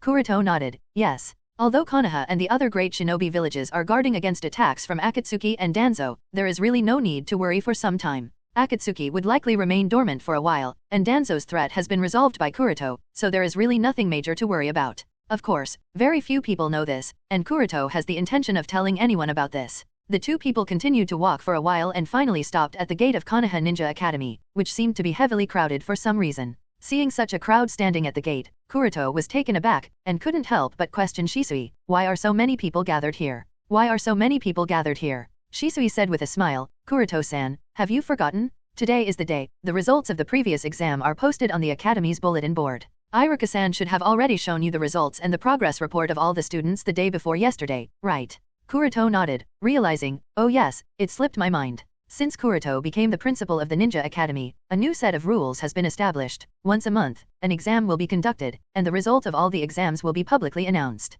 And today happens to be the announcement day, so it makes sense that the bulletin board at the Academy's gate is heavily crowded, since all the students and parents of a few students want to see the result and progress of their children. As Kuroto passed the crowd, he swept his gaze at the bulletin board and noted the last name on it. It was none other than Uzumaki Naruto who came last in this exam. It stands to reason that with Naruto's strength, he would never come last after all. There are a lot of children who are weaker than him in his class, however, this is the case here, and the only thing responsible for this is Naruto's poor luck. In the first match, Naruto's opponent turned out to be Uchiha Sasuke. There is no need to question the result of the first match. Naruto lost within 3 moves. Although he was frustrated, Naruto hadn't given up, and in the second round, his opponent was none other than Rock Lee. Although Rock Lee is talentless when it comes to ninjutsu, genjutsu, and most of the other shinobi arts, and if the exam was related to any of those shinobi arts, Naruto would have undoubtedly defeated Rock Lee. However, it was a combat exam, so it was like anything goes, and Rock Lee's taijutsu prowess is quite good upon being trained by Might Guy. So when facing Rock Lee, the result was an unsurprising defeat for Naruto.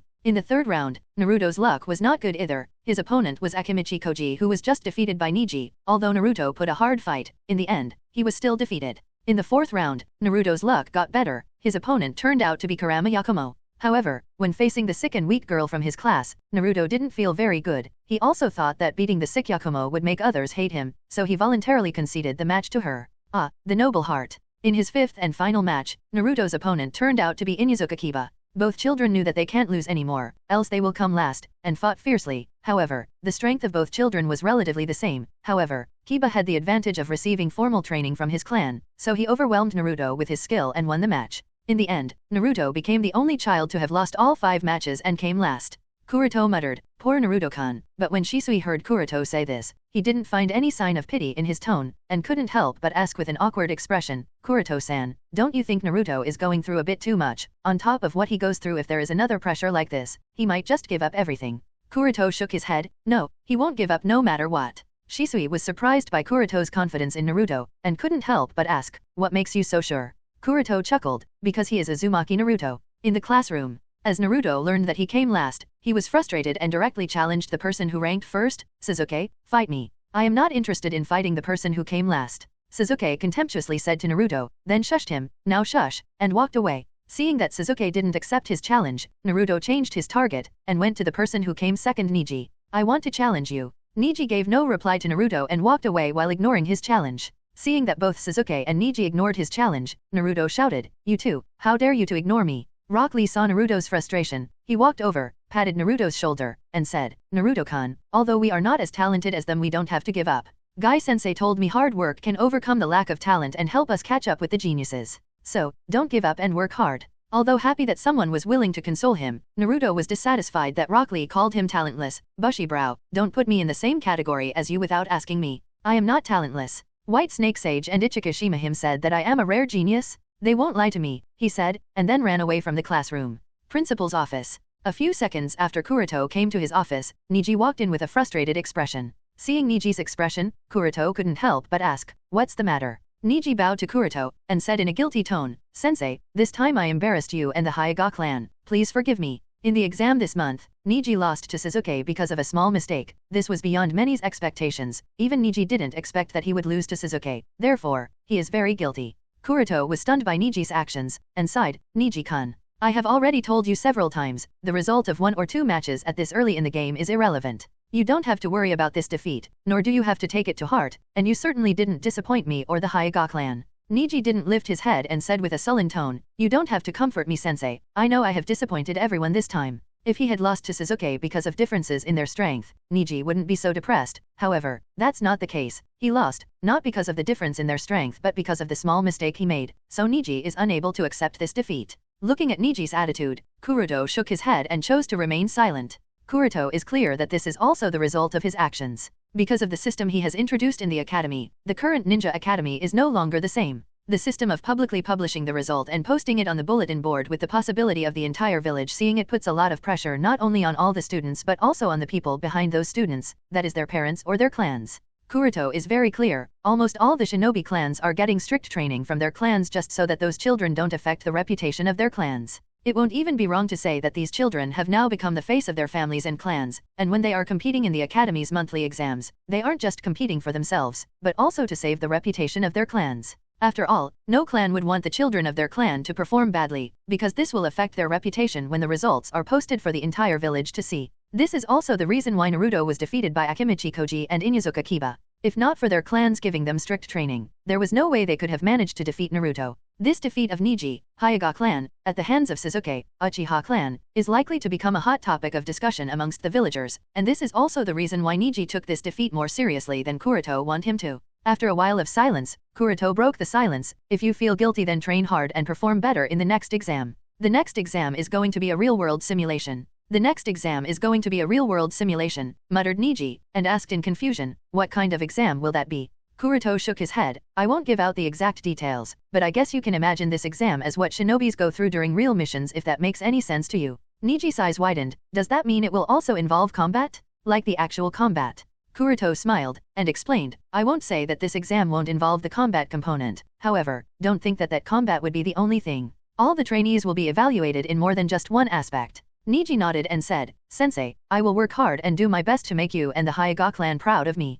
Kuroto nodded as if suddenly remembered something, so he added casually, oh, and by the way, the dates of this exam are coinciding with the upcoming 5-Cage conference, so this exam may also serve as a source of entertainment for the 5 Cages. Everything all the trainees do during the exam will not only be seen by the elite shinobis of Konoha, but also by the 5 Cages and their respective elite guards. Keep this in mind while you do anything. Hearing this sudden information, Niji was taken aback, but then his eyes lit up in fighting spirit, and excitement filled his heart. Seeing Niji excited, Kuroto nodded in appreciation, and added, the formal announcement will be made about this exam by the end of this week. You have learned about this in advance because you are my disciple, and now that you have got a general idea, you should start preparing yourself. Niji nodded with a bow. I understand, Sensei. Kuroto smiled, and said, I look forward to your performance. Niji nodded. I won't disappoint you. Then left the office. As Niji left his office, the corner of Kuroto's lips arched in a smile, as he thought to himself, this entire exam was personally designed by me, although the main purpose is to check Naruto and Sasuke's progress so far. However, I truly am looking forward to your performance as well. Let's see how you would fare in this exam.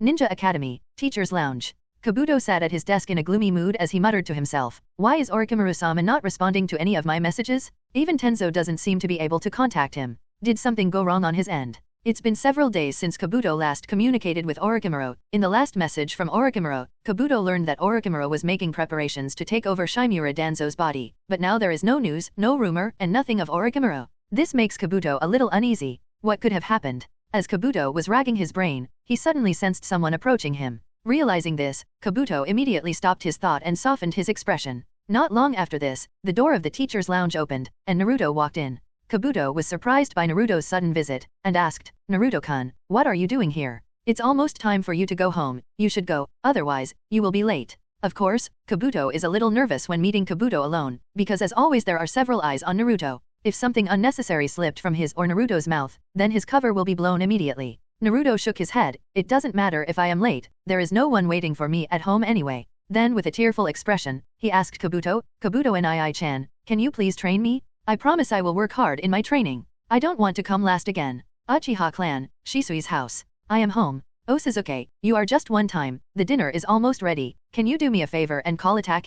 He is at Shisui-kun's place. Got it, mother. Sasuke nodded and quickly ran out of his house. On the way to Shisui's home, he had a proud expression on his face as he wanted to tell his elder brother Attack about his performance in the Ninja Academy. I am going to tell brother about it. Heh, I am the same as him now, the best and most talented in the entire academy. In all of the assessments that have been carried out in the academy, Sasuke has always maintained a top rank along with Niji. However, this time, Sasuke even beat Niji and ranked first. Because of this, he is extremely happy and wants to inform Itachi of this news. The thought of getting Itachi's approval and his father's praise makes Sasuke more and more excited. As soon as he arrived at Shisui's house, he was able to hear the sound of shuriken and kunai being thrown at wooden targets and knew that as usual, Itachi and Shisui were in Shisui's backyard. So, he immediately went there and called out, Nii-san, Shisui Nii-san. As Itachi and Shisui saw Sasuke coming over, they both tacitly stopped their conversation about the Hashirama cell's implantation operation that Itachi will be going to undergo in the near future and started talking about some gibberish and unimportant stuff.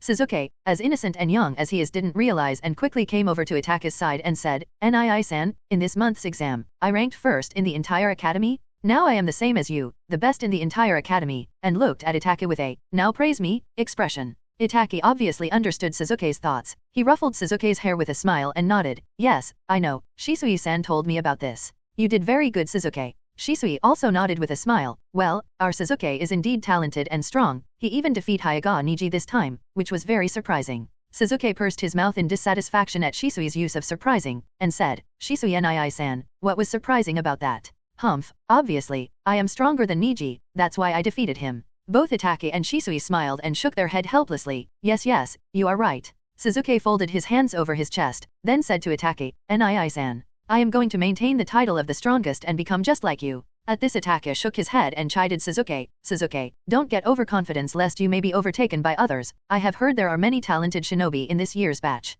Shisui suddenly remembered what Kuroto proposed to Hokage-sama at the Konoha conference and said to Sasuke, I agree with Itachi, Sasuke-kun. The next exam is probably going to be extremely difficult. Sasuke was curious, and asked, what are they going to test in the next exam? Shisui shook his head helplessly. Even I don't know that at this point, but what I can tell you is that the entire exam will be designed by the principal himself. Just knowing this I can tell that it won't be easy, so you should probably work hard on your training, otherwise. It doesn't matter how difficult it is going to be. I am still going to defeat everyone else like I did this time, said Sasuke in excitement. Now he is really looking forward to the next exam. Both Itachi and Shisui noted Sasuke's eagerness and smiled. Let's see how things will progress. A few days later, Ninja Academy, Principal's office. Knock knock. After knocking on the door, Shisui walked and informed Kuroto, Kuroto-san, they have arrived. Kuroto nodded. I see. Then he put the documents he was reading in the drawer of his desk and instructed Shisui, bring them in. Shisui nodded. All right. Then fully opened the door. As the door was opened, several people walked in, bowed to Kuroto, then lined up before him. In total there were 9 people, namely Umino Iruka, Mizuki, Suzume, Fun no Daikoku, Ake Maiwana, Namayashi Rado, Shiranui Genma, Iwashi Tatami, and Suzumi Saragaku. After looking at the 9 people for a while, Kuroto broke the silence. All the information I wanted to convey was already written in the scroll delivered to the 9 of you. I am sure all of you have read it. All 9 nodded. Yes. Kuroto nodded and asked, does anyone has any question in regards to this mission? Hearing Kuroto's question, Iruka showed a hesitant expression on his face. Of course, Kuroto noted Iruka's hesitation and asked him, Iruka-san, do you have anything to say? After a while of silence, Iruka sighed and asked, Kuroto-sama, about this assessment, does it really have to be this extreme? How can those children fight against us? Kuroto raised his eyebrow and questioned, Iruka-san, why do you think these children can't fight against the 9 of you? Iruka answered, Kuroto-sama, the 9 of us, we are Chunins, those children are only trainees, how can trainees hope to win against Chunin in fights? Kuroto smiled and asked, Iruka-san, you have taught them for the past year, you have watched their growth for the past year, every time you would talk about them you would praise them, but now that the matter came to their assessment, you feel they aren't up to it? Don't you have even a little bit of confidence in those children? Iruka was speechless. He didn't know how to respond. At this time, Genma patted Iruka on the head and said, don't worry Kuroto-sama, we perfectly understand your intentions behind this assessment. We won't disappoint you. Kuroto nodded, very good, and added, I would like to remind the 9 of you to not underestimate these children by thinking that they are mere trainees. I won't be surprised if they by some chance might end up defeating any of you, so take this mission very seriously. Because if any of you were to be defeated by them, that would be very embarrassing. Rado was dissatisfied. Kuroto-sama, now you are just underestimating us. Kuroto shook his head. Whatever. I am just warning you all in advance, just don't let your guard down. Mizuki smiled. We assure you, we will give these children a good lesson. Kuroto looked at Mizuki and nodded. In that case, I look forward to all of your performance. Although some were a bit dissatisfied that their strength was underestimated by Kuroto, nonetheless, they all nodded, okay, and left the principal's office. After Iruka and the others left the office, Shisui asked, Kuroto-san, I somewhat agree with Iruka-san, wouldn't it be a little too much to make official Chunins join the assessment? To Shisui's words, Kuroto asked a simple question, answer me Shisui, when you were of their age what kind of people you used to fight? What about Itachi? What about Kakashi? Each of you used to face much more dangerous people at their age. Shisui was stunned, and couldn't help but nod. Indeed, as Kuroto said, back when he was their age, encountering Chunin and Jonin on missions was a common occurrence. Seeing Shisui silent, Kuroto turned to look at the window of his office and said, although the times are changing, the danger of shinobi is still as prevalent as ever. The only difference is that instead of wars with other nations for resources, power, and wealth, now we are at a war against an organization whose methods as well as ideology are different from ours, and their objective is our doom. Just think about it. Iwagakure, one of the 5 great shinobi villages, was nearly destroyed overnight. There is hardly anyone in this world who is not vulnerable in the face of Akatsuki's threat. Although I am willing to wait, Akatsuki isn't going to wait forever. That's why, these children have to grow up quickly just like we did. Hearing Kuroto's words, Shisui deeply understood Kuroto's thoughts and apologized. Please forgive me, Kuroto-san, I didn't think about it this carefully. Kuroto smiled, and said, don't worry about it. Then he took out a bunch of scrolls from the drawer of his desk and said, now deliver these scrolls to all the people on this list, this is for the final preparations of the assessment. Shisui was taken aback. Wait, other than involving those chunin, are there going to be more arrangements? Kuroto nodded in an obvious tone. Yes, those chunin aren't part of the real test, they are just the appetizer. Shisui took the list from Kuroto's hand and after reading the names on it, he couldn't help but sigh. Kuroto-san, you can't be serious. Kuroto smiled. Just wait and see. Hokage office. Sandaime Hokage Hiruzen, Elder Koharu, Jiraiya, and Tsunade were present in the meeting room as Sandaime placed the scroll on the table and said, this is the case. We have finally received contact from the Tsuchikage. Elder Koharu asked, what's his status? Hiruzen sighed, and said, although he seems to be doing fine now, the fact that he lost one of his legs in an attempt to save his life is unchangeable. Tsunade muttered thoughtfully, although losing a leg won't have a such serious effect on his strength since he is not a taijutsu-type shinobi, still. Hiruzen nodded, yes, so he hopes that Yuancho can create a prosthetic leg for him, although it won't be as good as his original leg, it will be better than nothing. Tsunade agreed, all right, I will see what I can do. With that, the topic turned and Elder Koharu questioned Hiruzen about that Akatsuki member we captured recently. Did Yamanaka Patriarch and Ibuki manage to obtain any substantial information from him? Hiruzen sighed as he shook his head. No, the person inside that white thing was already dead by the time, and as for that white armor thing, we have tried everything, but nothing is working on him. Sigh, it's really difficult. Tsunade, what about you? Did you find anything about that white thing? Tsunade nodded, and answered, firstly, it doesn't seem to be a living creature, maybe it was made by a jutsu or maybe through bioengineering, I can't say for certain. Here she took a pause, and added with a difficult expression, what I can say for sure is that it has my grandfather's cells. Both Hiruzen and Koharu had heavy expressions hearing this. One after another people are popping out with Sandaime Hokage Sama's cells in their bodies, and without a doubt, all of them are turning out to be Konoha's enemies. Hiruzen sighed, this is really not good, if it is the result of bioengineering, then we can't know how many such things exist in the hands of Akatsuki. Tsunade thought about it for a while, then said, Sensei, about that dead person who was inside that white thing, I want to study him. I have a feeling we will discover something important if I study him. Hiruzen nodded, very well, you have my permission. Tsunade nodded, thanks. Then said, there is nothing else, I will leave. Then she got up and left. Both Hiruzen and Koharu sighed and sat in silence. Ninja Academy, Class A, Children of Focus. The location of the assessment is going to be in a small part of the Forest of Death. All the trainees will enter the forest from different entrances in teams of 3. And you are all going to stay in the forest for half a day. All of you are free to engage in battle against any other team that you may encounter. Explained Iruka, then looked at the students and questioned, does anyone has any doubt so far? Harano Sakura raised her hand, and asked, Ano,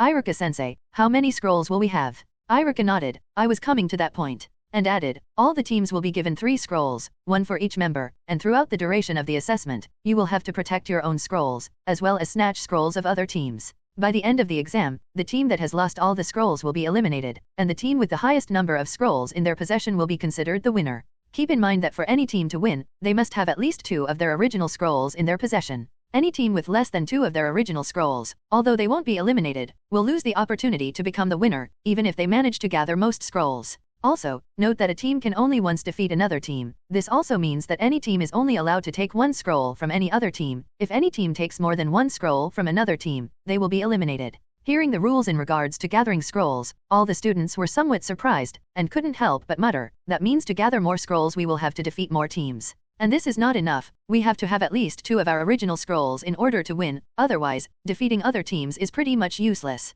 Iruka nodded lightly, yes, and asked, does anyone has any other doubt? Everyone shook their heads, no sensei. Iruka nodded, and said, all right then, since no one has doubts, we can proceed to the next part, which is deciding on the teams. As I already mentioned, a team is going to be of 3 members, so now we have to decide on the teams. Hearing this, all the students became somewhat nervous and excited. If they can form teams with strong students, their chances of winning will be higher. Thinking of this, everyone couldn't help but look at the top 2 students in their hyuga Sasuke and Hyuga Niji. Anyone who is in their team will have the most chance of winning, and many even went as far as to shout out loud, Sensei, I want to be in Sasuke-kun's team. I want to be in the same team as Niji-san. Among all these shouts, Sakura and Ino were at the top as they even started to argue among themselves about being on Sasuke's team. Sasuke, who was sitting at the back, folded his hands over his chest. Of course, he noted everyone's eager gaze to form a team with him, however, he didn't care. For him, it doesn't matter who is on his team. Sasuke has the confidence of single-handedly winning against all the other teams, it doesn't matter who they are.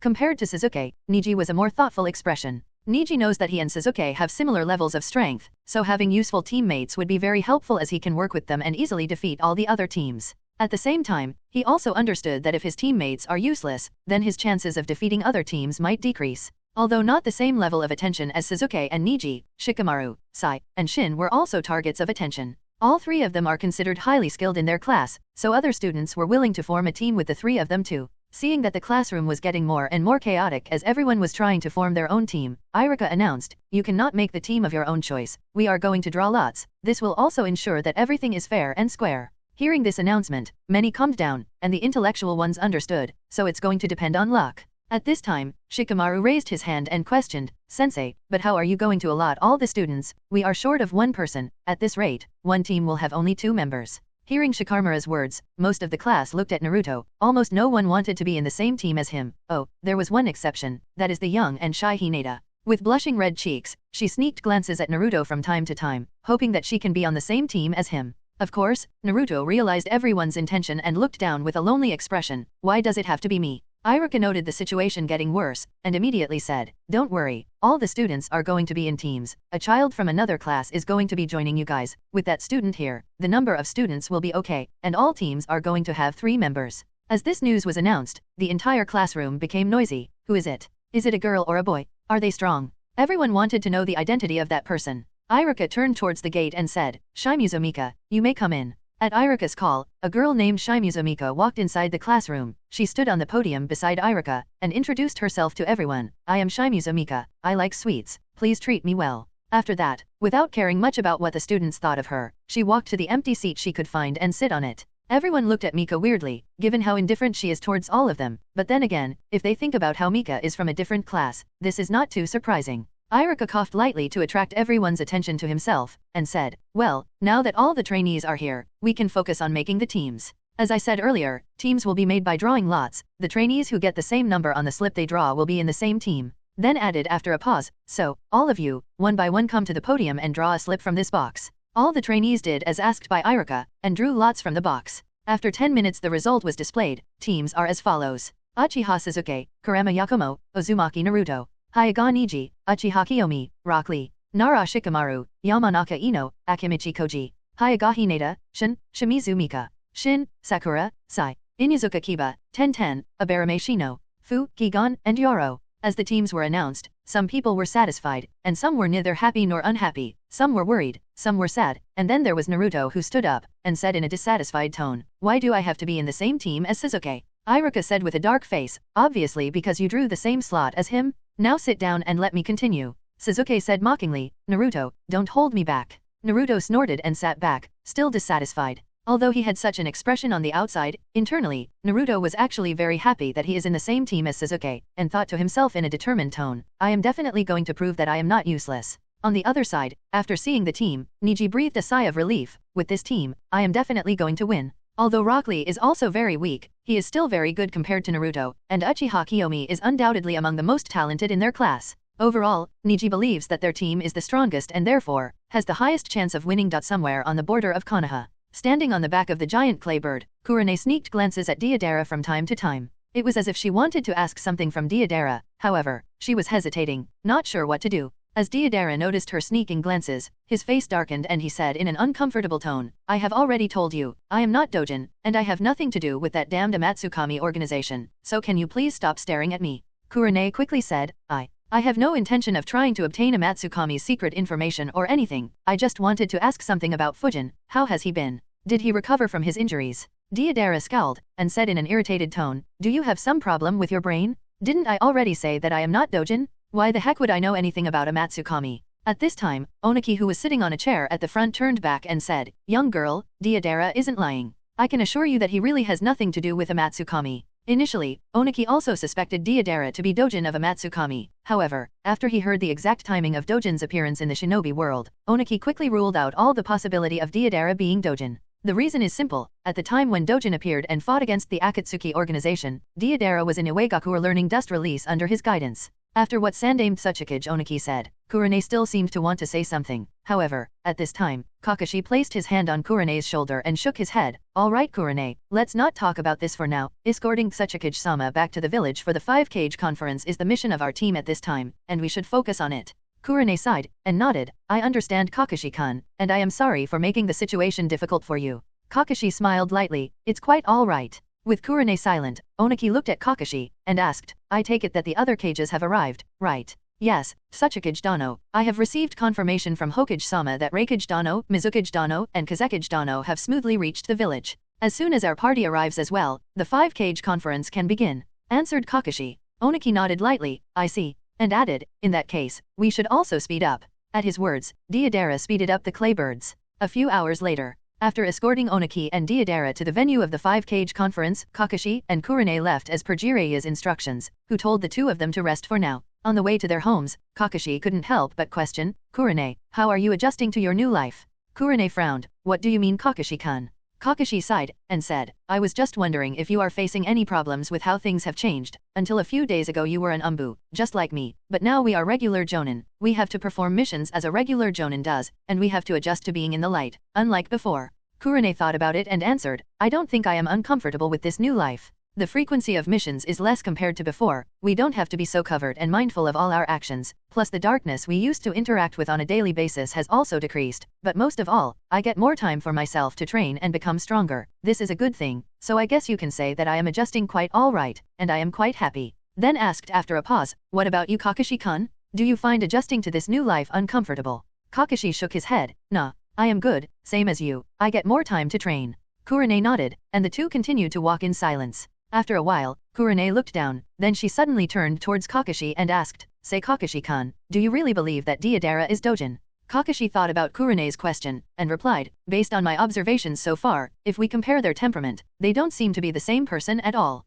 Deidara is just too, how should I put it? Weird I guess. His unusual obsession with art. I don't think the Dojin we interacted with before had such an obsession with art. Hearing Kakashi's reply, Kurene couldn't help but ask doubtfully, if that's the case then why do you believe that Deidara is Dojin? Is it because of the explosion release Kekii Genkai that they both have and because of the similar explosive clay that both of them use? Kakashi nodded, that's just one point. The second point is dust release. Dust release is not something that can be mastered so easily. Countless people have tried and failed, the only reason being that they don't have an understanding of how it works. Up until a few months ago, no one other than Tsuchikage Dano could use dust release, then suddenly, someone appears and uses dust release. Naturally, the two should be connected in one way or another, right? And it just so happens that Deidara has that connection with Tsuchikage Dano. On top of being that old man's disciple, he uses other similar jutsu as well, and his fighting style matches with Dojin, so the two of them should be the same person, otherwise, it would be too much of a coincidence. Kurene nodded, I see and said, if he really is Dojin, then this clearly highlights how good he is at fooling others and disguising himself. At the same time, his non-reliable nature and artistic obsessive personality can't be trusted at all.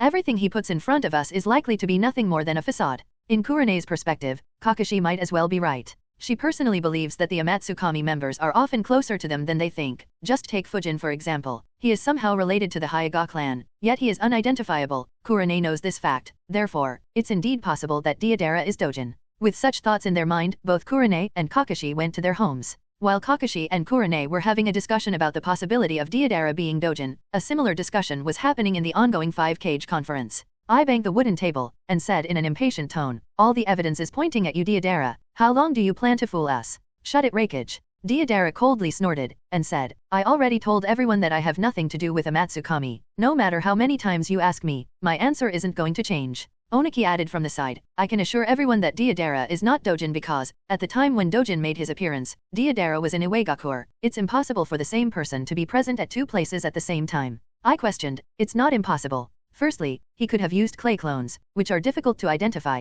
and second, there is a possibility that Deidara might have mastered your night-aimed Tsuchikage Muse fragmentation jutsu. With that, he can be present at two places at the same time. Oniki shook his head, and said in a certain tone, no, it couldn't have been a clay clone. And added, and as for Deidara mastering the fragmentation jutsu of my predecessor, this is impossible. I have neither told him about that jutsu nor have I ever given him the scroll. Raikage was dissatisfied, your answer is flawed. What do you mean that you haven't told him about that jutsu? What if he learned about it from somewhere else? What if Amatsukami told him about that? Oniki was silent, he didn't know how to refute Raikage's words. That is indeed a possibility. Hiruzen stared at Deidara, and asked the most important question, Deidara, have you mastered dust release? At this question, everyone stared at Deidara with a questioning gaze. Feeling everyone looking at him, Deidara's mood became gloomy, but he answered anyway, yes, I have indeed mastered dust release. But I am not that damned Dojin. Heck, I am the person who wants to know most as to who that guy is. He is trying to copy my art? If he falls in my hands, I am going to show him that the original is always original, fakes can never equal original.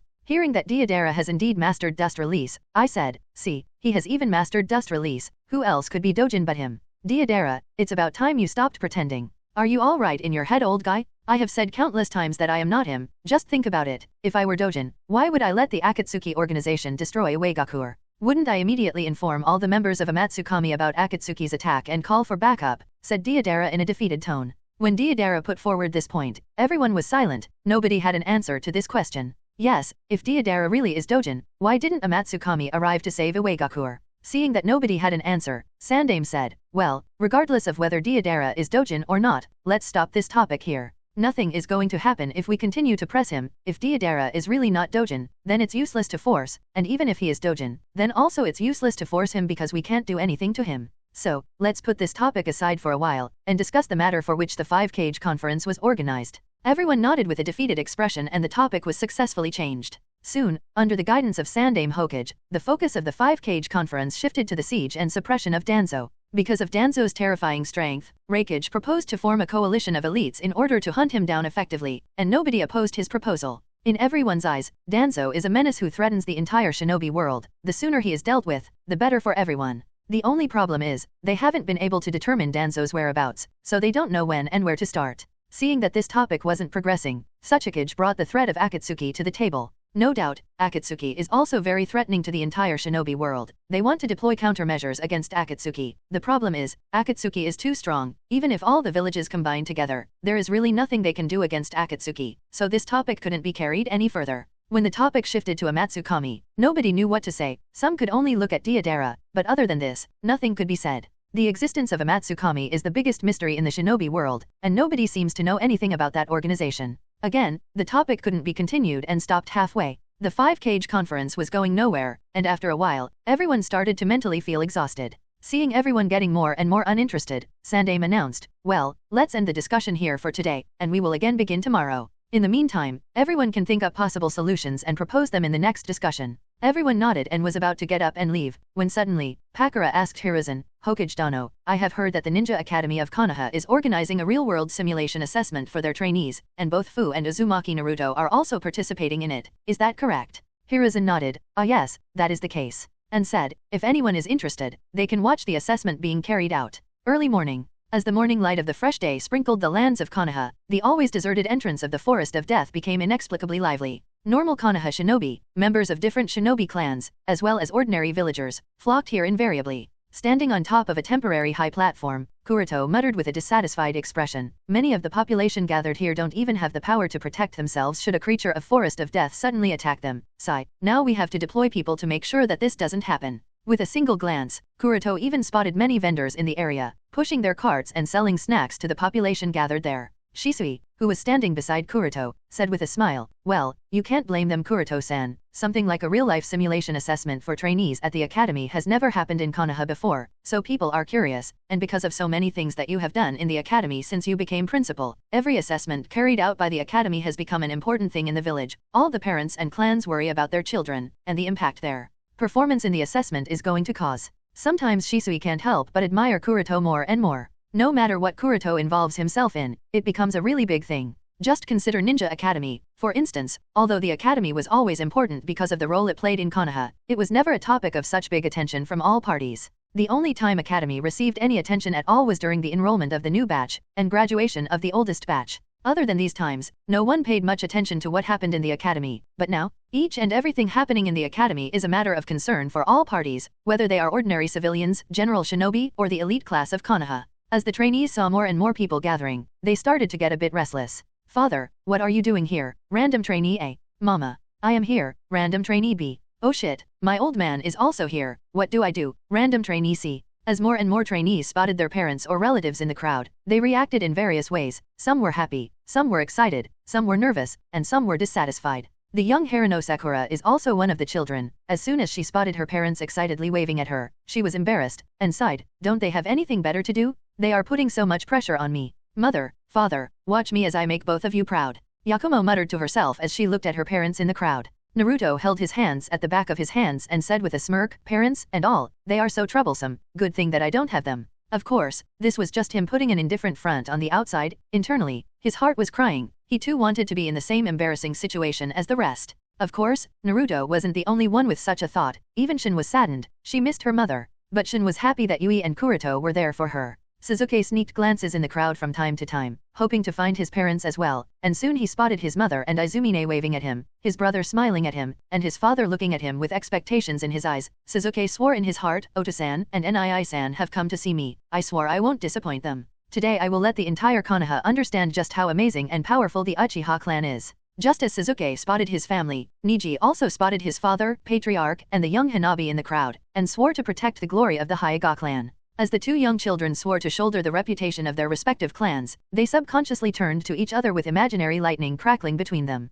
For Neji, Sasuke is the biggest obstacle to ranking highest in this assessment. He is not really worried about anyone else. Neji has the confidence to defeat them all, but he is not so sure about Sasuke. Sasuke had the same thoughts as Neji and believed that Neji was the biggest obstacle standing in his way. Watching the exchange between two top trainees in their class, the other trainees also realized that this was going to be serious. Standing on Niji's left side, Uchiha Kiyomi pumped up her fists and said with a smirk, Neji-kun, even if he is my Nii-chan, we are still going to defeat him? Because I want to win. Standing on Niji's right side, Rock Lee clutched both his hands and said with tears of excitement, Neji-san, I promise not to hold you back, so let's work together and try to win this. Neji withdrew his gaze from Sasuke, and said to his two teammates, Sasuke, I will take on myself. For the others, I will leave them to the two of you. Suddenly, there was a burst of noise and loud cheering from the entire crowd. No matter how far or near, everyone was exclaiming in surprise and shock, and it attracted the attention of all the trainees. Listening to the murmurs of many people in the distance, Ino muttered doubtfully, is Hokage-sama here? Koji, with chips crumbs on his face, muttered, it seems so. Shikamaru thought about it and shook his head, no, that can't be it. If it was only Hokage-sama, the cheering wouldn't have been this ostentatious. Mika nodded from the side. I heard my aunt tell me the other day that the cages of other great shinobi villages are also in Konoha. It's very likely that they are also here. Hinata couldn't help but question, but why would all the 5 cage come to watch the assessment? Shikamaru shrugged, beats me. Although he shrugged it off, however, internally, he did have some thoughts that might explain this unusual situation. Don't tell me this is all being done in order to raise the morale of the village. Shikamaru felt that his guess was pretty spot on, therefore, he couldn't help but sigh in tiredness. What are the adults thinking? So troublesome. The actions of Danzo and Akatsuki have caused a lot of destruction in the past few months, and this has greatly affected the morale of the entire village. This is why the information about the 5 cage conference was not so classified and the rumors about it were circulating. This is done in order to assure the populace that the management is working. As Mika expected, the 5 cage soon climbed on the temporary high platform. Looking at the supposedly 5 most powerful shinobi in the world, all the trainees became nervous and excited. Neji and Sasuke were no exception as they looked at the 5 cages in awe and amazement. It was at this moment that the dreams of several young trainees took shape, especially the dream of Uzumaki Naruto. Up until now, he used to shout out that he wants to be Hokage and whatnot, but he didn't truly understand what being Hokage would mean. Of course, he still doesn't understand, but one thing he has fully understood is that if he wants to be accepted and loved by everyone, then he has to become someone like them, someone like those 5 people. One day, I too am going to stand there, muttered Naruto with a determined expression. Anyway, after the crowd calmed down, and the 5 cage spoke a few words for the crowd, Kuroto, the principal of the academy and the organizer of the assessment, announced, that concludes the explanation of rules that you will have to adhere to for this assessment. Before we officially begin the assessment, I want to emphasize one point. Do not treat this assessment just as a regular assessment. Anyone not being careful and acting recklessly might end up dying. Keep this in mind. All the trainees, whether nervous or excited, nodded. With that out of the way, without wasting any more time, let's start the assessment, said Kuroto as he waved his hand. Immediately, staff members who were waiting on the sidelines came forward and led the different teams to the different entrances of the Forest of Death. Watching the trainees disappear in the Forest of Death, Kakashi came beside Kuroto and asked lightly, Kuroto, what you said just now, you weren't serious, right? Kuroto raised his eyebrow and questioned, what do you think? At this time, Shisui came over and said, Kuroto-san, Asuma-san, and the others have arrived. Kuroto nodded. Perfect timing. Tell them to wait for a while. I am coming in 5 minutes. Shisui nodded. All right. On the side, as Kakashi heard Shisui mention Asuma's name, Kakashi was taken aback and asked curiously, what are Asuma and the others going to do? Kuroto patted Kakashi's shoulder and said, you will find out. At the same time, somewhere deep in the Forest of Death, wearing a mask, Obito stood on a tree branch and looked at the liveliness on the other side. While Obito was observing the distance, Zetsu protruded his body out of a tree and said, I wasn't able to find Deidara. He is probably hiding somewhere else. Obito looked at Zetsu with a thoughtful expression on his face under the mask, and nodded, leave it. Then questioned, what about Tobi? Did you bring him? Zetsu shook his head, Tobi is dead. Obito nodded, I see, then looked back in the direction of people. As for Tobi, Obito didn't care all that much. Seeing Obito looking in the direction of the crowd gathered far away, Zetsu followed his gaze and said, your informant seems to be very dedicated to the Ninja Academy. I have heard that the academy has undergone numerous reforms since he became the principal. Even now, he seems to have organized a real-world simulation assessment for the trainees at the academy. With the way he is doing things, do you think he wants to train those children to fight us? Obito snorted in disdain, humph. Does it really matter? No matter how much he trains those kids, at the end of the day, they are still kids, and what can mere kids do to us? The future of the shinobi world is doomed. Zetsu smiled, that is the case. And said, so how about we take advantage of this opportunity? I have heard that Kuwabai's Jinchuriki is also participating in this assessment. This may be our opportunity to kidnap him. Zetsu's words tempted Obito, this is indeed a very good opportunity. However, after thinking it over, he shook his head, Iwagakure was destroyed by us not long ago. Only a few days after that, Konoha is hosting such a high-profile event, in which the 5 Kage are present and even the Jinchuriki of 9 Tails is also participating. This in itself is quite strange. Moreover, the fact that this information is common public knowledge makes it all the more strange. I have a bad feeling about this. As if grasping something, Zetsu asked, are you worried that this entire event might be a trap prepared by amatsukami? We can't deny the possibility, said Obito with a deep sigh, and said, you were there both the times when Nagato lost to Yama. The strength of that guy is not something we can take lightly. It would be best if we continue to stay hidden and covertly capture all the tailed beasts. Recalling the memories of the battle between Nagato and Yama, Zetsu couldn't help but shiver in fear, and said, Yama can summon meteors from outer space, and even Gadu statue can barely resist those meteors. Nagato's injuries have yet to recover from that battle. If we're to encounter him, it would be game over for us. Obito nodded, that's the case, so we better be careful. Then added, it won't be very long. We have already captured 3 tail beasts. As long as Sasori's transformation plan succeeds, Akatsuki's strength will increase and we will be able to fight Amatsukami.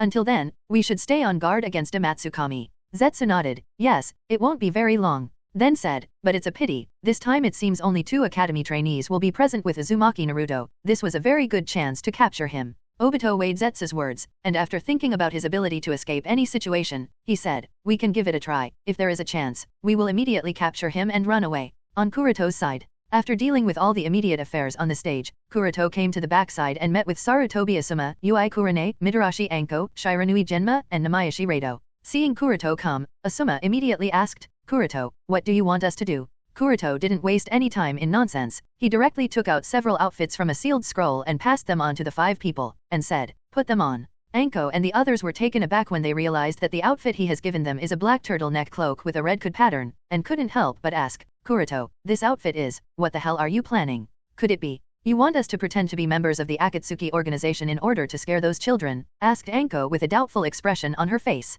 Kuroto nodded with a smile, correct. Kurane said with a frown, Kuroto-kun, I think this is a bit too much. They are just a group of children, they haven't graduated from the academy. You have sent those chinin, that is already more than enough. Now if we go too, that would be deliberately scaring those kids. And added, the children of major clans are also participating in the assessment. If the children perform too poorly, the reputation of those clans will be affected, and by doing this you would be offending a lot of people. Don't forget that 5 cages are also watching. What would be their impression of these children? Kuroto glanced at Kurane and said with a light smile, that might be the case, however, I am not afraid of offending anyone. Then he looked at Asuma and questioned, what about you, are you afraid? In the presence of Kurane, Asuma obviously couldn't back away, so he did what was natural, and said with a smirk, don't be an idiot, I am not afraid of anyone. Kuroto patted Asuma on the shoulder, and said, as expected of someone from the Sarutobi clan, you people are really built differently. On the side, Kurane was speechless, forget it. Kuroto-kun is a member of the prestigious Hyuga clan, while Asuma-san is the next head of the Sarutobi clan. Obviously, both of you are indifferent to these matters, so it's useless to talk to you about it, so let's get back to what you were talking about. Anko agreed with Kurane, and excitedly asked, Kuroto, what do we have to do after wearing these Akatsuki cloaks? As he passed on the cloaks to the 5 people, Kuroto explained, you don't have to appear in front of everyone, just focus on the trainees of Class A, fool them into thinking that the 5 of you are real members of the Akatsuki organization, and make them feel the pressure of facing life and death enemy. Kurane asked, what about those chinins, have you told them about us? Kuroto shook his head, no, they haven't been told, so the 5 of you will be members of Akatsuki for those chinin too, and you will have to deal with them accordingly to make everything appear more realistic for those children. Everyone nodded, but Asuma was a little uneasy and questioned, Uzumaki Naruto is also among the trainees, what would happen if he suddenly loses control of the 9 tails? The reason Asuma didn't mention Fu and the 7 tails is because he is unaware that Fu is the Jinchuriki of 7 tails. Only the 5 cages and a few selected individuals are aware of this secret information. For Asuma's question, Shisui, who has been silently standing beside Kuroto, raised his head and said with a confident smile, "Don't worry Asuma-san, if Naruto-kun loses control, I will personally deal with the 9 tails. So, nothing would happen." Asuma sighed, if Shisui takes charge of the situation, then there is nothing to worry about. But Kuroto, is this all really necessary? Among the children of Class A, 2 are from the Hyuga clan, one of whom is your disciple. Then there is also the daughter of the former Maiko from the land of Demon who lives with your family. He paused and asked, I am just saying that putting so much pressure on those children it's just that. Kuroto interrupted Asuma, if we continue to treat them as children, they will never grow up. Don't forget, for scrap iron to become a fine weapon, it has to undergo a lot of pressure, heat, and beating. Just raw iron doesn't become a fine weapon. The ones you are calling children are the future of Konoha, they are the ones who are going to become the pillars of Konoha and protect the village from its enemies. As such, I want these children to grow out of the mindset that being a shinobi is all fun and games. Each and every one of them must understand the implication of being a shinobi or kunoichi before they graduate from the academy. Hearing Kuroto's words, Asuma nodded helplessly. Alright, fine, just make sure that security is optimal. We don't want any accident that might lead to some trouble. Kuroto nodded. Don't worry, everything has been taken care of. Seeing Kuroto's confidence, Anko smirked, and said, well, if that's the case, then let's go, and show these children what death is. In the place where the crowd was gathered, several viewing screens were created. This was done not only so that the crowd and the 5 cage can watch those kids live in action, but also for security purposes. The Forest of Death is a dangerous place for many children who aren't strong enough to protect themselves from the dangerous animals. Additionally, there will also be injuries from battles. If the injured are found immediately, they can be given timely medical treatment to avoid any permanent injury. And finally, the most important part is the safety of the 2 Jinchuriki. Naruto and Fu are participating in the assessment, so everything related to their safety has to be considered. Moreover, there is also the possibility of them losing control because of some unforeseeable reason that has to be taken care of as well. To cope with all the aforementioned security problems, thousands of cameras were placed in the Forest of Death. In addition to thousands of cameras, a vast majority of Ambu were also stationed in the Forest of Death, so that they could immediately rush to the scene of the emergency. And let's not forget the most important thing that was done. Both Naruto and Fu were marked with Kakashi's flying Raijin seal, so if any accident were to occur with the 2 of them, Kakashi would be able to immediately teleport them to safety. Kuroto looked up and down at the 5 people who had changed into the black turtleneck cloak of the Akatsuki organization that Kuroto gave them. Feeling something amiss, he immediately took out 5 masks and passed them to the 4 people, put them on as well. While taking masks from Kuroto, Asuma couldn't help but mutter, I remember that members of amatsukami are the ones who wear masks, not the members of Akatsuki organization. Kuroto brushed his hand. Don't sweat the small details, as long as those kids recognize you to be members of Akatsuki, there's no problem. And don't forget about that masked man who claims to be Uchiha Madara, he wears a mask as well, so there is no problem with the 5 of you wearing a mask as well. Kurone thoughtfully looked at the mask for a while, then asked Kuroto, won't your disciple Niji see through the masks? I can't really say for others, however, I have met him quite a lot of times, and he would instantly recognize me through this disguise. Before Kuroto could say anything, Shisui shook his head, and explained, don't worry Kurone-san, that won't happen. These masks and cloaks have been engraved with special seals that inhibit any perception jutsu or visual jutsu to see through the disguise. Even I am no exception to this rule, as even with my Sharingan I can't see the color of your chakra while you are wearing this cloak. What? All 5 of them were taken aback, and Anko couldn't help but question, doesn't that mean these masks and cloaks are very similar to the masks and cloaks that Amatsukami uses? Kuroto waved his hand, and explained in a casual tone, maybe, though I can't say for sure. To be honest, just blocking the perception and visual jutsu isn't that difficult. Anyone with good enough knowledge and mastery of funjutsu can accomplish such a feat. Asuma shook his head, that's easier said than done, accomplishing such a feat requires a high level of funjutsu mastery. Kuroto, I didn't expect that you have such high attainment in funjutsu. Anyway,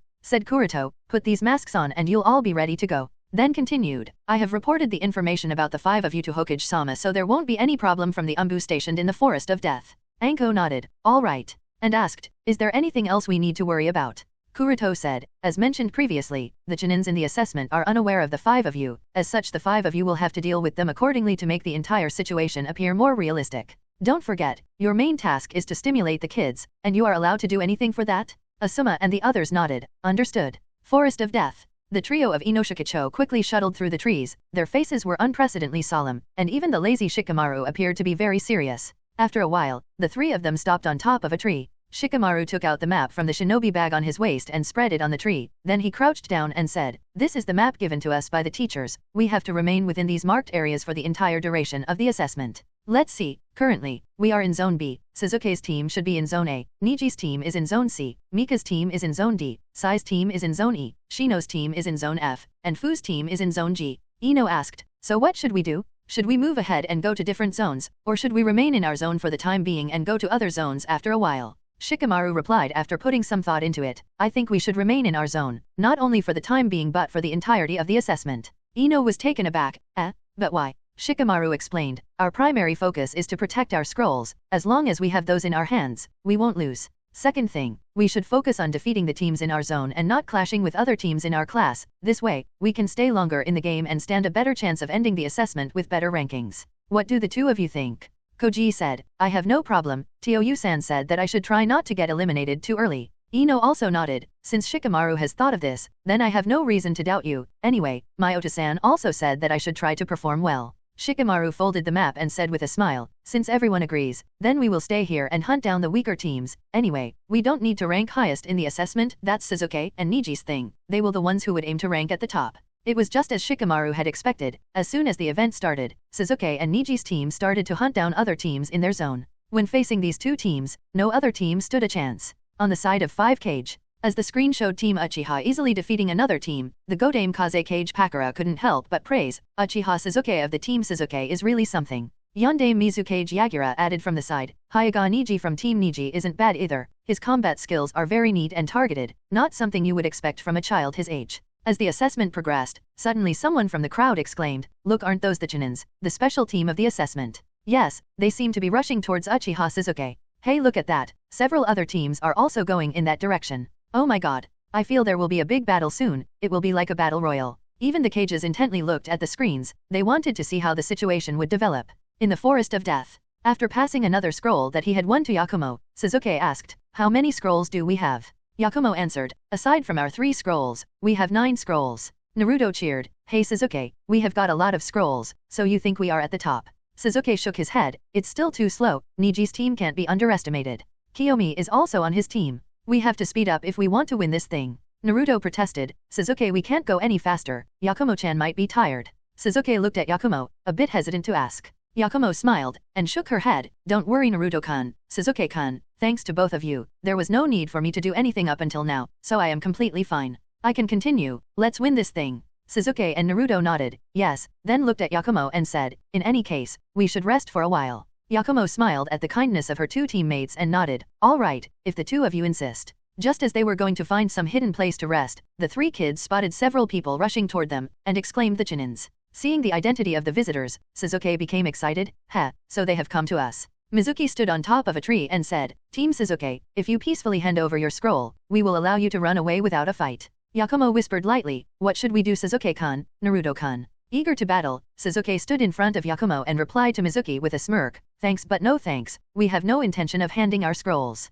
Nor do we plan to run away." Naruto nodded, "Yes, only cowards run away, we are going to fight." Iruka ignored Naruto, and advised Sasuke, "Sasuke-kan, don't act foolishly. If you fight us, not only will you lose your scroll, but you will also get tired, and this will affect your future battles against the other teams." Sasuke activated his Sharingan, and said, "How can you be so sure that you will definitely defeat us, Iruka-sensei?" Naruto pumped up his fist, "You said it, Sasuke." Yakumo questioned, "Sasuke-kan, Naruto-kan, are we really going to fight Iruka-sensei and the others?" Iruka looked at Sasuke, and asked, "Yes, Sasuke-kan, are you really sure you want to fight us? Hey, I remember that by defeating a Chunin we will get a red scroll. And each red scroll is worth 10 normal scrolls, that's another reason to fight," replied Sasuke, his meaning was completely clear. Ebisu couldn't help but mutter in surprise, "Are the trainees so arrogant these days?" Mizuki said with a smirk, "In that case why don't we show these kids why we are Chunin?" A few hundred meters away, Kiyomi asked, "Which team is it?" Niji replied, "It's Sasuke, Naruto, and Yakumo." Rock Lee asked Niji, "What should we do Niji-san?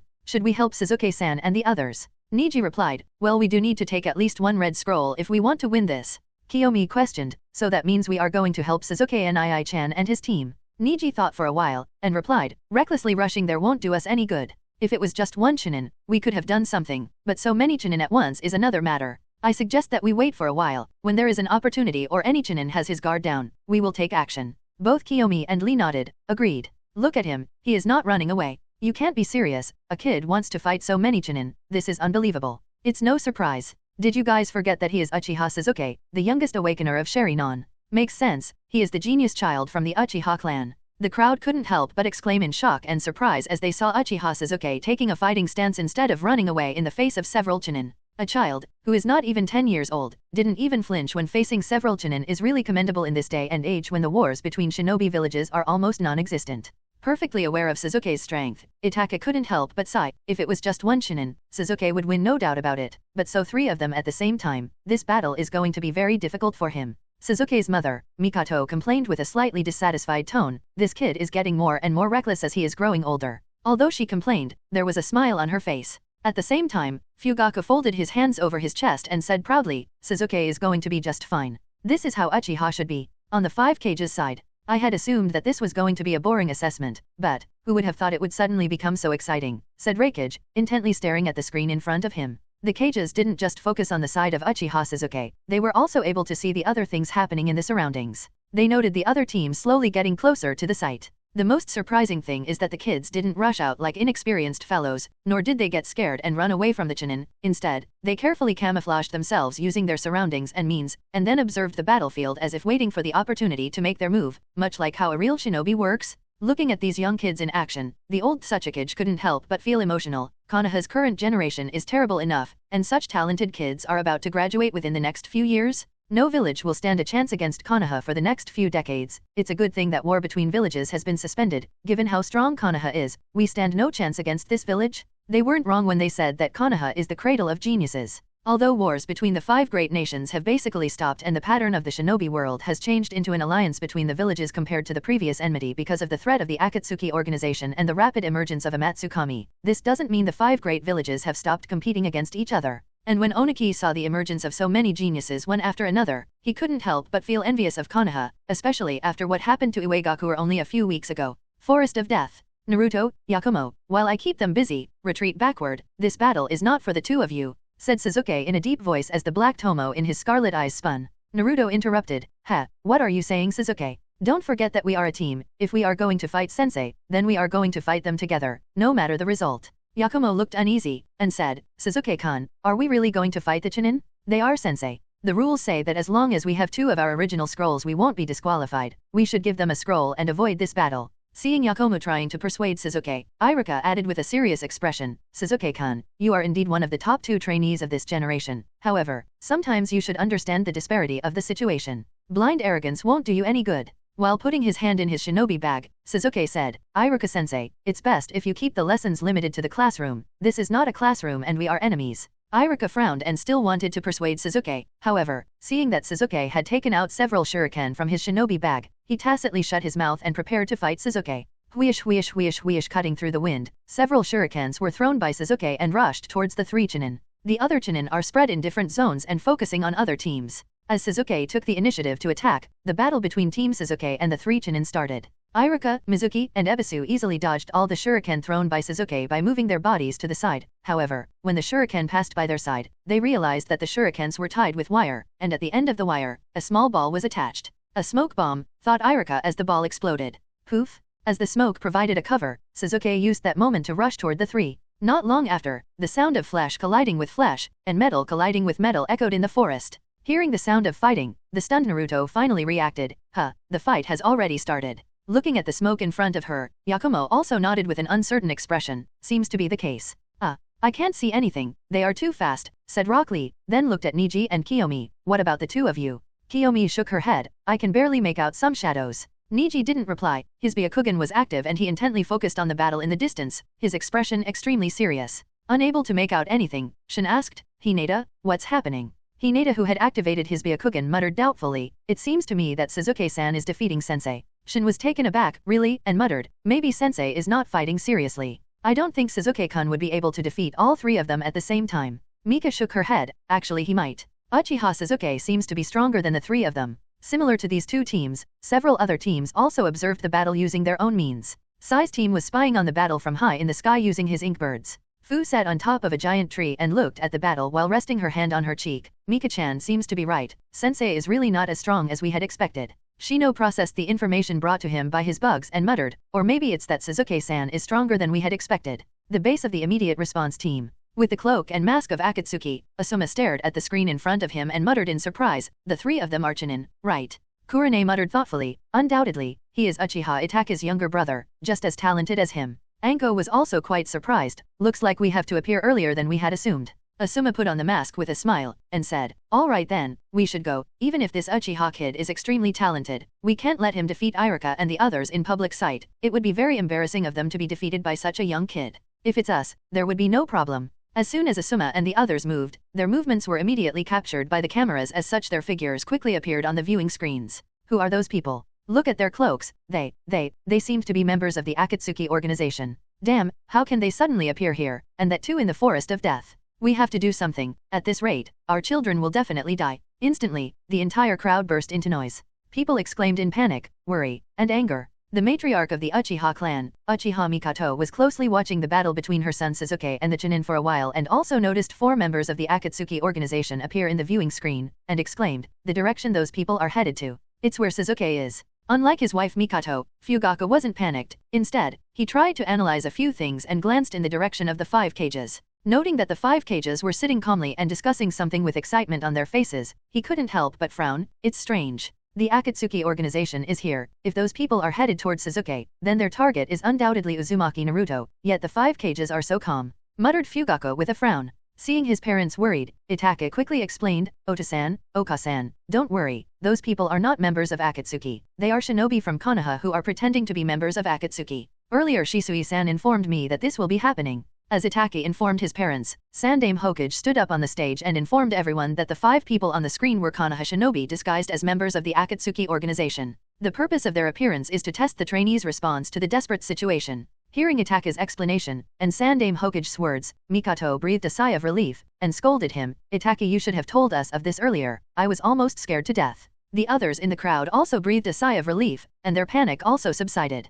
At the same time, after understanding the gist of things, they admired the person who had the brains and guts to do something so crazy. Mikoto added with a dissatisfied expression, really, Shisui and the others, they are going too far, the children aren't ready to face such a thing. Itake explained, that's the entire purpose. The principal of the academy hopes to train those children using this real-world simulation assessment, and also determine the accurate character of all the trainees. After all, real growth happens only in desperate circumstances, and only in desperate circumstances can a person's true character be determined. So, this is not a normal assessment, this will determine how far those trainees will go in the future. After hearing Itake's explanation, Mikoto looked at Hyuga and asked in a worried tone, Anada, Sasuke, he will be fine, right? At this point, we can only trust him. Anyway, he is a Uchiha and our son, said Hyuga as he folded his arms over his chest. The content of this assessment has surpassed his expectations, even a shinobi as experienced as him can't say what will happen and how Sasuke will respond in this situation, all he can do is trust in Sasuke. This wasn't just Hyuga's thoughts, all the patriarchs had the same thought.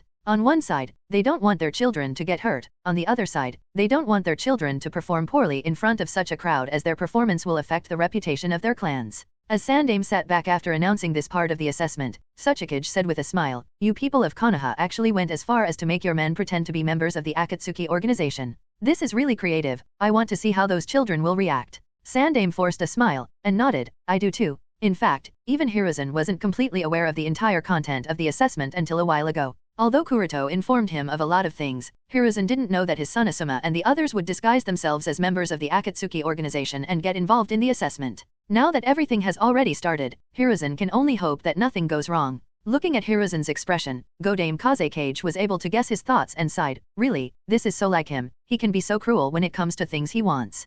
Pakura can only think of one person who can be so creatively dark. In her opinion, the idea is indeed quite creative, but considering how much impact this assessment will have on those children, she couldn't help but feel that her master was really heartless. Forest of Death. As the 4 masked people wearing Akatsuki's iconic uniform passed by, Obito and Zetsu who were hiding in the blind spots of camera couldn't help but look at each other in surprise. What's happening? Did Nagato send someone to Konoha? Zetsu was also at a loss. No, this is not possible. Last I checked, Nagato was training some jutsu in order to defeat Yama, and the others were busy watching over the 3 Jinchuriki. There is no one in the organization who is free right now, so, how could he send someone here so suddenly? Obito asked again, then who are these people wearing the cloak of Akatsuki organization? Is it possible that Nagato recruited someone new to the organization without my knowledge? And since when did anyone from Akatsuki start to weak mask? I am the only one who does that. Zetsu shrugged. I don't know. They are not from our side. And I don't think Nagato recruited anyone new to the organization. They are not ours. Nagato didn't recruit anyone. Then who are they? Muttered Obito, and after a while of thinking, he suggested, let's just follow them and see.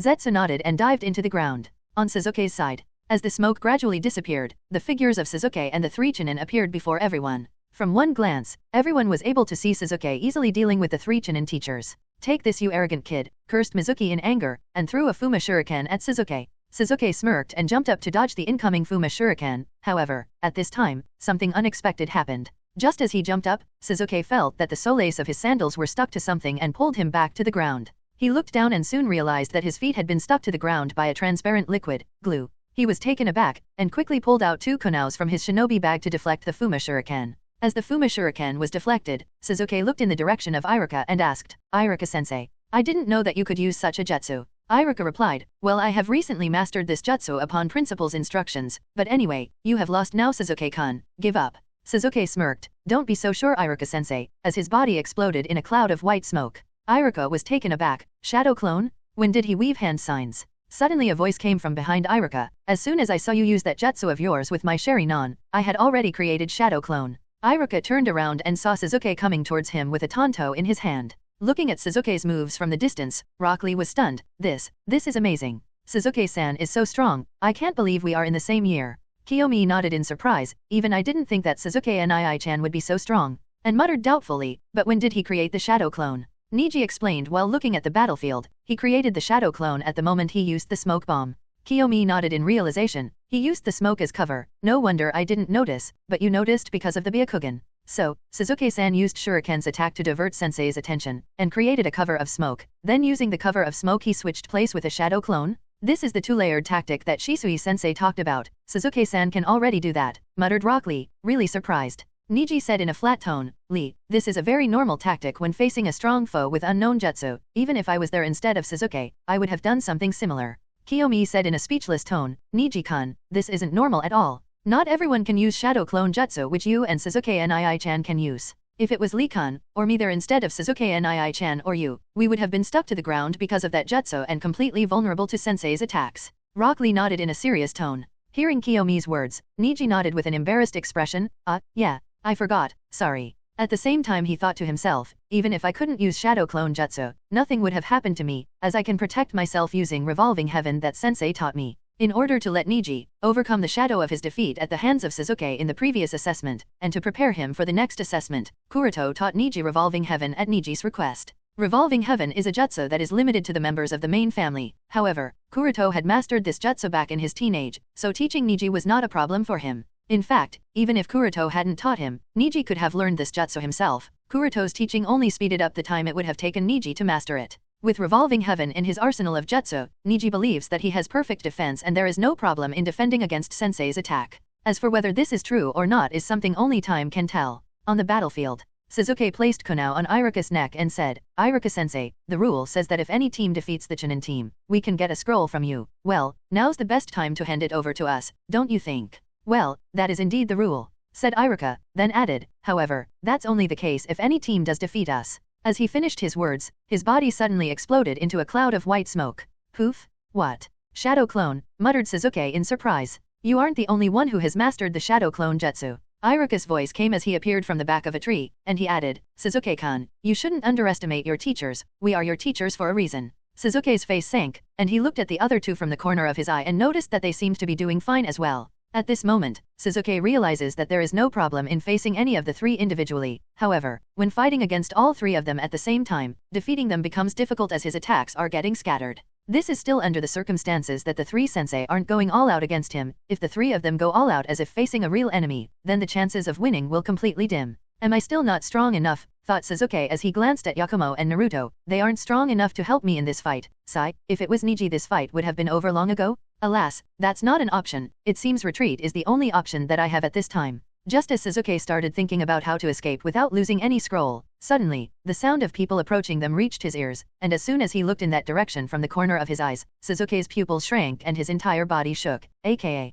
Akatsuki organization. At the same time as Sasuke, the three Chunin sensei also noticed the approaching people and exclaimed in shock and fear, Akatsuki, what the hell are they doing here? Not far away, Naruto and Yakumo's faces also changed in shock. They were so scared that both of them collapsed on their butts. As soon as the 3 students and 3 Chunin sensei identified that the people approaching were the members of the Akatsuki organization, they were fearful and their bodies shook in terror. The fear and terror of the Akatsuki organization has been rooted in the shinobi world. Child as young as 2 or 3 and people as old as 100 are aware of the Akatsuki organization and knows that these are extremely dangerous and cruel people who want to destroy the entire shinobi world. Seeing the 5 people dressed in the iconic black turtleneck cloak with red cloud prints approach them, Mizuki gritted his teeth in fear. Damn, what the heck are these people here for? Ebisu said in a serious tone, no matter what these terrorists are here for, we have to protect the children. Nothing should happen to them. Iruka rushed to Sasuke's side and hurriedly ordered, Sasuke-kun, today's assessment is suspended. Take Naruto-kun and Yakumo-kun with you and run towards the village while we hold them back. Hold us back? Just 3 of you, don't try to overestimate yourself, said Asuma, who was acting as the leader of this small group. Hearing Asuma's words, Iruka gripped the kunao and shouted, Uchiha Sasuke, what are you still doing here? Take your teammates and run, this is an order from a Chunin. Hearing this shout, Sasuke's mind shook, and only now did he realize that this was not some genjutsu, but a reality. The members of Akatsuki had really appeared here. As this realization dawned on him, and he wanted to escape from here as per Iruka's order, Sasuke's body didn't listen to him. His legs became numb, his entire body started to shiver in fear, and his mind had only one thought, if I don't escape, I will die, and the flashback of all his dark memories started to appear in his mind. The encounter with Amatsukami's leader and Homeuse Yubi in his childhood. The time when that woman named Otoyumi almost kidnapped him. His defeat against Kimimaro. His days at the base of the Akatsuki organization. Is this what a real battlefield is like? Facing a real enemy, I am incapable of lifting even a finger. Sasuke was shocked and angry at himself. He always thought that he was a ninja cut above the rest, best among the best. However, today it became clear that he is nothing special. He is afraid.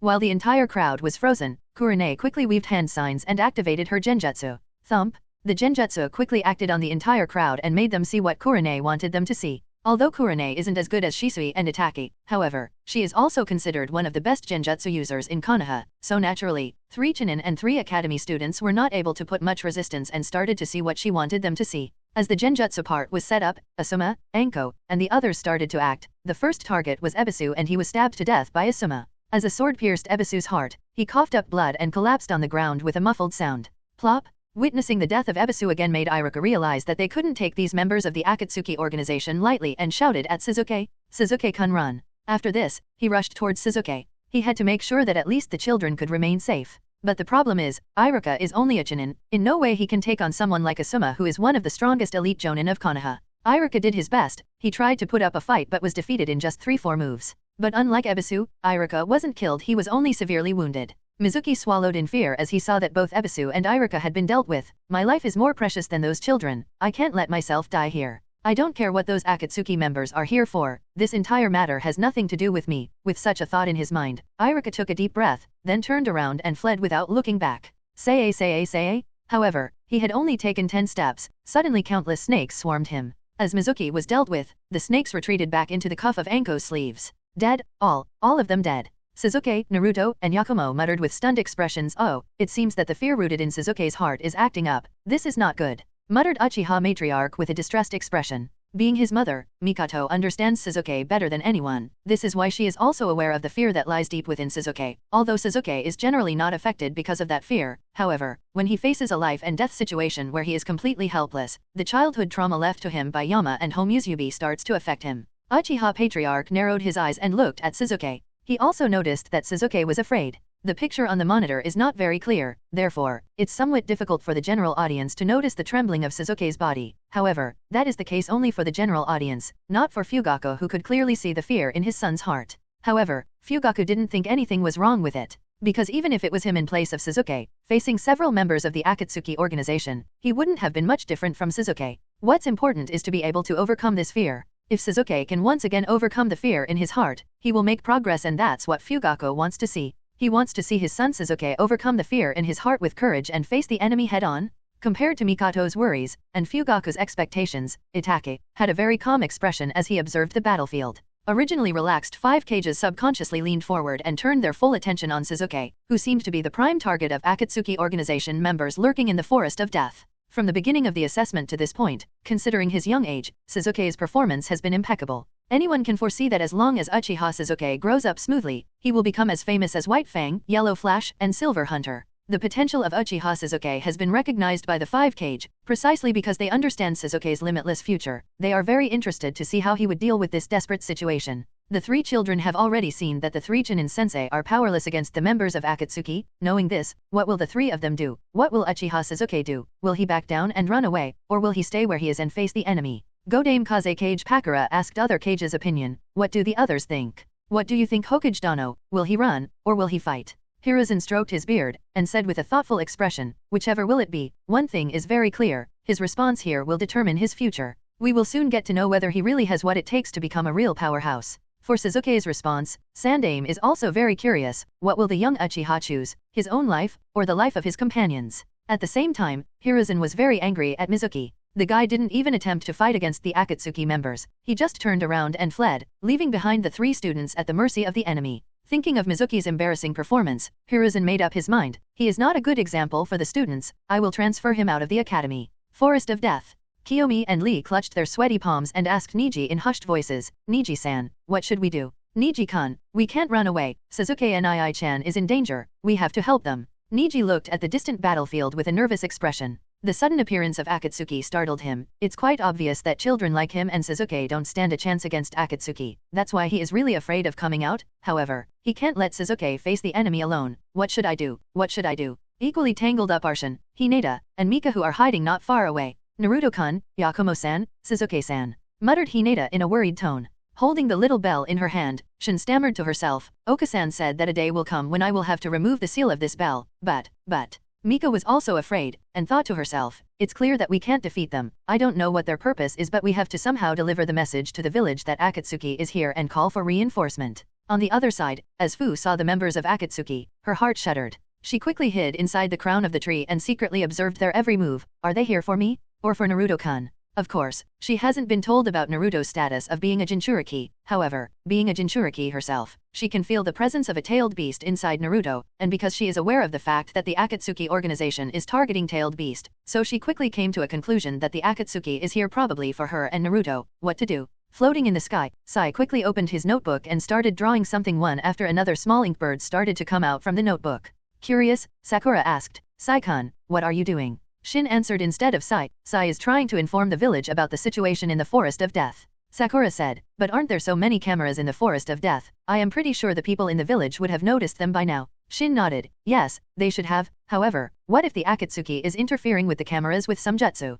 We can't ignore this possibility. Just to be on the safe side, we have to inform the village. After all, Akatsuki is not something we academy students can deal with, so we must hurry up and inform the higher UPS about them infiltrating the village so that even if something happens to us, Hokage-sama and the others can at least protect the village. Sakura asked in a confused, but why would anything happen to us? We are high up in the sky. Sai smiled and said, Sakura-san, you don't think that we are just going to watch, right? Sasuke-san is in danger, we have to help him. Sakura's eyes widened in shock as the inkbird dived down. Facing the indifferent gazes of the five masked men of the Akatsuki organization, Sasuke's heart thumped. Run! If I resist, I will definitely die. This voice kept resounding inside him, continuously asking him to either back down and run away or surrender and get captured. He has experienced being captured once, and Sasuke is pretty sure that he would probably survive if he surrendered. No, if I run away, Ota-san, Nii-san, Oka-san, and the entire Uchiha clan will be disappointed in me. I will be shaming the name of the Uchiha clan. As an Uchiha, how can I do something so humiliating as running away and tarnish the prestige of my clan? He muttered, and added, rather than facing the disappointment of my family, I would much rather die while fighting. With such words, Sasuke motivated himself. Compared to the fear of death, Sasuke cares more about the reputation of his clan and how disappointed his family would be of him if he did something so unshinobi-like. As a result, Sasuke put both of his hands in his shinobi bags, and after taking out a kunao in each of his hands, he jumped forward while shouting at the top of his lungs, Naruto, Yakumo, run away, leave these people to me. Naruto, Yakumo, run away, leave these people to me, roared Sasuke at the top of his lungs. After shouting out these words, he felt a sense of relief and joy that he had never felt before, and all the pressure on his body instantly receded. At this moment, Sasuke was no longer cowering in fear, rather, he was itching for war and death. That is, Asuma and the others felt the sudden change in Sasuke's temperament, and soon they noticed two black tomos circling in Sasuke's Sharingan. His Sharingan evolved into two Tomo Sharingan. This was a surprise for everyone. They didn't think that Uchiha Sasuke's Sharingan would evolve in such a manner. Sharingan is known to be a dojutsu that evolves from losing loved ones, but this doesn't seem to be the case for Sasuke, because his Sharingan seems to evolve from his resolve to protect. Understanding this, the four people couldn't help but think that Uchiha Sasuke is not simple, at least he is different from any typical Uchiha they know. As the 5 members of the Akatsuki organization observed Sasuke silently, Sasuke also looked at the 5 enemies that he had to face now. He is ready to face them alone. However, what surprised him is that Naruto and Yakumo didn't run away as he ordered them to. Rather, they stood beside him and took their fighting stance. You two, what are you still doing here? Stunned, Sasuke couldn't help but ask. Naruto gulped nervously, then said, Sasuke, we are a team. Meaning we are not going to let you face the enemy alone. Don't be crazy, Naruto, you will die if you stay here. Sasuke retorted, and said, run away.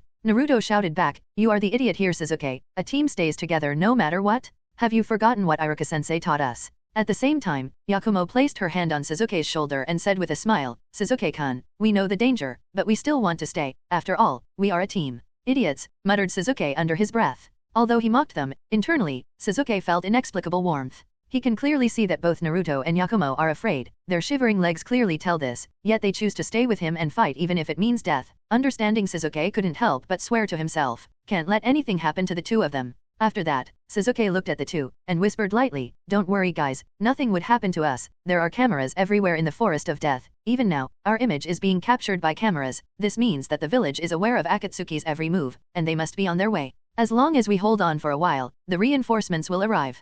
Great, then let's do that. Yes, let's keep them busy, both Naruto and Yakumo said. Standing opposite them, Asuma said with a chuckle, good analysis. I will give you that. However, do the 3 of you really believe that you can hold us until the reinforcements arrive? We won't know if we don't even try, said Naruto while folding his arms over his chest. Asuma chuckled, bring it on then, let's see what you 3 are capable of. Sasuke lightly whispered to Naruto and Sasuke, whatever skills the 2 of you have, use them now, if we don't do our best, we will really die. You got it, Sasuke, shouted Naruto, and then without any hesitation, he hit the thumb of his right hand and weaved the hand sings. But before Naruto could complete it, suddenly someone came in front of him and kicked him fiercely. Naruto was taken aback, and before he could react, he felt an impact in his chest, his body flew in the air for a few moments, then hit the tree. Naruto, TCH, damn it. Sasuke clicked his tongue in annoyance, and quickly weaved hand signs as he exhaled fire from his mouth. Fire style, great fireball jutsu. Boom. Instantly, the fire took the form of a giant sphere and rushed towards Asuma, who kicked away Naruto. Slightly shocked at the size and heat of the fireball created by Sasuke, Asuma didn't care about it, and quickly moved aside and made way for the fireball to pass, then rushed toward Yakumo. Seeing Asuma coming towards him, Yakumo was taken aback and hurried activated a genjutsu. The genjutsu stunned Asuma for a second, however, he quickly recovered and rendered her unconscious with a chop at the back of her neck. Seeing that both Naruto and Yakumo were dealt with in less than 5 seconds, Sasuke was frustrated. TCH, he is really strong. Sasuke had expected that Asuma would be strong, however, the strength of the other party was still higher than what he expected. The enemy is so fast that Sasuke can barely see his movement and react. This is why he wasn't surprised when Naruto and Yakumo were knocked out by the other party. In fact, he is very clear that even if it was him in place of Naruto and Yakumo, the result wouldn't have been any different. He would have been knocked out too with just a single move. Seeing Sasuke's cautious expression, Asuma chuckled, haha, your speed and strength are not bad for your age, however, you are still too far from reaching my level. Gritting his teeth, Sasuke tried to identify the 4 members of Akatsuki in front of him. Just who are they? He has read a lot of information about the Akatsuki organization and its members, however, no matter how much he tried to recall, he couldn't recognize anyone among the 4 people. Are they new members of the Akatsuki organization? But why are they wearing masks? Isn't it a norm that only members of the Amatsukami organization wear masks? Are they really members of Akatsuki? One after another, doubts started to flood Sasuke's heart. While busy thinking, Sasuke suddenly felt the change in the flow of air behind him and came back to God. He tried to dodge the attack, however, his speed was too slow as he felt something strong and heavy slam his back, throwing him off the ground. Not good. Enduring the pain with gritted teeth, Sasuke threw 2 kunai tied with metal wire to 2 trees and pulled himself towards the tree using the traction force. But just as he got closer to the tree, the wires were cut and Sasuke lost his balance, slamming heavily on the stem of the tree. Thud. After dealing with Sasuke, Asuma revealed himself, and sneered coldly, hey, that's not even a minute, and you guys are already finished. Damn it. Sasuke smashed his hand on the ground with a frustrated expression. Asuma walked closer to Sasuke, and after squatting down, he said, this is life, kid. Some get to live longer, but some don't. You and your batch of wannabe shinobi kids are going to be part of the later ones, the ones who wouldn't get to live long.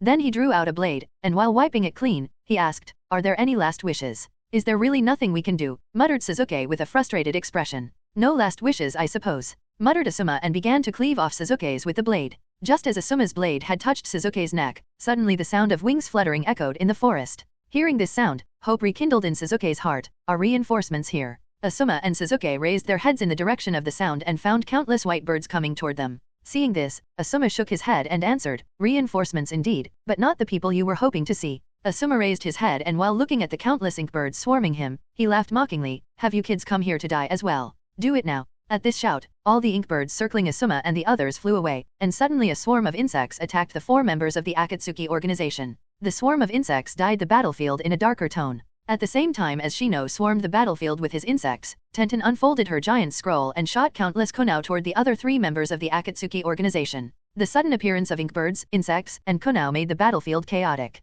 Although Asuma and the others were psychologically prepared to face such a situation upon Kuroto's prior warning, however, when they saw it really happening, they were taken aback. They had to admire the guts of these young kids for they dared to raise their weapons against enemies they couldn't possibly hope to win, and the best part of all of this is their combined effort. But even if surprised, they are jonin, special jonin, and highly experienced shinin, after all, so, as soon as they saw insects, ink birds, and kunao coming towards them, each of the waved hand signs and used their respective jutsus to deal with the kids' attack. Asuma used his fire-style jutsu to burn all the insects, and Anko dealt with the incoming kunaos using wind-style jutsu, while Genma and Reito used their kenjutsu skills to cut down all the ink birds attacking him. At the same time, darkness covered her and the world around her changed. Seeing this change of scenery, Kurone smiled, using genjutsu on me. Being a genjutsu specialist, she immediately realized that someone was using genjutsu on her, and being aware of the identities of all the children in the vicinity, she easily guessed who the person was. "So, you still have some fight left in you, the little girl of the Kurama clan," said Kurone as she flared up her chakra and broke out of it. After breaking out of the genjutsu, Kurone dashed towards Yakumo. Her most powerful genjutsu was so easily broken by Kurone. Yakumo was tired and vulnerable at this moment, and seeing the member of Akatsuki coming towards her, she panicked, not good, and closed her eyes, in fear, afraid that she would die. But the expected pain did not come. Confused, she opened her eyes and saw Kurone standing still with something pink wrapped around her, restricting her movements, and as she turned around to look at the person responsible for this, she noticed Mika standing behind her with her hair stretching out and tying Kurone. Kurone looked at Mika with a thoughtful expression under her mask and asked, "So I take it that you can stretch your hair?" Mika snorted, "I can do more than just stretch my hair," then raised both her hands and transformed into giant swords. "Transforming your hands into swords," muttered Kurone with a shocked tone, "what kind of jutsu is this?" Mika said, "It's my Kekii Genkai, I can transform my body into anything inanimate," then pounced on Kurone. Genma saw Kurone in danger and wanted to come over to help her, however, before he could make any move, he noticed that he couldn't move at all. What the? Confused, he looked down and noticed countless ceiling symbols around him. Funjutsu. Seeing that Genma couldn't move, Shin revealed herself from behind a tree and said, "My Unii-chan has taught me countless funjutsu. Try to break one of them, and I will use a stronger one to bind you again." Humph, stupid Akatsuki member. Seeing that Kurone and Genma were trapped, Anko licked her lips in excitement as she muttered, "Asuma-san, it seems to me that we are being underestimated. These kids still don't know that things aren't so easy in a shinobi's life," muttered Asuma. Then he looked in the direction of Yakumo and Mika, and said, "I will free Kurone." Anko smirked, and while looking at the haughty Shin, she said, "In that case, I will deal with Kuroto's little sister." As his teammate, I suddenly feel like wanting to educate this cute little thing. Both nodded and rushed toward their respective targets. While dashing toward Shin, Anko raised the cuff of her sleeve and several snakes sprang out of it, and attacked Shin, many hidden shadow snake hands. Seeing the snakes, Shin was scared, and shouted, "Ah, snakes. Hinata-chan, do something." Just as the snakes were about to approach her, Hinata appeared in front of her. "Don't worry Shin-chan, I have got you," and used 8 trigrams vacuum palm strikes to destroy the heads of all the snakes. At the same time, Sai and Shin jumped down from the flying ink birds and attacked Anko with their swords. "Hinata-san, please be careful," muttered Niji to himself, as he looked at Asuma, and said to his teammate, "Kiyomi-san, Lee, are you ready? Lee, you and I are going to attack that guy, and while we do that, Kiyomi-san, you help Sasuke." Rock Lee nodded, "Got it Niji-san." Kiyomi nodded, "I understand, Niji-kun." "Tenten, Shino-san, Sai-san, cover us." Niji shouted towards Tenten as he and Rock Lee jumped out of bushes and attacked Asuma. Tenten and Shino nodded and once again used their respective methods to cover Niji and Rock Lee. Rock Lee came from below and made a low kick which was easily dodged by Asuma by jumping up in the sky, but the moment Asuma jumped up, Niji used 8 trigrams vacuum palm, while in midair and attacked Asuma, keeping him busy, and not giving any opportunity to rush forward. In doing this, Rock Lee assisted Niji to the best of his abilities. And while Rock Lee and Niji kept Asuma busy, Kiyomi came towards Sasuke and helped him get up. "Sasuke Nii-chan, are you alright?" "Kiyomi," muttered Sasuke, slightly surprised at the sudden turn of events. As Sasuke had the chance to get up again, Niji jumped to his side, and asked, "Sasuke, you can still fight?" Niji's thoughts are extremely clear. He knows that although many students are there to help them out, no one is strong enough. Therefore, the only possible method they can use to stall Akatsuki long enough is when he and Sasuke work together. Therefore, Niji questions Sasuke if he can still fight or not. Before Sasuke could reply, someone appeared on his other side, and said with a chuckle, "The prodigy of the Uchiha clan won't be defeated so easily, right?" Niji and Sasuke looked at the person, and it turned out to be Mika, the girl from Hinata and Shin's team. Surprised, both of them looked in the direction of Kurone and found that Yakumo, Kiba, and Sakura were keeping a watch over her by pointing their kunao at her. Mika flicked her fingers to attract Niji and Sasuke's attention back to her, and said, "So what do you two say? Shall we work together to defeat them? Both of you know as well as I do, that we stand a better chance of defeating him if the three of us work together. After all, three of us are the strongest here." Sasuke and Niji couldn't see the depth of Mika's strength. However, they could feel that she was indeed as strong as she said, so both of them nodded. "Yes, let's defeat them together." Outside the Forest of Death. When the audience saw the young children risking their lives to save Uchiha Sasuke from the Akatsuki, they all got emotional and cheered for the kids' bravery. Mikoto said with a smile, "Sasuke has good friends." Itake nodded, "Yes. I am happy that Sasuke is able to make good friends, something that I was never able to do while I was in the academy." Even the stern Fugaku showed a rare smile. Sasuke overcame his fear and risked his life to save his teammates, and then his friends risked their lives to save Sasuke. This is something that touched Fugaku's heart. Whether as Sasuke's father or as the patriarch of the Uchiha clan, Fugaku is extremely happy to see such a scene. These actions of innocent and ignorant young children prove that the Uchiha clan is truly part of the Konoha village. On the other side, the Hayashi and Hisashi brothers also smiled as they discussed something with helpless expressions on their faces. Hinata's and Niji's act of putting their companions' lives over their own is something the elders of the Hyuga clan wouldn't be very happy with and will definitely fuss over. However, here and now, in the presence of so many Konoha villagers, shinobi, and the 5 Kage, their actions are very honorable, something that earned the respect and support of the entire audience. Similar to the Uchiha clan, and the Hyuga clan, the parents and guardians of other children also felt proud of the actions of their children. Although they are also very angry that their children did something so dangerous, however, they are also happy and proud of their children and happily boast to the surrounding crowd. The only ones who weren't smiling and sighing instead were the patriarchs of the Inoshikacho as they saw their children still limiting themselves to their own territory and not willing to move to other zones. "Sigh, we can't blame our children, they are doing what the mission required them to do," muttered Inoichi helplessly. On the 5 Kage's side, admiring the companionship of the young children of Konoha, Yondaime Mizukage praised Sandaime Hokage in a sincere tone. "The education system of Konoha, it's really impressive." Sandaime chuckled, "Every Konoha shinobi feels the same for his companion. We in Konoha always emphasized the value of companionship. This is the philosophy passed down from the time of Shadaime Hokage-sama." Although he said this with a smile on his face, internally, Sandaime was really glad that the children didn't do anything to embarrass the village's reputation, and thought to himself, "I guess I have to praise Hyuga Kuroto for the kids' performance." Yet Konoha played the most role in creating the Akatsuki. "It's ironic, isn't it?" muttered Yondaime Raikage in a sarcastic tone. Sandaime chose to ignore Raikage's comment and focused on the show before him. Umbu monitoring room. At the same time as the assessment was progressing in the Forest of Death, a Konoha Umbu keeping an eye on all the activities in the Forest of Death suddenly pointed at one of the screens and exclaimed, "Kuroto-sama, look there, are those two also part of your plan?" Feeling everyone's eyes on him, Kuroto shook his head. "No, other than Asuma and the others, I didn't send anyone else," meaning, those two are really member of Akatsuki organization. Everyone muttered the bitter truth. Obito and Zetsu didn't realize that their presence had been noticed by Konoha, the reason being that the camera that captured their presence was hidden inside a beehive. Perhaps, Obito and Zetsu didn't expect that such an inconspicuous place could also hide a surveillance camera, so they mistakenly let down their guard and mistakenly allowed Konoha to notice them. Staring at the two people who are really members of the terrorist organization Akatsuki, Jiraiya couldn't help but tighten his fists. Damn it, are they targeting Konoha again? Iwagakure suffered not long ago, will it be Konoha's turn this time? Tsunade folded her hands under her massive bust, and asked with a thoughtful expression, "The masked one is the one who claims to be Uchiha Madara with the Mangekyo Sharingan that allows him to use space-time jutsu, while the other one is the strange creature that can travel through the earth, right?" The Umbu on the side nodded. "Yes, Tsunade-sama."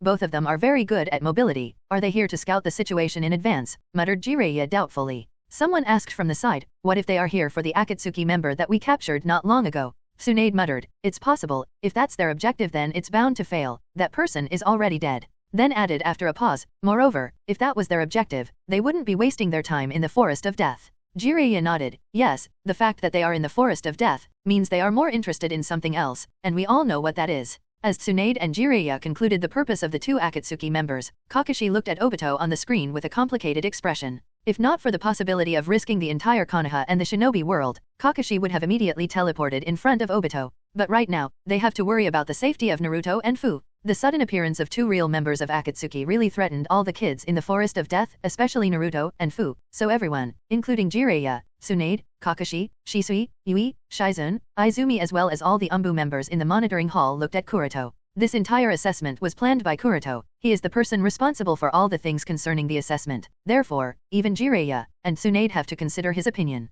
Although they can overrule Kuroto's authority and issue orders considering the emergency situation, however, they chose not to do so immediately. They wanted to listen to Kuroto's opinion on the matter. Who knows, there is always a possibility that Kuroto may provide a good solution that will help them resolve the situation with the least losses. Under everyone's gaze, Kuroto looked at Obito and Zetsu on the monitor with a thoughtful expression. Obito and Zetsu? What the hell are these two doing in the Forest of Death at such a critical time? Millennium? Therefore, if not really necessary, Kuroto really doesn't want to fight these two guys. After analyzing all the possibilities and angles, and considering all the possible reasons behind Obito and Zetsu's purpose of coming to Konoha, Kuroto said, I think, their original intention of coming to Konoha wasn't capturing Naruto-kun or Fu-chan. Jiraiya asked with a confused expression, what makes you say that? Kuroto held his chin, and explained, this is just my thinking, but I believe that the real reason both of them are in Konoha is probably Deidara. They want to capture him. They attacked Iwagakure with the very same purpose. Capturing the Jinchuriki of 4 tails and 5 tails turned out to be the byproduct of their actions, but their purpose was something else. I think, their intention is the same this time. They are here to capture Deidara, whom they believe to be the newest member of Amatsukami. This does make sense if we think about it. Nodded Kakashi. Kuroto added, additionally, I think both of them also wanted to know the status of their comrade that we captured not long ago. Tsunade said, but he is already dead. Kuroto nodded, yes, and I think they have learned of this information. And added, apart from failing to save their comrade, they also failed to capture Deidara, and were probably about to leave Konoha. However, just before that, they must have heard the details of the real-life assessment being held in Konoha, and planned to take advantage of this opportunity to secretly capture the Jinchuriki of Konoha, that is Naruto. Jiraiya agreed with Kuroto's analysis, yes, that's what I thought too. It's quite likely that they are targeting Uzumaki Naruto. Shizune immediately said, we should immediately suspend the assessment and focus on protecting Uzumaki Naruto. Protecting Naruto is fine, however, suspending the assessment immediately after we noticed their presence and assumed their purpose wouldn't be a very good decision in my opinion. It would send the message that we are really afraid of their attack. This can also be interpreted as we no longer have the support of Amatsukami, suggested Kuroto. Kakashi nodded.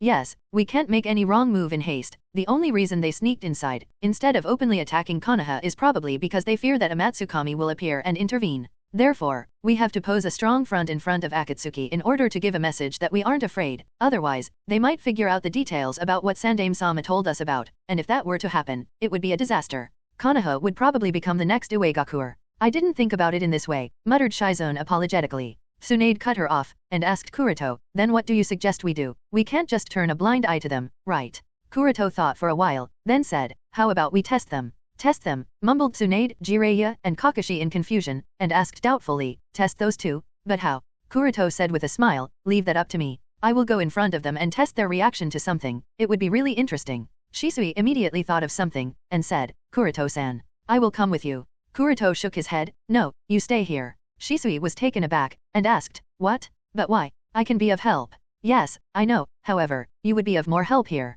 said Kuroto, then added after a pause, we have only guessed that only 2 of them are here to secretly capture Naruto. What if that's not the case? What if the entire Akatsuki has appeared around Konoha and is planning to make another attack on Konoha? This, muttered Shisui in shock, he didn't think to this extent. Of course, this is only a possibility, but if it's true, then you need to be here to protect the Jinchuriki, said Kuroto, and added, you and Kakashi should work together to protect the tail beasts and their Jinchuriki. I understand. Nodded Shisui, I will do what you instruct. Jiraiya and Tsunade looked at each other and noticed that both of them were incredibly surprised after witnessing the scene before them. There were 2 reasons behind their surprise. The first is the fact that Uchiha Shisui seems quite obedient to Hyuga Kuroto. This is quite incredible, considering Shisui is the strongest power on the side of Konoha and the 5 great nations. I mean, they don't think that Uchiha Shisui would be so obedient to them? How could Uchiha Shisui be so obedient to Hyuga Kuroto? This is the thought that popped up in their heads, but obviously, this is just a momentary thought and neither of them gave it any more attention than necessary. Now, the second reason behind their surprise, it's the fact that Hyuga Kuroto is willing to come face to face with 2 members of Akatsuki. What's more, the shocking thing is that Kuroto is quite casual about this, not at all afraid.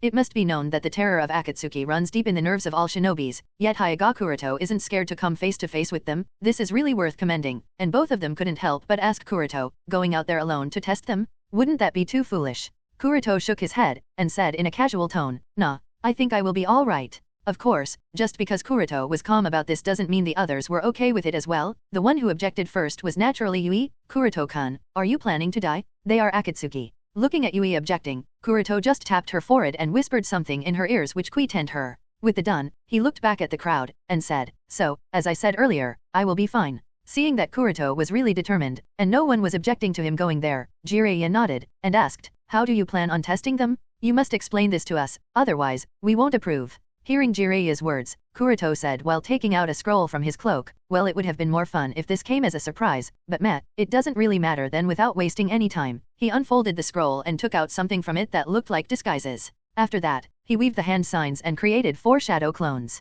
He and the 4 shadow clones wore the disguises he took out earlier and stood in front of everyone. As Kuroto finished disguising, everyone was looking at him wide-eyed. Those cloaks, those masks, they are of amatsukami members, muttered Jiraiya, and asked, why do you have those? Kuroto shrugged. While I was creating Akatsuki uniforms for the assessment, I also created several amatsukami uniforms. I didn't have an exact idea, but I plan to use these uniforms in the next assessment. Makes sense, muttered Tsunade, and questioned, so, you intend to pretend to be someone from Amatsukami and appear before Akatsuki members in order to figure out their intention? Kuroto nodded. Yes, I want to see if Akatsuki is really afraid of Amatsukami, and how they would react when they see all the members of Amatsukami together. But what would happen if Amatsukami learns of your actions? Asked Kakashi with a worried expression. It doesn't matter, these are mere disguises, said Kuroto in a casual tone. What can Amatsukami do? Isn't he the leader? Nobody except the people in the monitoring room were aware of the fact that 2 real members of Akatsuki had appeared in the Forest of Death, and all of them nervously looked at the screen as Kuroto as well as his shadow clones made his way to the Forest of Death. On the battlefield, Mika, Sasuke, and Niji stood side by side. As the 3 of them united together, the other children breathed somewhat relieved sighs. Sasuke and Niji are known as the monsters among the geniuses, and Mika also has a Kekii Genkai that allows her to change her body into any weapon that she wants. Mika's abilities are quite useful and fearsome when on the battlefield. After all, as long as she has enough chakra, she will never run out of unique weapons with which she can surprise her enemies. Prepared for the fight, Sasuke, Niji, and Mika glanced at the other battlefields. On the other side, Kurone had freed herself. Now she and Anko were standing back to back as they faced a lot of children including Shin, Hinata, Yakumo, Shin, Kiba, as well as Sakura, who seemed to be protecting the unconscious Naruto. Although the kids were putting up a tough fight, they were obviously not enough as the 2 members of Akatsuki had started to overwhelm them. Seeing this, Niji said to Lee and Kiyomi, both of you go and help them out. I, Sasuke, and Mika-san will take care of this one. Both Rock Lee and Kiyomi nodded, all right, and went to assist the other kids. On the other side, Sai, Shino, Tenten, and Fu kept Genma and Rado busy. Now the only one remaining is that guy, muttered Sasuke. Mika added from the side, he is probably the strongest among the 5 of them. Niji said, as long as we hold him for a while, the reinforcements will arrive from the village. Both Sasuke and Mika nodded, yes. After reaching a consensus, all 3 looked at Asuma with determined expressions. Asuma cracked his knuckles upon seeing the children's intent to fight and shouted with a loud laugh, what are you 3 waiting for? Come on. Sasuke, Mika, and Niji shot together. The target was Asuma. And just as these 3 launched an attack on Asuma, the other children also launched a fierce offensive against the other members of Akatsuki. Instantly, chaos broke out on the battlefield. As the sound of rapid metal collision sounded on the battlefield, the figure of Sasuke with kunao in both hands and Mika with the ends of her hair transformed into dozens of small blades continuously attacking Asuma was revealed. Niji, who was behind, saw chakra gather in Asuma's mouth with his Byakugan, and immediately signaled, come back. Both Sasuke and Mika followed Niji's instruction and appeared on his side, as a dragon of fire was breathed out by Asuma. Seeing the fire dragon coming towards them, Niji took his stance, and used Revolving Heaven to defend, then immediately used 8 trigrams Vacuum Strike to attack Asuma as the battle once again heated up.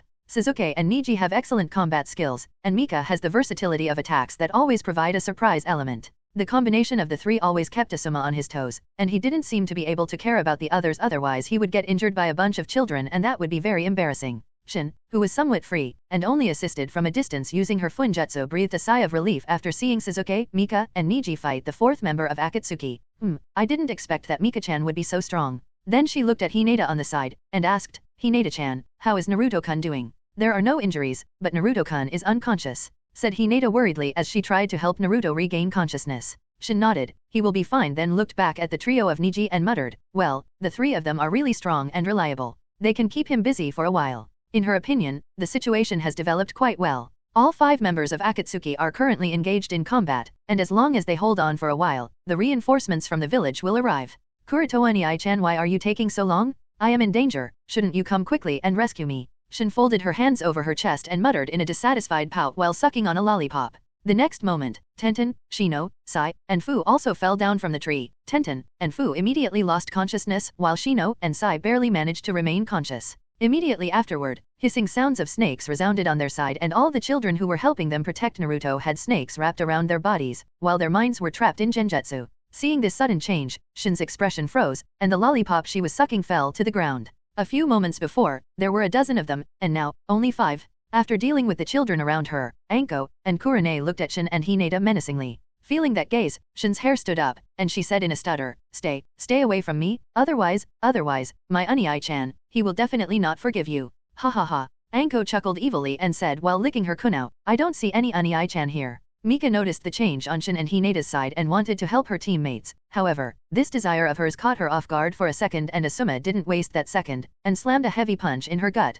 causing her to fly out and collide with a tree. As Sasuke and Niji looked at their companions falling one by one, their faces became gloomy. All the children still conscious looked at Sasuke and Niji with hope in their eyes. The two of them were the only ones left who stood any chance. However, it didn't take more than a few seconds for Asuma to crush this last hope. Bang! Bang! As Asuma's heavy punches landed on the two, their body flew out and crashed into trees with a muffled sound. After dealing with Sasuke and Niji, Asuma chuckled, was that all? Or do you guys still have some fight left in you? Sasuke, Niji, and Mika couldn't only glare at Asuma, they didn't have any strength to even stand up again. Seems like this is the end, huh? Muttered Asuma as he took out a kunao and started walking toward Mika. The other children felt despair as they saw the defeat of Sasuke, Niji, and Mika. Just when everyone felt that they were going to die, Naruto finally regained consciousness and stood up. Naruto-kun, muttered Hinata, happy that Naruto was all right, but worried at the same time that they might die today. The other children also shook their heads in defeat. Even people like Sasuke and Niji are helpless against Akatsuki. What can Naruto do?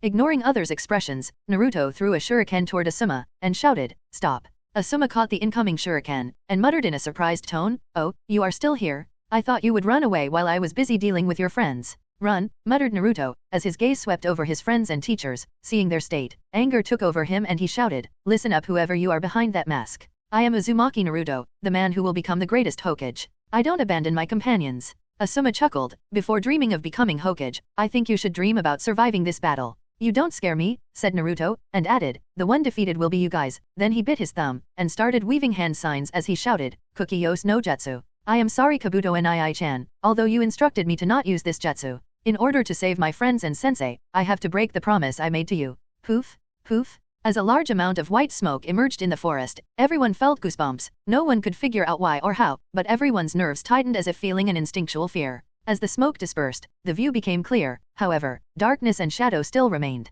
The smart ones quickly figured out that something was blocking the light and looked up. As they did, they saw a humongous eye looking at them. Some children were scared and asked while pointing at that thing with shaky hands, what is that? It looks like a snake, another child replied. For a snake, it's really big. The size of the snake was so big that just by lifting 1/3 of its body it was already towering over all of them and covering the sky. It's a summoned snake, however, it's not an ordinary snake, it's probably one of the biggest snakes in the world. Asuma muttered, looking at the giant snake in a cold sweat. It's not just one of the biggest, it's also one of the most dangerous ones out there, muttered Anko as she gulped nervously. She could sense the bloody aura of the giant snake, and it even shook her, someone who was quite used to interacting with snakes. Anko could tell that this summoned snake is probably as strong as Orochimaru's Manda, and Manda is not someone even shinobi as strong as Jonin would want to mess around with. The same goes with the red snake, it is not something they can easily deal with. But, how did it get here? Muttered Genma, and soon something caught his attention. Not only Genma, but the others noticed it as well. It was the presence of Uzumaki Naruto on top of the giant snake's head. Naruto stood there proudly, with his hands folded over his chest and looking at all the people with a smirk on his face. After noticing Naruto on top of the giant snake's head, Asuma looked at Kurone beside him, and asked with a stutter, Kurone, is this a genjutsu or something? Or did that kid Naruto really summon this giant snake? Asuma had long lost all his calmness. This entire situation before him seemed too absurd and weird to him. Asuma couldn't understand how someone like Naruto managed to get in contact with such a creature, and even if he did, how could he manage to make a summoning contract with such a creature? If it's a genjutsu, then we are all victims to it, said Kurone with a nervous chuckle, looking at the terrifying face of the red giant snake. Even at the time, she was kidnapped by Orochimaru. She didn't see Orochimaru calling out something so big. In fact, this is the first time she has seen such a giant summon. Not only the 5 of them but even the trainees were taken aback. Shin looked at the giant snake and murmured while rubbing her eyes, is this a dream? Shin wasn't really as scared or nervous of the giant snake as others because she knew the horror of Morio the demon. Compared to the demon, the snake didn't seem so scary to her. Sai looked at the giant snake in admiration. It's so big, this is the first time I have seen such a giant summon. He wanted to draw a sketch of the giant snake, and couldn't help but think, I wonder if Naruto-kun will allow me to make a sketch of this snake. Different from Shin and Sai, Sasuke seemed numb, especially after noticing Naruto standing on top of the giant snake. Seeing Naruto, Sasuke felt that he couldn't recognize Naruto at all, he looked so unfamiliar and unreal. All the children had their own thoughts, perhaps the only one who looked afraid was Niji. With his Byakugan, he could see the enormous chakra of the giant snake and that amount of reserve scared him. Moreover, other than chakra, Niji could feel a different type of energy that wasn't chakra inside the giant snake as well. He couldn't quite put it in his words, however, he felt that energy was too dangerous. Viewing area, outside the Forest of Death, Konoha Village. The appearance of the giant snake caused a sensation, and the entire viewing area became noisy. The sudden change was beyond anyone's expectations. The Uchiha matriarch was taken aback. What's going on? How could such a summon appear in Konoha? It seems to have been summoned by Minato's son, muttered Fugaku with a deep frown on his face. Truth be told, Fugaku was really shocked. Even as the patriarch of the Uchiha clan, Fugaku has never had the opportunity to come in contact with such a top-tier summon animal. He couldn't understand how Naruto signed a summon contract with such a snake. After a while of thinking, he couldn't help but think, I don't think it can be found anywhere other than the Raikage cave. Was it because of Orochimaru? Itaki also looked at the screen with a worried expression. The appearance of this snake wasn't in the plan, Shisui told him, so he is a little worried and not sure if the appearance of this snake is a good thing or a bad thing. On 5Kage's side, as the giant snake appeared on the screen, all the cages stood up in shock. The Godame Kaze Kage Pakura was the most shocked. She vaguely remembers that her sensei, Sandame Kaze Kage in his younger days used to have a summon, and this giant red snake oddly resembles that snake, if not for the difference in eyes. Her sensei's snake had 2 eyes, while this one had only 1. It is possible that both of them are the same, she muttered and added, it is really Gurga. Sandame Tsuchikage seems to recognize that giant snake, and chuckled, to have signed a summon contract with that Gurga at such a young age? That child Uzumaki Naruto, he is not easy. Oniki didn't question how Naruto managed to make Gurga his summon. Something must have happened that led to this result, however, to be able to form the contract, and then have the ability to summon Gurga is a really big deal in Oniki's eyes. That kid. Raikage looked at Naruto on the screen and clenched his fist, no doubt about it, you are his son. To be able to complete such a feat at such a young age, he is really something. Even Yagura commented in admiration of Naruto. Unlike other cages, Sandame didn't praise Naruto. Instead, he called one of the Umbu stationed nearby and hurriedly ordered him, quickly, tell Hyuga Kuroto to immediately stop the assessment. Sarutobi Hiruzen was really panicked at this moment. He is not sure if Naruto can control such a summon with his current abilities. After all, even an adult Orochimaru doesn't claim to have full control over his summon Manda, so how can Naruto control Gurga? And given the nature of snakes, it wouldn't be strange if Snake Gurga started attacking Naruto as well as the children in the Forest of Death. Hiruzen can't take such a risk. Those children are the future of Konoha, and he can't allow the future of Konoha to be destroyed. Now let's get back to the battlefield. Gurga exhaled a large amount of hot smoke from his nostrils, and spoke in an angry tone of voice, Naruto, I was sleeping, why did you summon me at such a time? Sorry Gurga, but I needed your help, apologized Naruto. Then he pointed at the 5 people wearing Akatsuki organization's uniform along with strange masks, and said, those people, those bad guys are going to kill me and my friends. I don't want my friends to die, please help me defeat them. Hearing Naruto's explanation, Gurga angrily glared at Asuma and the others. After staring at them for a few seconds, Gurga said in a displeased tone, Naruto, you called me just to fight those weak humans? Who do you think I am? I have my arrogance, I won't fight such weak people. Naruto pleaded, Gurga, please help us, they are members of a terrorist organization named Akatsuki, they are causing problems everywhere. Not long ago, they destroyed Iwagakure, and before that, they attacked Konoha too, they are the enemy of the entire shinobi world. What? Destroyed Iwagakure and attacked Konoha, really?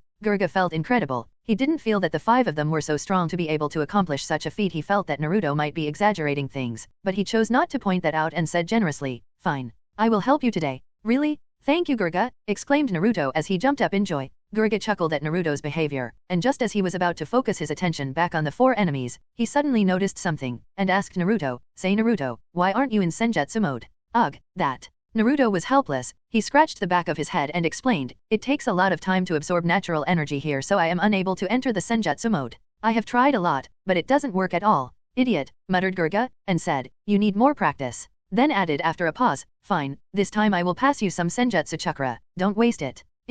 Some Senjutsu chakra from Gurga's body was transferred to Naruto's body, and Naruto immediately entered Senjutsu mode. Yosha, now I can fight them as well. Yosha, now I can fight them as well. Having successfully entered the Sennin mode, Naruto cheered and raised his hand in excitement. His temperament has undergone a complete change, his originally blue pupils have turned into serpent-like eyes, and traces of snake scales are also visible on his face. Yes, now fight, roared Gurga in a war cry upon feeling the change in Naruto's temperament as he entered Senin mode. Naruto saw that Gurga was ready to pounce his gigantic body on the 5 members of the Akatsuki organization. Naruto hurriedly said, Gurga, except for those 5 people, please don't harm the others, they are my companions. Naruto, you are so annoying, complained Gurga in a dissatisfied tone. However, his body was moving as per Naruto's requests, carefully avoiding any of Naruto's companions. As Asuma noticed the giant snake moving forward to attack them, he as well as the other 4 shuddered in fear, cold sweat gathered on their back. Heck, even the thought of revealing their identity appeared in their minds. But before they could do anything, Gurga moved his tail and swept the 5 members of the Akatsuki organization. Bang, bang, bang. As Gurga's tail moved, a rumbling sound echoed on the battlefield. All the trees along the way were rooted out, and a mini-storm overwhelmed the battlefield, causing the uprooted trees, mud, and stones to slide along with the storm. We don't stand a chance against something like this. The sheer pressure and speed of Gurga's tail made Asuma and the others realize the difference in their respective strength. In the face of such a fast and violent tail sweep, Asuma and the others had no choice but to immediately raise an earth wall in defense, but even that proved to be fruitless as the tail directly smashed through the earth walls and swept them. Damn! Gritting their teeth, they barely raised their hands in front of them to protect their vitals. Boom! In the face of Gurga's tail, Asuma and the others were like small rats. They were violently blown away, and heavily slammed into the trees with a loud bang. Shit! At this rate, those children will, muttered Asuma after coughing out a mouthful of blood. Even a jonin like him is nothing in front of that giant snake. Those children will definitely suffer severe injuries and die under the giant snake's attack. Kurone, Anko, and Genma had the same thought, so as soon as they recovered their breaths, they looked at the battlefield with worried expressions. As the dust settled, the scene of the battlefield became clear, and all 4 of them were taken aback upon noticing that no one was present on the battlefield. Children, unconscious teachers, all of them were gone. Where did they all go? Muttered Asuma with a frown. They must have been blown away because of the storm, said Reito as he looked around. However, he didn't find a single trace of anyone, whether trainees or the Chunin. What the hell is going on? Asked Genma. That snake didn't eat them all, right? Asked Anko with a worried expression. Having known that Orochimaru summoned snake, Manda always demanded sacrifices from Orochimaru. She couldn't ignore the possibility that this snake also takes sacrifices. Just when everyone was confused, and not sure about the situation, suddenly, Naruto jumped from the head of the giant snake and pressed his hands on the ground upon landing. Boom! As Naruto pressed his hands on the ground, it suddenly came to life, and all the people that were missing until a few seconds appeared back on the battlefield. It turns out that before Gurga had made the tail strike, Naruto had already used Sage Art, inorganic reincarnation, to wrap the ground around all his companions lying on the ground. This technique not only protected all his companions from Gurga's attack, but it also allowed Gurga to attack without having to worry about restraining himself. As everyone looked at the wriggling ground, they were puzzled. What kind of ninjutsu was that? Even Asuma, an experienced jonin, the son of Professor, couldn't tell what kind of ninjutsu Uzumaki Naruto had used. He has seen a lot of ninjutsu in the past 2 decades, however, this is the first time he has seen something like this. Not only Asuma, but even others like Kurone, Anko, and Genma were also completely blank. They haven't seen some use such as earth ninjutsu. Sasuke's mind was blank, and all he could do was look at Naruto in a daze, and ask with an uncertain expression, Naruto, was it you? Naruto turned his head back, and flashed a cheerful grin while raising a thumbs up. He said, Sasuke, don't worry, I will definitely protect you and everyone. Seeing Naruto's behavior, Gurga said in an annoyed tone, Hey Naruto, rather than worrying about that kid, worry about the people standing in front of you, they aren't defeated yet. Naruto nodded vigorously, I understand Gurga. Looking at Naruto's communication with the giant snake, everyone was once again taken aback.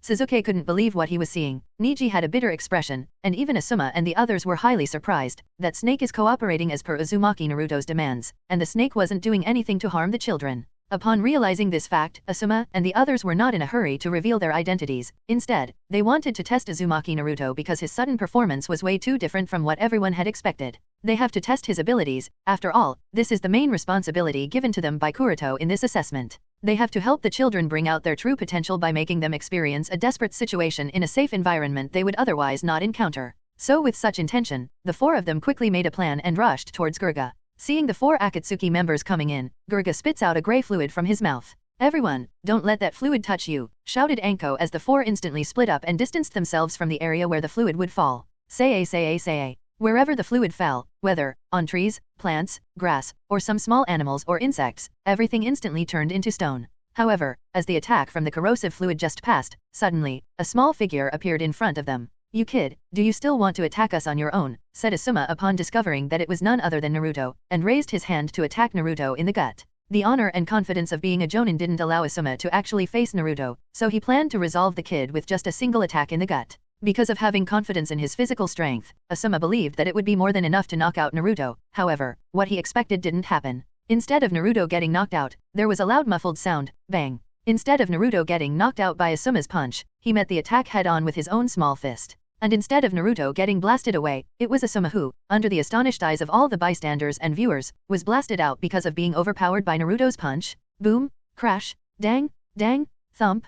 Accompanied by loud noises, Asuma collided with several trees, knocking all of them, and barely managed to stop himself by crashing himself to the ground, causing dust and smoke. Cough. Puke. While trying to get up again, he coughed out a mouthful of blood, the edges of his mask were stained red, and a puddle formed on the ground in front of him. How is this even possible? Seeing Asuma's state, not only Sasuke, Neji, as well as the other students of his class, but even Kurone, Anko, and Genma were taken aback. Asuma-san was actually knocked out by him. Watching Asuma struggling to get up, everyone felt the absurdity of the situation. Although not very clear about Asuma's strength, the children still understand that Asuma is very strong. He is definitely not someone the likes of them can defeat or overpower. Up to now, no matter how many attacks they have thrown at him, Asuma has dealt with all of them without getting any substantial damage. Yet, such a person was overpowered and beaten so badly by Naruto. This is Naruto we are talking about, the kid who comes last in almost all the assessments in the academy, can't perform a single ninjutsu, and is defeated by everyone when it comes to taijutsu. Yet today, here and now, he overpowered such a strong member of Akatsuki organization in brute strength.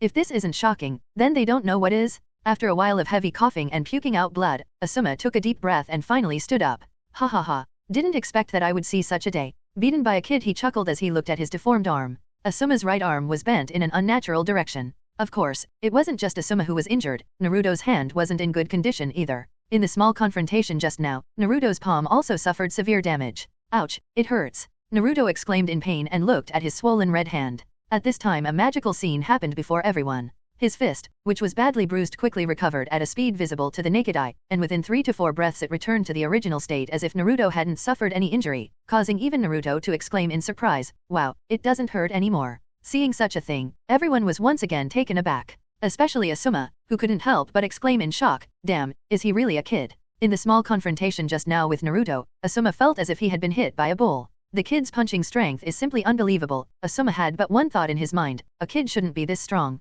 Such amazing regenerative power on top of having monstrous strength and contract with a gigantic snake. If not for the fact that Asuma knew Naruto's origin, he would definitely not believe that the blonde kid standing in front of him is not a kid. Whew! As the cold wind blew past the battlefield, causing the leaves and blades of grass to bend and float, suddenly several small snakes pounced on him from behind. Seeing a member of Akatsuki attacking Naruto from behind using snakes, Neji tried to warn him, "Naruto, Bahi." However, before Neji could finish, Naruto had already reacted. It seemed as if he had a pair of eyes behind his head, and after positioning himself out of the trajectory of those snakes, he raised both his hands and punched the heads of snakes, killing all of them in just one attempt. "Hey, don't do sneak attacks." "So, he has excellent sensory skills too," muttered Anko with a frown as she looked at her dead snakes. Before Naruto could relax his guard, suddenly, he saw countless cherry blossom petals floating around him, causing him to smile and exclaim in wonder, "Wow, they are so pretty." Seeing Naruto's behavior, and a strange chakra entering his body, Sasuke shouted, "Naruto, that's a genjutsu." However, Sasuke's voice didn't reach him, and Naruto continued to behave strangely.